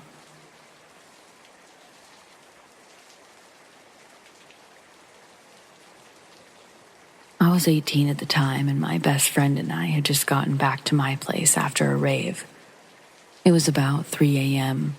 We came into the house very quiet, as I was still living with my dad at the time. We were just hanging out in my room when we hear someone screaming. So I peek out the window to see what the hell's going on, as the screaming was extremely guttural. I see a woman wearing a big white t-shirt with her hair over her face, screaming and walking down the block with no shoes. I usher my friend to look. We just look at each other, wide-eyed, observing. She then grabs the sign for the public pool nearby and starts aggressively shaking it and continues to scream. We considered if she needed help, but for real, this woman straight up looked like the Grudge and sounded like a witch from Left 4 Dead. We were scared as hell. She eventually leaves the sign crooked and walks off. This freaked both of us out at the time, since we were pretty young. So we did nothing, and I didn't want to wake up my dad and get in trouble. Now, at 28, I wonder if she needed help, or if she was from the psychiatric hospital nearby.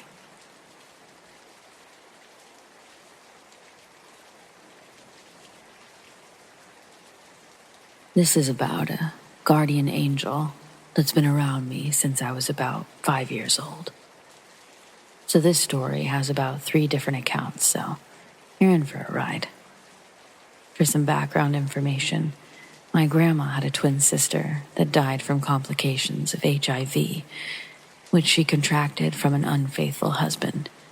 She died 16 years before I was born, in her late 50s. This is all going to make sense later. The first time I saw her was when I was 5. I was living in a little town in Massachusetts, about 60 miles off from Boston. My mother was a single mom, businesswoman at the time, so she had an overnight trip to Boston and left my oldest sister Tiny in charge. No, her real name isn't Tiny. It's just what we call her, and it's pronounced Deanie. Well, fast forward to bedtime, and me and my 5 other siblings are all tucked in, ready for bed. I'm going to assume it was around 9 o'clock. I woke up in the middle of the night from a really bad nightmare, which is still reoccurring to this day. Long story short, it's a dream where I'm taken underwater. A dark, almost pitch-black hand that's very demon-like is holding me under until I eventually die, I guess. So as any 5-year-old would, I ran to my mother's room for comfort, not remembering my mother was out of town. Well, to my surprise, there was a lady sitting on my mother's bed, looking at the family album. Usually I would have been confused, but the second I walked into the room, I didn't feel so scared anymore. It felt like I'd walked into a warm hug, but she wasn't even near me. The lady was red-headed and beautiful in a kind of old way. The kind of way where you could just tell that they were popular in high school. The lady saw me in distress, got up from the bed, and picked me up, laid me on my mother's bed. Then she started singing in Spanish, a lullaby I'd never heard of, yet I knew every word to it. By the time I knew it, I was sound asleep. My little brother walked into the room and saw the lady crooning over me, caressing my cheek while I slept. I don't know what possessed him to not care and go back to bed, but he noped out of there fast. Well, when my mom finally came home, it was about 7 a.m., and she was tired. She saw me in her bed and was surprised. She woke me up and asked me why I wasn't in my bed, and I told her the nice lady let me stay here. She asked me, "What lady?" And I said I don't know her name, but she has red hair, and she sang me a song, and she was really beautiful. She then looked to her right and saw her album open. Please note, she keeps it on her bedside table, but it was already randomly opened to this picture. She looked at the picture and let out a really relieved sigh. She turned around and showed me a picture of the same woman that I saw, asked me if it was her. I said yeah, and I asked her, "Who is she?" She said that it was my guardian angel, and I just took that and said, "Okay, I'm 5. I didn't care." Now fast forward to when I'm 11. It was my first day of school, and the first time my mother allowed me to walk to the bus stop alone. Well, I got hit by a car, but it wasn't my fault. It was a residential area that had a speed limit of like 15 miles per hour. He was going well over that, and I was really small, so he didn't see me. From the accident, I got 3 broken ribs, a broken wrist, broken legs, fractured, and a bad concussion because my head was split. I don't remember it, but next thing I knew, I woke up in the hospital to my mom crying, saying she's sorry, and that she's happy I'm okay. I had to stay in the hospital for a week for observation because my broken rib was so close to puncturing my lungs. My mom worked a lot, and she had nobody else to watch me, so I spent my nights alone. I got lonely and scared, and just had a really bad feeling. So you guessed it, Miss Ma'am came back. I woke up in the middle of the night to her at the edge of my hospital bed, looking at me. At first I was scared. I didn't recognize who the hell she was. But then this warm feeling came back, and I realized I wasn't lonely or worried anymore. Then she hummed that song, and I swear to God, I didn't know the lyrics. I barely speak Spanish. But it's like my soul knew, and before I knew it, I was fluently singing it with her in Spanish until I fell asleep. Now this third time, I didn't see her, but it was more like she let me know that she was there. When I was 18, I got married to a boy I thought I loved, and he went to the military. Long story short, he was abusive. He cheated, lied, put his hands on me, and broke me.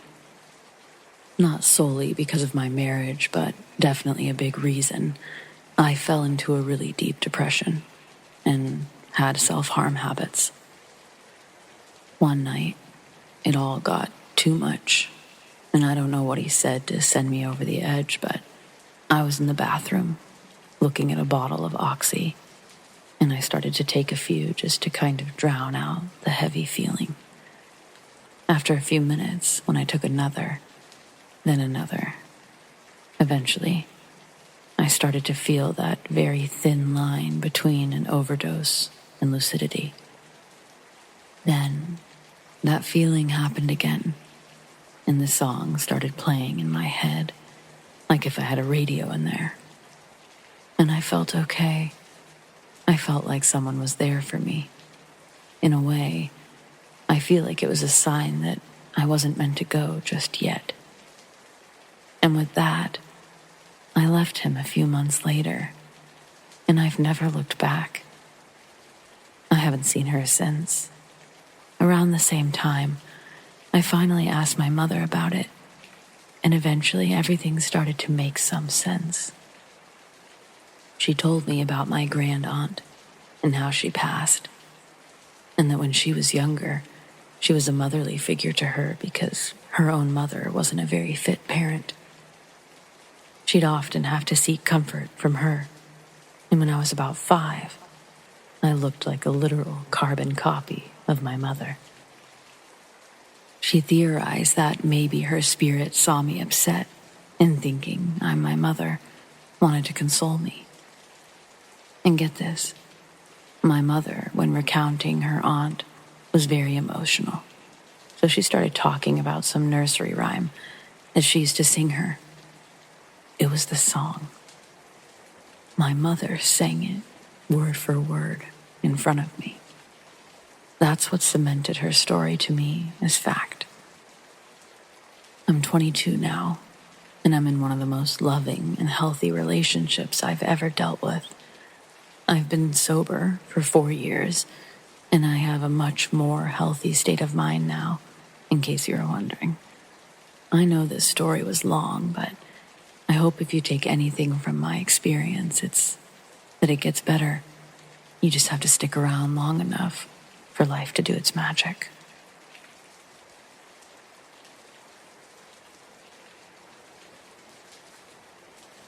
This story goes back to when I was 14 years old.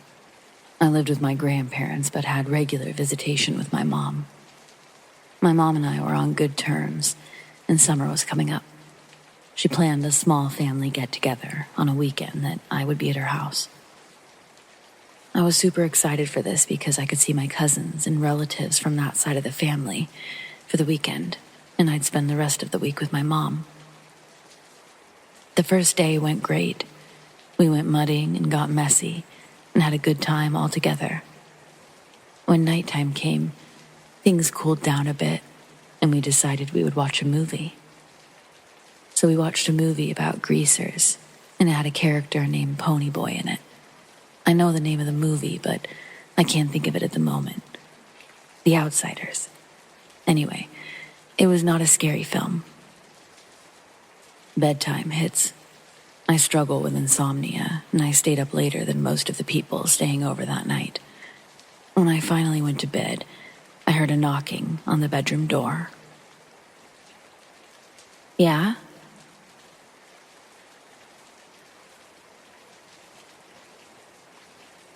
The problem with this whole scenario is that my Uncle Mike was in the house, and he had a thick country accent. This voice sounded like it was trying badly to fake that accent. No, I'm trying to get some sleep.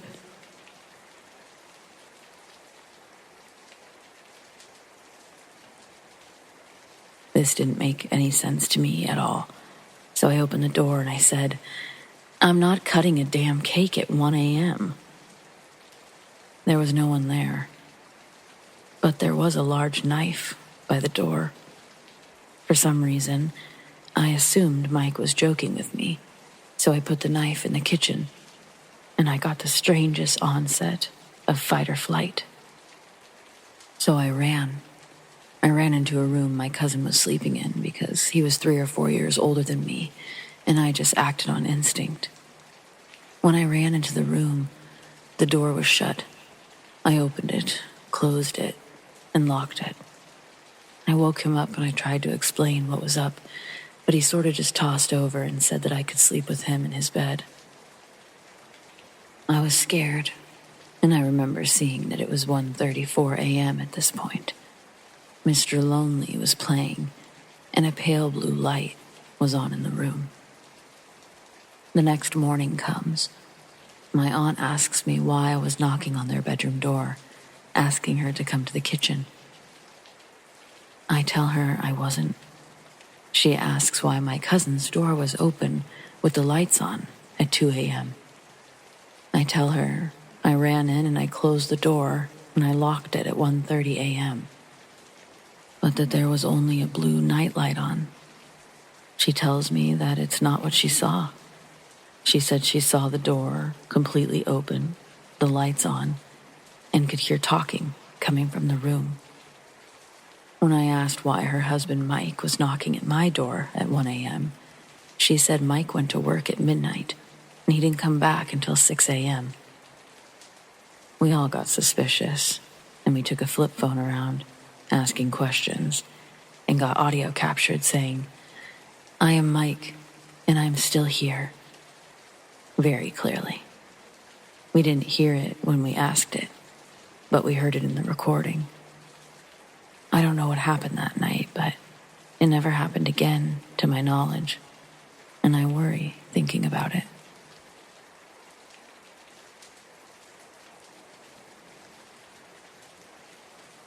I grew up in an area that used to be a Potawatomi Sioux and a French fur trading village. This history is relevant. Outside of town, just down the road from my grandma's house, was a clearing in the woods, on top of a hill right near a spring. When I was a kid, my dad chose to situate a single-story, ranch-style prefab house in that clearing, and we moved into it when I was maybe 12 or 13 years old. The weirdness started right away. Within a few days of moving in, we were all watching a movie in the living room. We heard a loud bang, like a gunshot, in the kitchen. When we went to see if something had fallen over, nothing was out of place. Then came the silhouettes that would walk behind us and our reflections, always in the kitchen windows. After that came the footsteps on the roof. Always after midnight, pacing slowly from one end of the house to the other, like someone keeping watch. I think I was the only person who ever heard those, since everyone was usually asleep by then. Sometimes I would go out onto the back porch to see if anyone was up there, but of course, there never was. Finally, it all came to a head when I was 16. It was late, and I was shutting everything down for the night, turning off all the lights room by room as I headed to my bedroom. I stopped in the kitchen just long enough to get a cup of water, and then I turned off that light. At this point, only the hallway light and my bedroom light were on. I was taking a drink as I headed into the dining room, and when I lowered the cup, I saw a person standing in front of me, and I stopped. It was another girl who looked about my age. She had long blonde hair that was wild and messy, like she'd just rolled out of bed and come running. And she was wearing a dingy, whitish, Civil War-era nightgown. And she had blue eyes that were open wide in sheer terror. I don't know if she was looking at me or at someone who had once been standing in that exact same spot, but she clearly saw someone or something that terrified her. Then I blinked, and she was gone. Some years later, after I'd half forgotten about the incident, I was reading up on my hometown's history. I'd already known that the Potawatomi village, site of a former Potawatomi Indian village, has been on the town's billboard for longer than I can remember. But I hadn't known about the French traders, nor had I known that after the Civil War, Indigenous people and French folk alike were rounded up and forcibly relocated by the U.S. Army so the land could be seized by the government and redistributed to the soldiers as payment for their service during the war. And I thought about our convenient little clearing in the woods, and the footsteps on the roof in the middle of the night, and the shadows, and the gunshot, and the girl. And I couldn't help but wonder.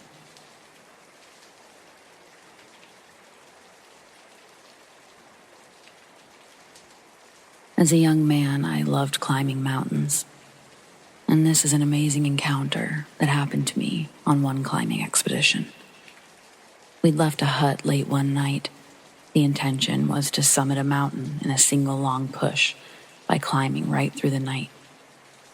It was bad weather in the middle of winter, and there was deep snow, and we were trying to find our way through a maze of crevasses on a glacier.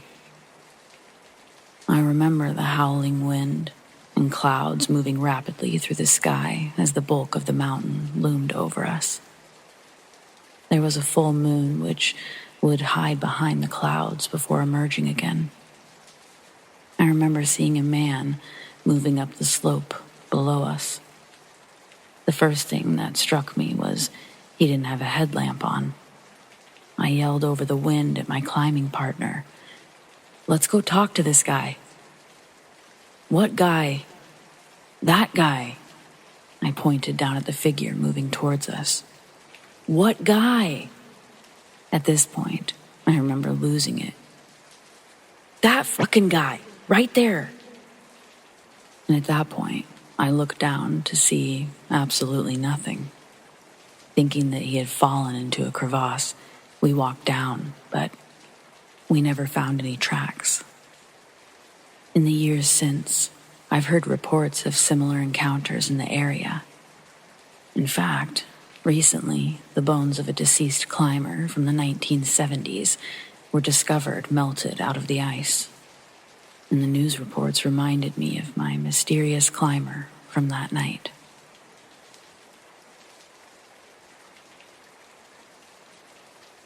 About a year ago, I was in my room doing pretty much nothing. All I remember was needing my mother for something. Instinctively, I went to go look for her. The house felt empty, but I still decided to find my mom. I checked every room that I thought that she might have been in, which was stupid of me by checking her room last. I opened the door to her room, and I saw her sleeping in her bed. I asked her if she was awake, because I wasn't the smartest child, and she responded, "I'm right here." After speaking to her about what I wanted her to help with, she didn't respond. I assumed that she'd fallen asleep again, so I left the room. 3 hours later, I heard the front door open. My mind thought it was my dad since they both work at the same job and usually finish at the same time. But it was my mother. I felt confused, so I went to check her room. After finding nobody asleep, my mother asked me what was wrong. I shrugged it off and thought I was seeing things. But I swear, I saw someone, breathing. Someone was talking to me, responding.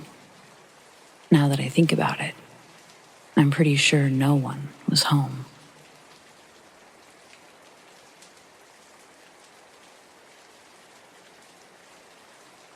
I've been a custodial supervisor at a college for the last 7 years. Before that, I was a custodian at the same college for 7 years. I've cleaned and been in every building on campus from early mornings to late at night. And I've seen and heard a lot of things in the last 14 years since I started working here. One of the buildings that I used to clean wasn't a huge building. It has 3 floors with 2 classrooms on each floor. One on the east and the other on the west side of the building. Now to get to the classrooms, there is a staircase in the middle of the building with a heavy metal glass door that leads to a small hallway, a couple of offices, and the classroom. In the first few months that I'd been cleaning this building, everything was pretty quiet. Till one morning, when I was on the 3rd floor, cleaning one of my last classrooms for the day. I'd been wiping down a table when out of the corner of my eye, I see a man standing to the left of me. He had on a greenish-yellow striped sweater, and I remember thinking in that split moment that it looked like something from the 70s or something. Thinking a student got there early for class, I tell him, "Sorry, I'll be finished in a minute." And as I'm saying this, I turn my head all the way to face him, and no one is there. There was nowhere for anyone to go. I even checked the building. I was still the only person there. To top it off, the front door was still locked. I told my husband, who works as a custodian at the college with me. Of course, he didn't believe me completely, thought I was seeing things. That is, until the following year, it became his building to clean in the mornings. He calls me one day, freaking out, because he was in the classroom on the 2nd floor, which was right under the classroom I saw someone in. He heard what sounded like someone right above him, walking around, moving things like chairs, and just making a ruckus. This happened to him at least twice. Right away, he'd go up the stairs, thinking the same thing as I did. A student came in early.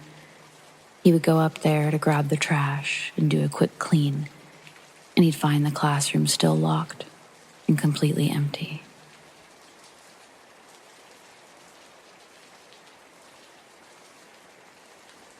Previously, I shared the story about the ghost of a little girl that was humming in my room when I was 18.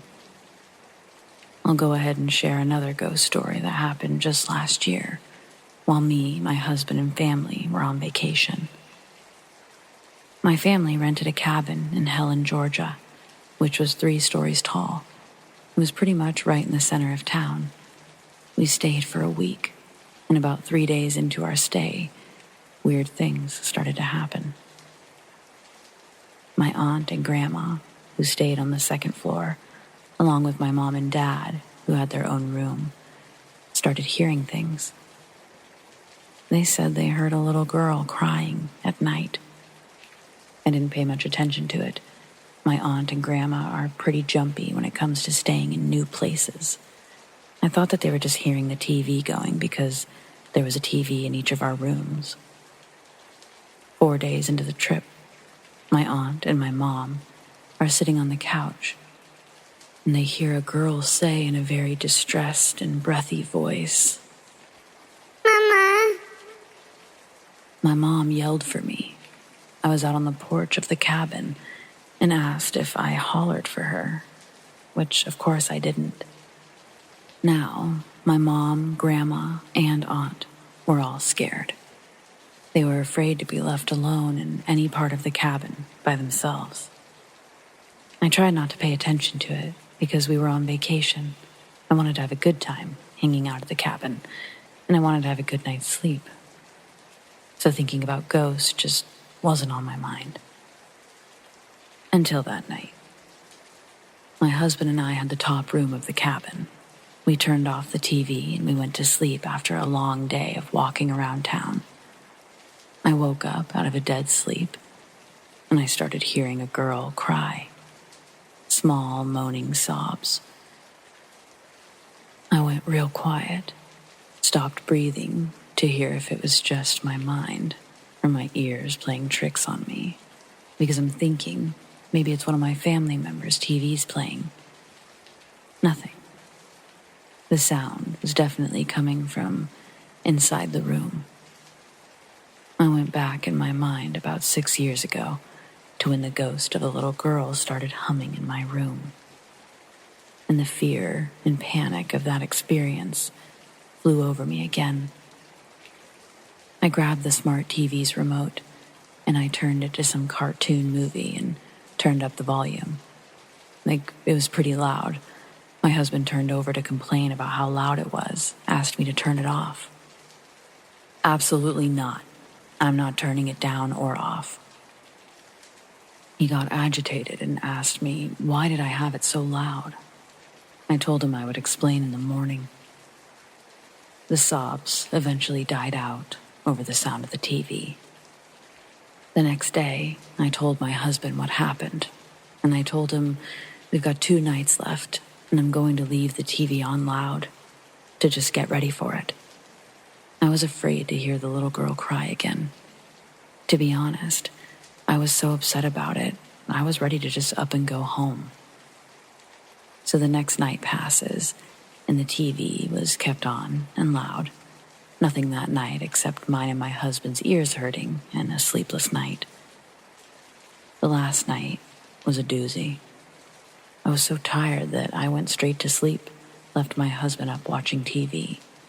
But I asked him to please, before he went to sleep, start a movie or whatever and keep the volume up. He promised, and I went to sleep. Then I woke up again, out of a deep sleep, to the sound of how quiet it was, and the panic shot through me. The TV wasn't on, and I can't swear on the Bible, but I think I hear the little girl crying again. I looked at the TV, and it had on the screen something to do with playback issues. It was a smart TV with a Roku, so I was just doing everything I could. The remote buttons wouldn't work, and I was freaking out, like it wouldn't let me move out of the error screen. So I somehow had to restart the TV to get it to come back on and actually play something. After fiddling around with it for more than I would have cared to, it actually started up, and it let me scroll to a movie to play. And once again, the volume was up. I think whatever was in that cabin, it had something to do with trying to stop the TV from playing. I was happy that this was our last night in the cabin. I will never stay in Helen, Georgia, ever again.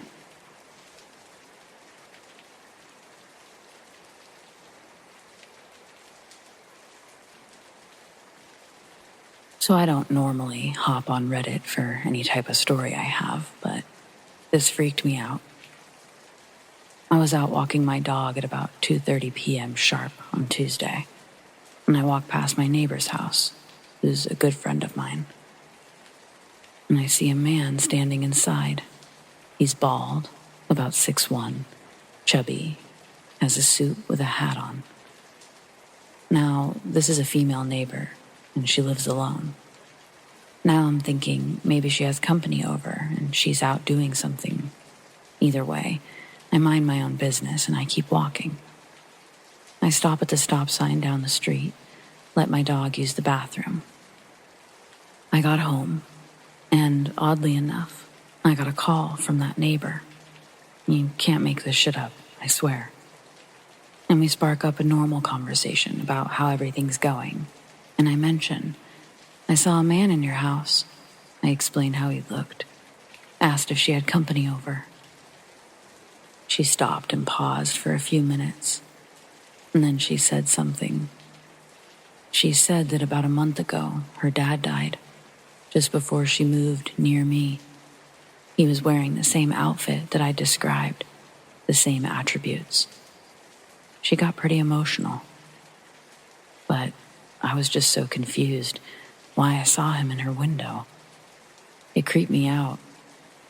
And now every time, if I walk past her house, I wonder if I'll ever see the figure again. I don't normally believe in ghosts, but this might have been proof for me.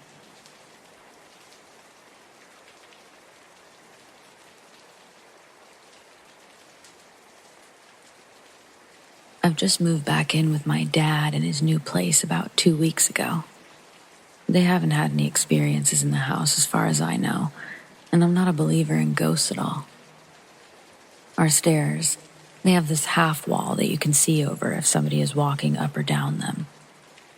I was walking towards the stairs, about to go draw up in my room, when I saw the top of a girl's head with blonde hair run down the stairs, stare straight into my eyes. I stared back for a bit, and she ducked her head behind the stair wall, playfully. I thought it was my little stepsister. She's blonde and 7 years old. I went to go ask why she was still up on a school night so late, and there was no one there. So, I, being a non-ghost believer but kind of excited, was like, wow, that was really cool. I'm going to hang out downstairs in the living room instead and see how it goes. This is cool. I sat down on my phone, just relaxing, and I heard the chair to my left start rocking.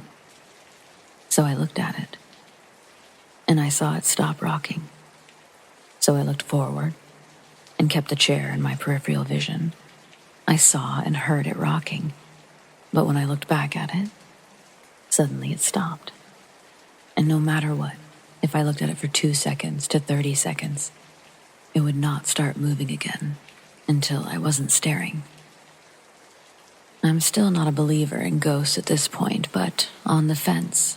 And I'm like, wow, do I have a cute-ass child ghost pranking and playing with me? Instead of being scared, I found it very cool and kind of cute. A bit later, it finally stops and I go to the bathroom. I open up the door to walk out, and I notice that I've got a pimple on my chin. So, I'm up in the mirror, lights on, the door's open, checking it out. And in the corner of my eye, I see the same little girl, but with pure white eyes this time. She's fixated on my eyes through the mirror, smiling, clinging onto the side of the door frame. We made eye contact for a second, and I looked away.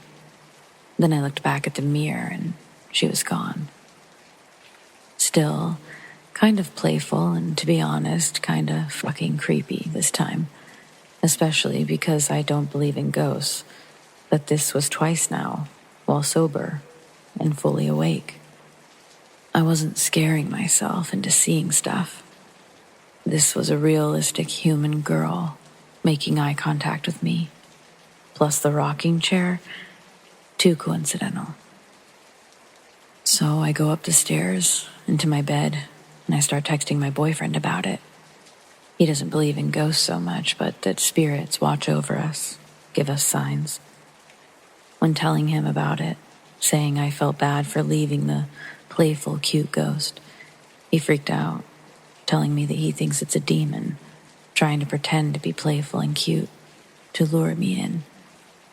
I don't believe in demons or ghosts, but whatever I saw was too real to me, and I'm scared shitless after this.